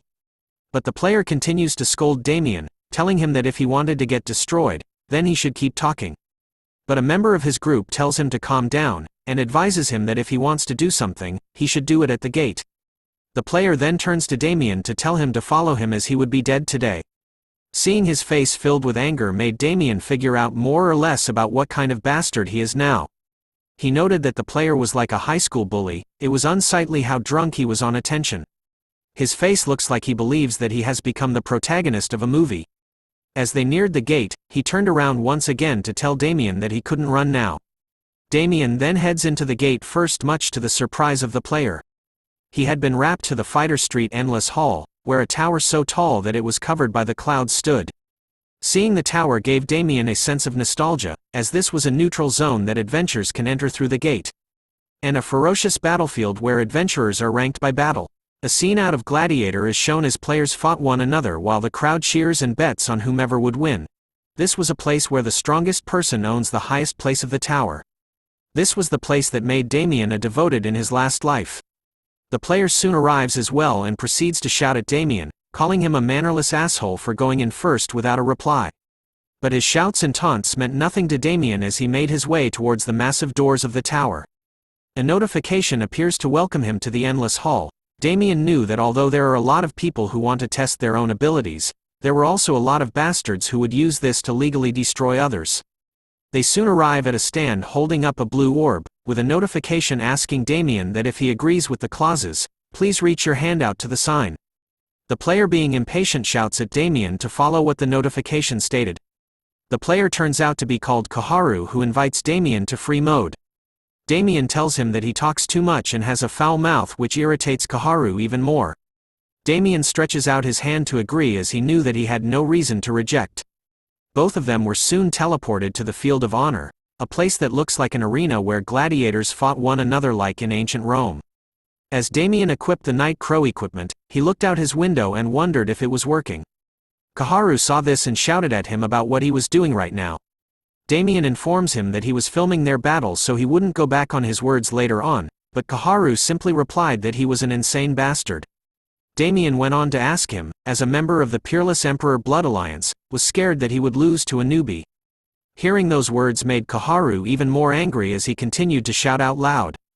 He then warns Damien that he should do what he wants and just get ready to be destroyed. But our boy tells him that that was something he should do instead. The moment Koharu placed his hand on the handle of his sword, Damien disappeared in an instant. Koharu then felt something behind him in that same moment and turned around to see what it was. Damien appears with his fist raised high and tells him hi. With a mighty hit that causes an explosion, Damien's fist meets the a-hole dead-on. As he makes his way towards Koharu, who appears to be knocked out from a single blow, Damien tells him to get up. Stop exaggerating, member of the Peerless the Emperor Blood Alliance. Koharu couldn't believe what just happened to him as he faced the ground with shock written all over his face. He couldn't even see Damien move at all. But our boy shows no mercy as he continues to land another blow onto him. He warns Koharu that if he doesn't block, he will lose. The punch lands onto the a-hole's face as Koharu wonders what class Damien had. Seeing Damien's stance made him conclude that he was a pure strength-based physical class. He sees a chance to leap out of harm's way and looks at Damien with murder in his eyes, telling him that he was going to kill him. Koharu pulls out two blades to reveal his dual blader skill. Casting a tornado-like skill called Fatal Storm, Koharu rushes back to counterattack Damien with a dual blader's innate skill.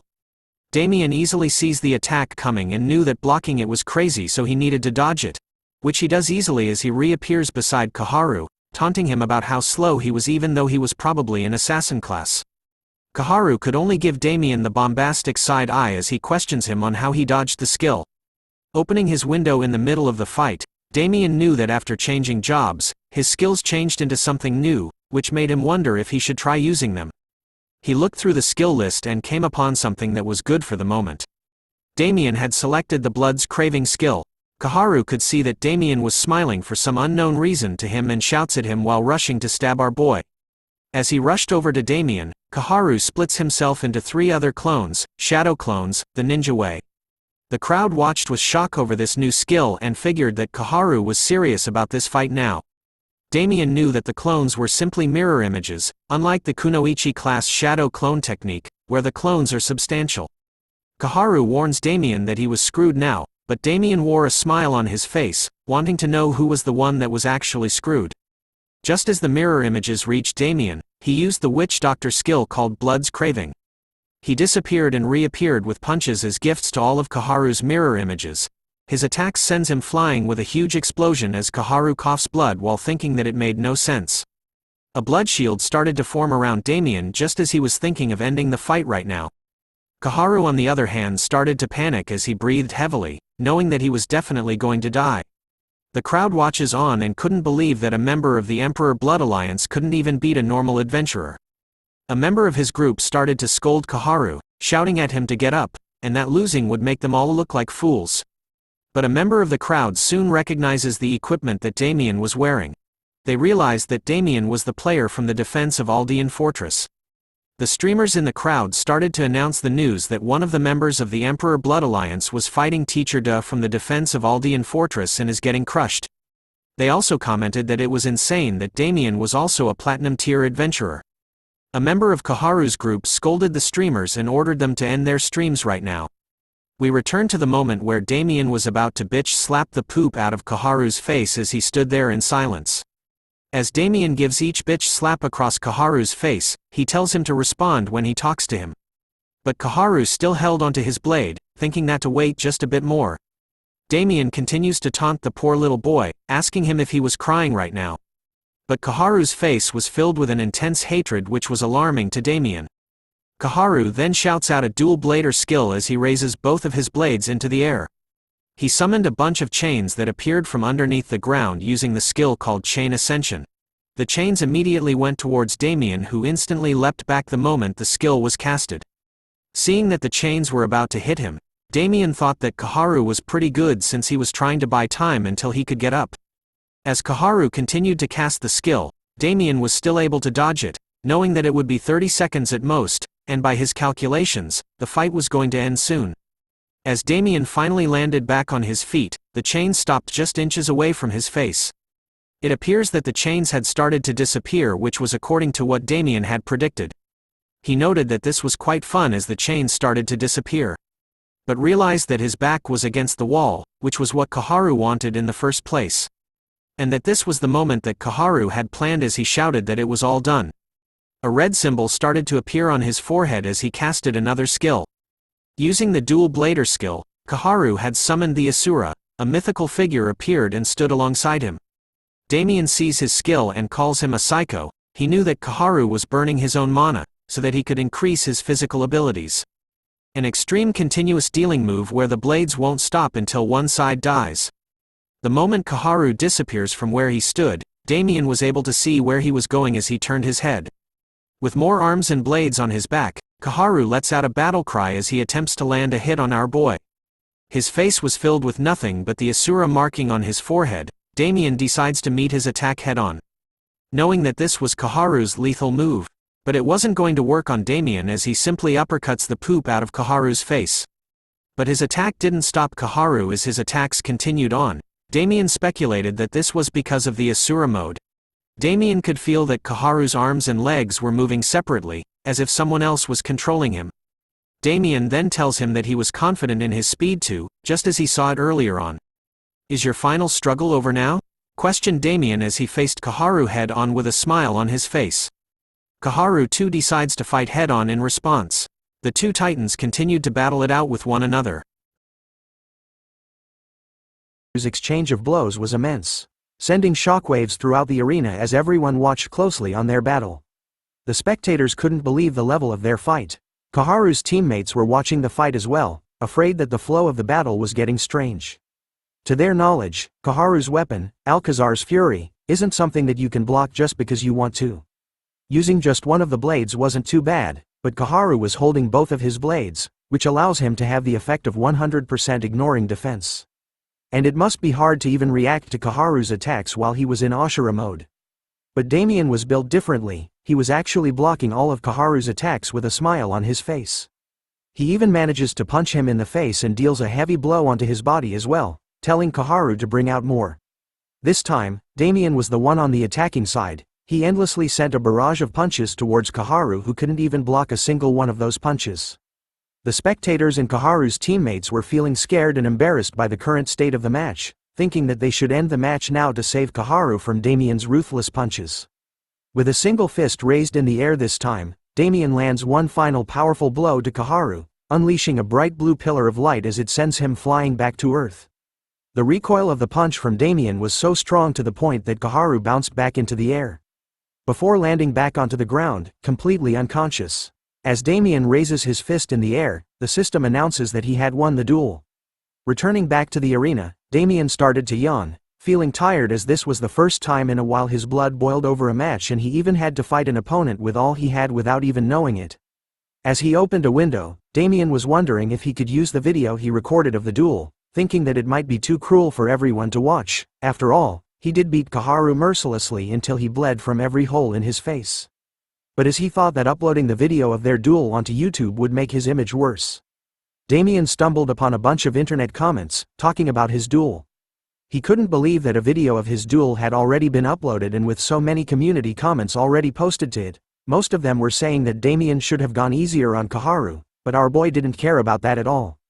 Seeing how fast the video had been uploaded made him think that someone in the audience from before was the one to upload the duel. But after seeing the comments from everyone, Damien thought that it was fine now, so he decided to send a copy of the duel to Wiz Entertainment.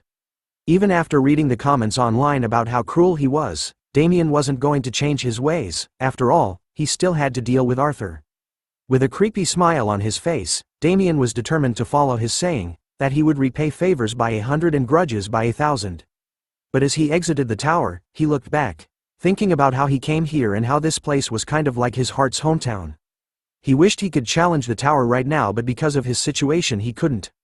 After all, fighting with Kaharu, who was a common knight whose honor had been smeared, meant that Damien would be in trouble with the Emperor Blood Alliance. Since Arthur was in charge, Damien knew he would make a move as soon as possible. So our boy knew that he had to run as it was too early for him to fight against Arthur. Chippy soon screams at Damien, asking him about what was it that he was thinking about so hard, shocked and surprised by his reaction. Damien comforts Chippy by rubbing his face carefully, which he enjoys, informing him that he needed to prepare for a lot of things now, with a smile across his face. Back in the real world, a beautiful car is speeding through the night. It turns out to be Arthur, driving his date back home. As they say goodbye to one another, Arthur finally pulls out his phone, showing that he had been receiving a bunch of messages lately. He reads one of the messages from someone called Lee Rossing, a person should be managing AC. Looking at the message, Arthur wonders why he wanted to meet so late at night, but as he reads through the community posts and messages, a video catches his attention. Upon playing it, it shows the scenes from Damien's duel with Kaharu being beaten badly. Watching the video made Arthur furious as he immediately turns on his car and speeds throughout the night again, shouting at his car system to call Lee Rossing immediately. Back in AC, Damien was lying behind on a cart somewhere, looking at his window, wondering why there was nothing for him to buy. Our boy was depressed, thinking about how expensive it was to use the return to village spell and the usage fee for the rap gate. And now, he was sad to use the outdated robotic horse carriage. As he continues to look through the system, notifications of the same message pop up, informing Damien that the item he was searching for cannot be found and to try searching for something else. Damien finally snaps over how he couldn't buy anything he needed. Looking at the scenery around him, Damien calmed down for a bit, believing that it was about time that the game did a patch since it was the 100th day. Thinking back to his memories before regressing, Damien figured out that the contents of the week-long dungeon sealed Demon's Altar should open around the 100th day. The reward that players would receive after clearing it would be exactly what he was looking for right now. The sealed Mana Stone's fragment, but the problem right now was that he didn't have the time to wait for the sealed Demon's Altar to come out. Back before this moment, Damien thought that he could have gotten all the items he needed, and to upload another video today, but he was screwed. Seeing no other choice, Damien opened the window once again, repeatedly clicking onto various items at once. Damien was searching for a bunch of materials, deciding that he was going to make the items himself. The scene changes to a jungle, where a muscular player with a hood was looking around for something. Two other players approach him from behind, calling out to Jae-han. It's revealed that the mysterious player was called Seo Jaein, the youngest of the 3J trio. The bald one is called Jae-hyuk, the second oldest of the trio, while the shorter man with hair is called Jae-young, the oldest of the trio. The 3J trio were fighters from the Holy Theocracy arenas.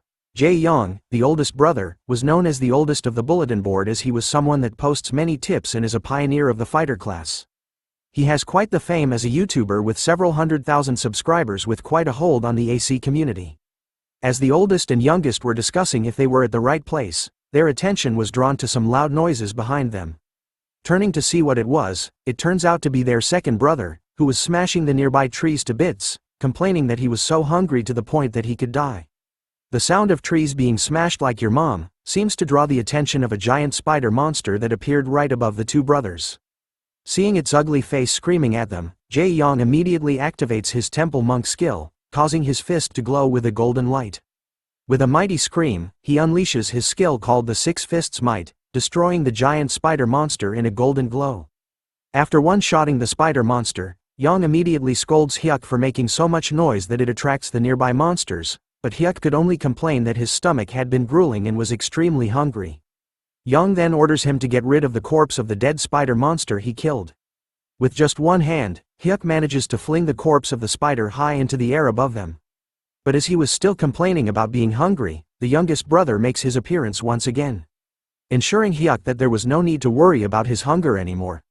He proudly shows off that he had gotten the tail, causing Hyuk to start salivating. And so, the trio continued on with their journey, even though the process wasn't all that enjoyable. Looking back, their journey began from a quest of the Holy Order Chelenus, which serves Arya, the goddess of light.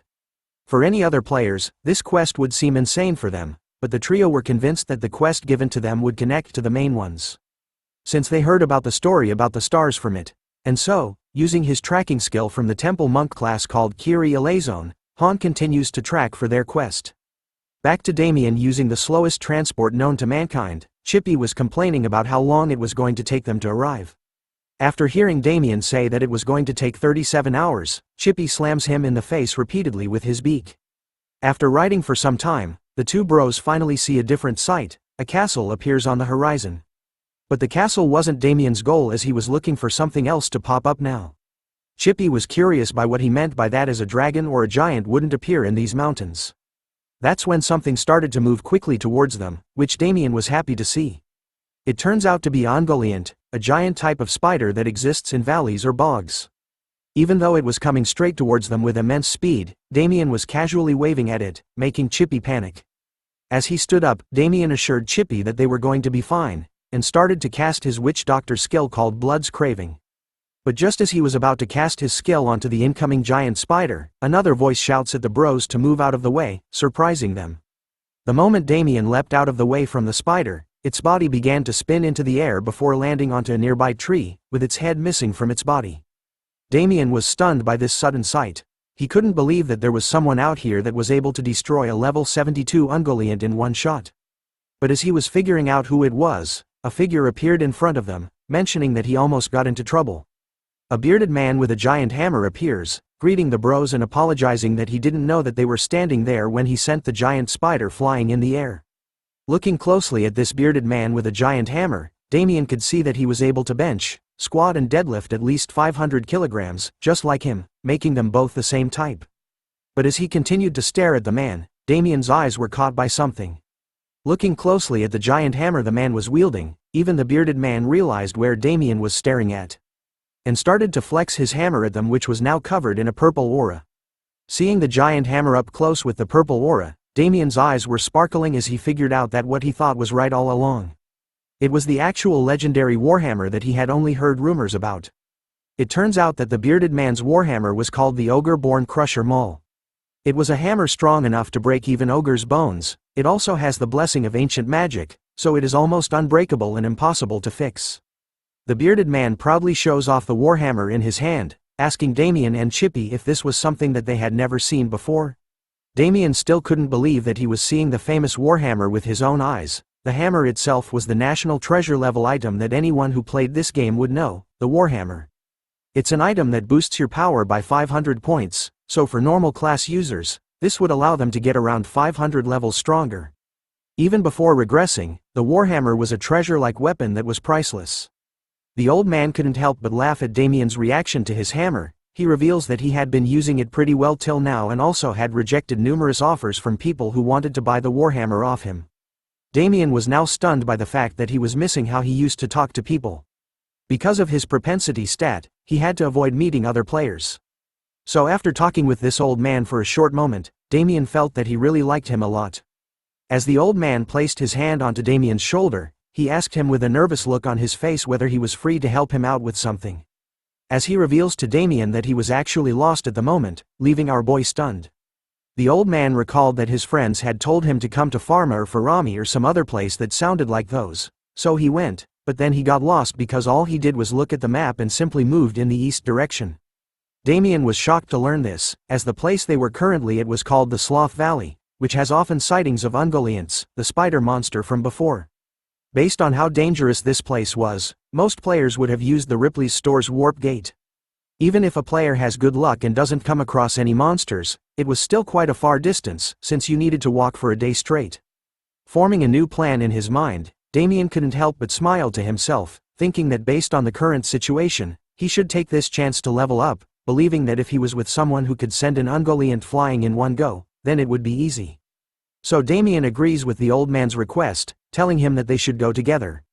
But the old man was chuckling to himself, placing his hand onto Damien's shoulder once again. He told Damien to call him uncle instead.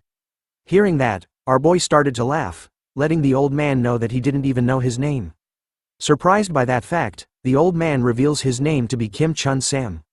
But Damien could call him Uncle Chun Sam. As he laughed along, Damien was immediately shocked to learn about the name of the old man. Damien couldn't believe that the old man standing in front of him was the actual Kim Chun Sam. Kim Chun Sam held the title of the Great Commander. Before Damien had regressed, Uncle Chun Sam was not just a master blacksmith, but also the owner of the Iron Guard, the top-ranking manufacturing workers' alliance.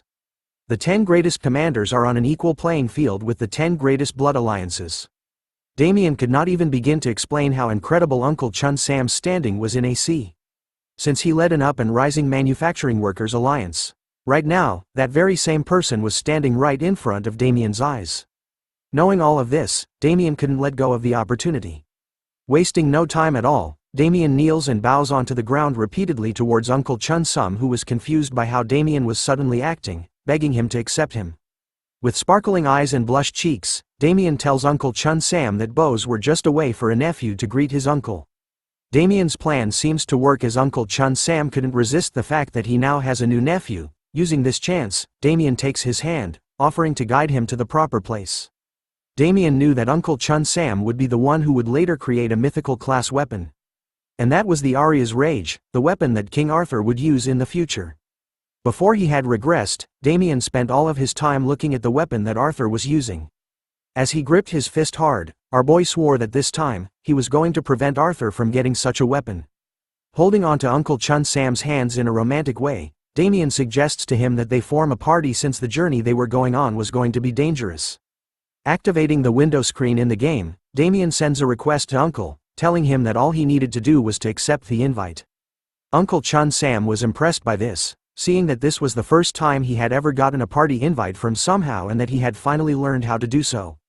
Once the boys had joined the same party, they decided to immediately set off to their destination.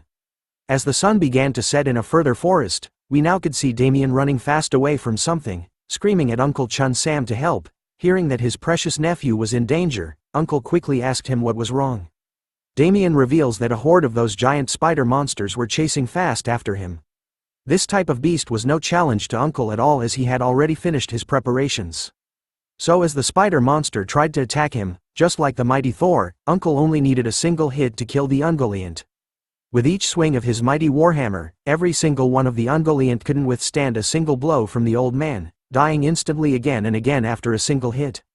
This continued for quite some time as Uncle just kept swinging and swinging his mighty warhammer, destroying all the spider monsters that were chasing after Damien. Our boy and Chippy this time was a spectator. Watching Uncle Chun Sam kill all those monsters was amazing to them. All Damien did was simply lure the Ungoliants to where Uncle was on purpose in order to level up, not knowing that he was able to one-shot all of them, showing our boys that he truly was a monster. Uncle Chun Sam was clearly showing off to his nephew, telling him that since he was feeling a bit stiff, the spider monster's timing was perfect and that Damien was also doing great. Damien had fallen in love, practically kissing Uncle's butt, which Chippy approves of, as this was the way to make good connections. Looking around after the spider monster's body had disappeared, loot started to appear where they died.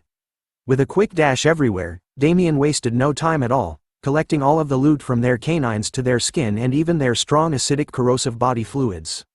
Thanks to their incredible connection with Uncle Chun Sam, Damien was basically making money without doing anything. Looking at the amount of loot they had gotten without doing anything at all, Damien questions Chippy if they should have done party hunting earlier, but Chippy knew that it would be impossible for Damien. He proudly points out the propensity stat that Damien had, which was in the billion negatives. Being reminded of this, Damien knew that Chippy was right. There was no way he would have been able to team up with others.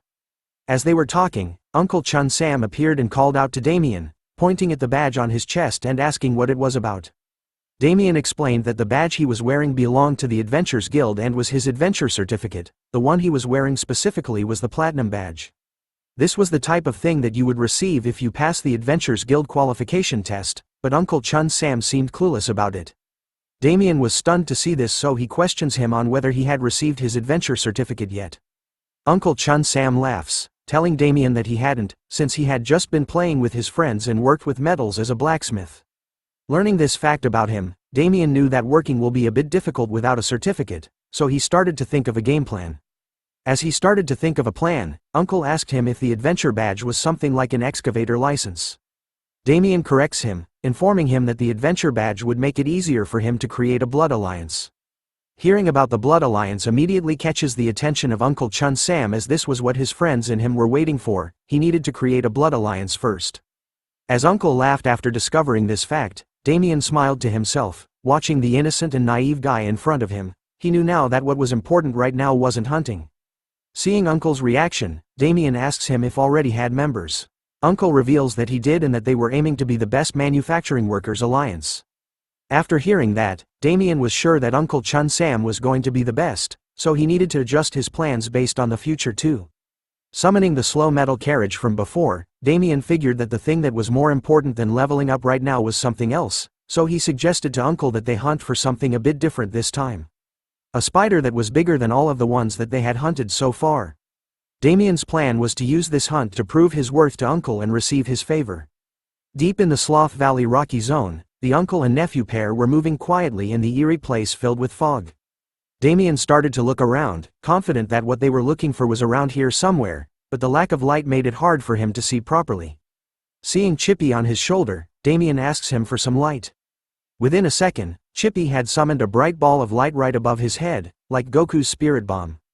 But it turns out to be a tiny ball of light, which Damien found disappointing. But even so, the system informs them that they have discovered new geographical information. Their new location was a place called Land of the Black Rock. While Damien was disappointed by Chippy's small ball of light, Uncle Chun Sam was impressed by it, making Chippy climb on his shoulder instead. As they ventured deeper into the unknown, a strong green smell started to reach Damien's nose. Making him sniff and look for it more, Uncle Chun Sam was curious about what our boy was currently doing, as he looked like a dog. Damien explains to him that the sniffing was because there wasn't much light, so it was hard for him to find what they were looking for, so instead of using sight, Damien was going to use his sense of smell. He assures Uncle Chun Sam not to worry, as he was sure that the thing they were looking for was in this area and that he was going to find it soon. Seeing Damien sniffing away into the darkness made Uncle Chun Sam turn to Chippy, asking him if it was normal for people to find monsters by sniffing out their smell. But Chippy didn't know about it either. Laughing at Chippy's reply, Uncle Chun Sam was still confident in his nephew's ability and was sure he had a proper reason for doing so. But as he was talking to Chippy, the same smell that Damien was sniffing finally reached his nose, but it was too strong, causing Uncle Chun Sam and Chippy to cover their nose from the horrible stench.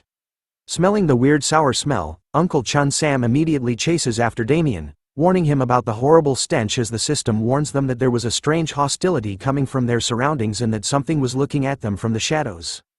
Standing in a wide open area, Damien was proudly smiling, informing Uncle Chun Sam that he had found what they were looking for all this time. In truth, Damien was almost happy to smell the stench of a corpse rotting. But being in this area in this life was strange to him. Before regressing, Damien had come here with a whole party, but now, there was only him, Uncle Chun Sam and Chippy.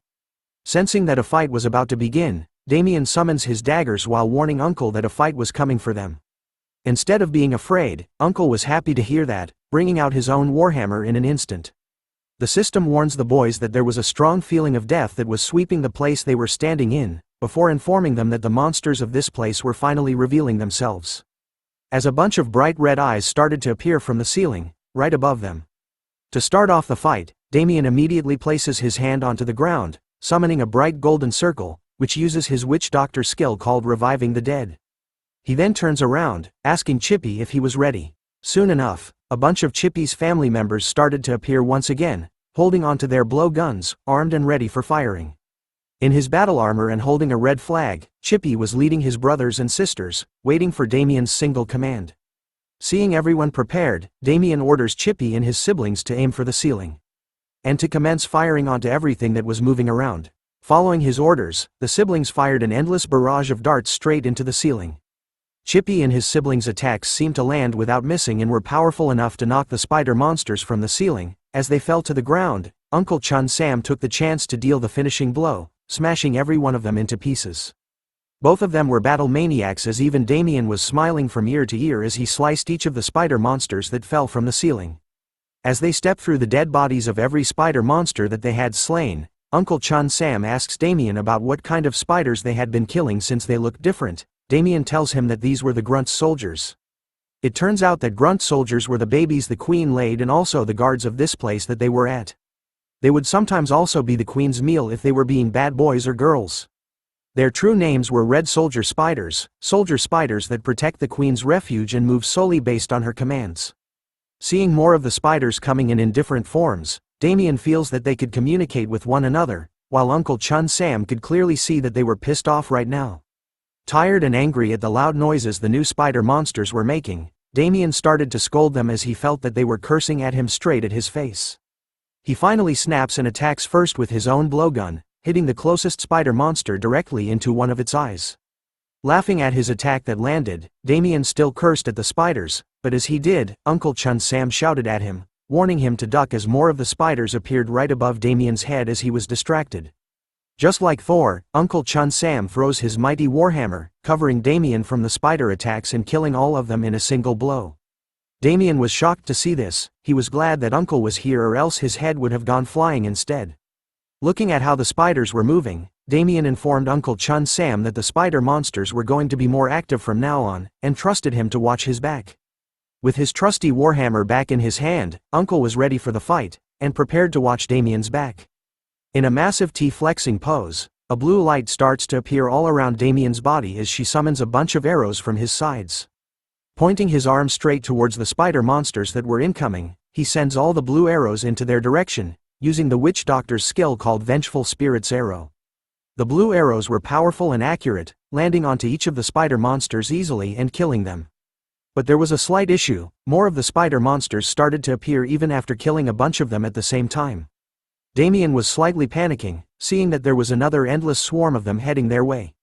Coming up with a new plan, Damien summons another round of the Vengeful Spirit's Arrow, commanding Chippy to assume a new formation and to cover him while he does something else.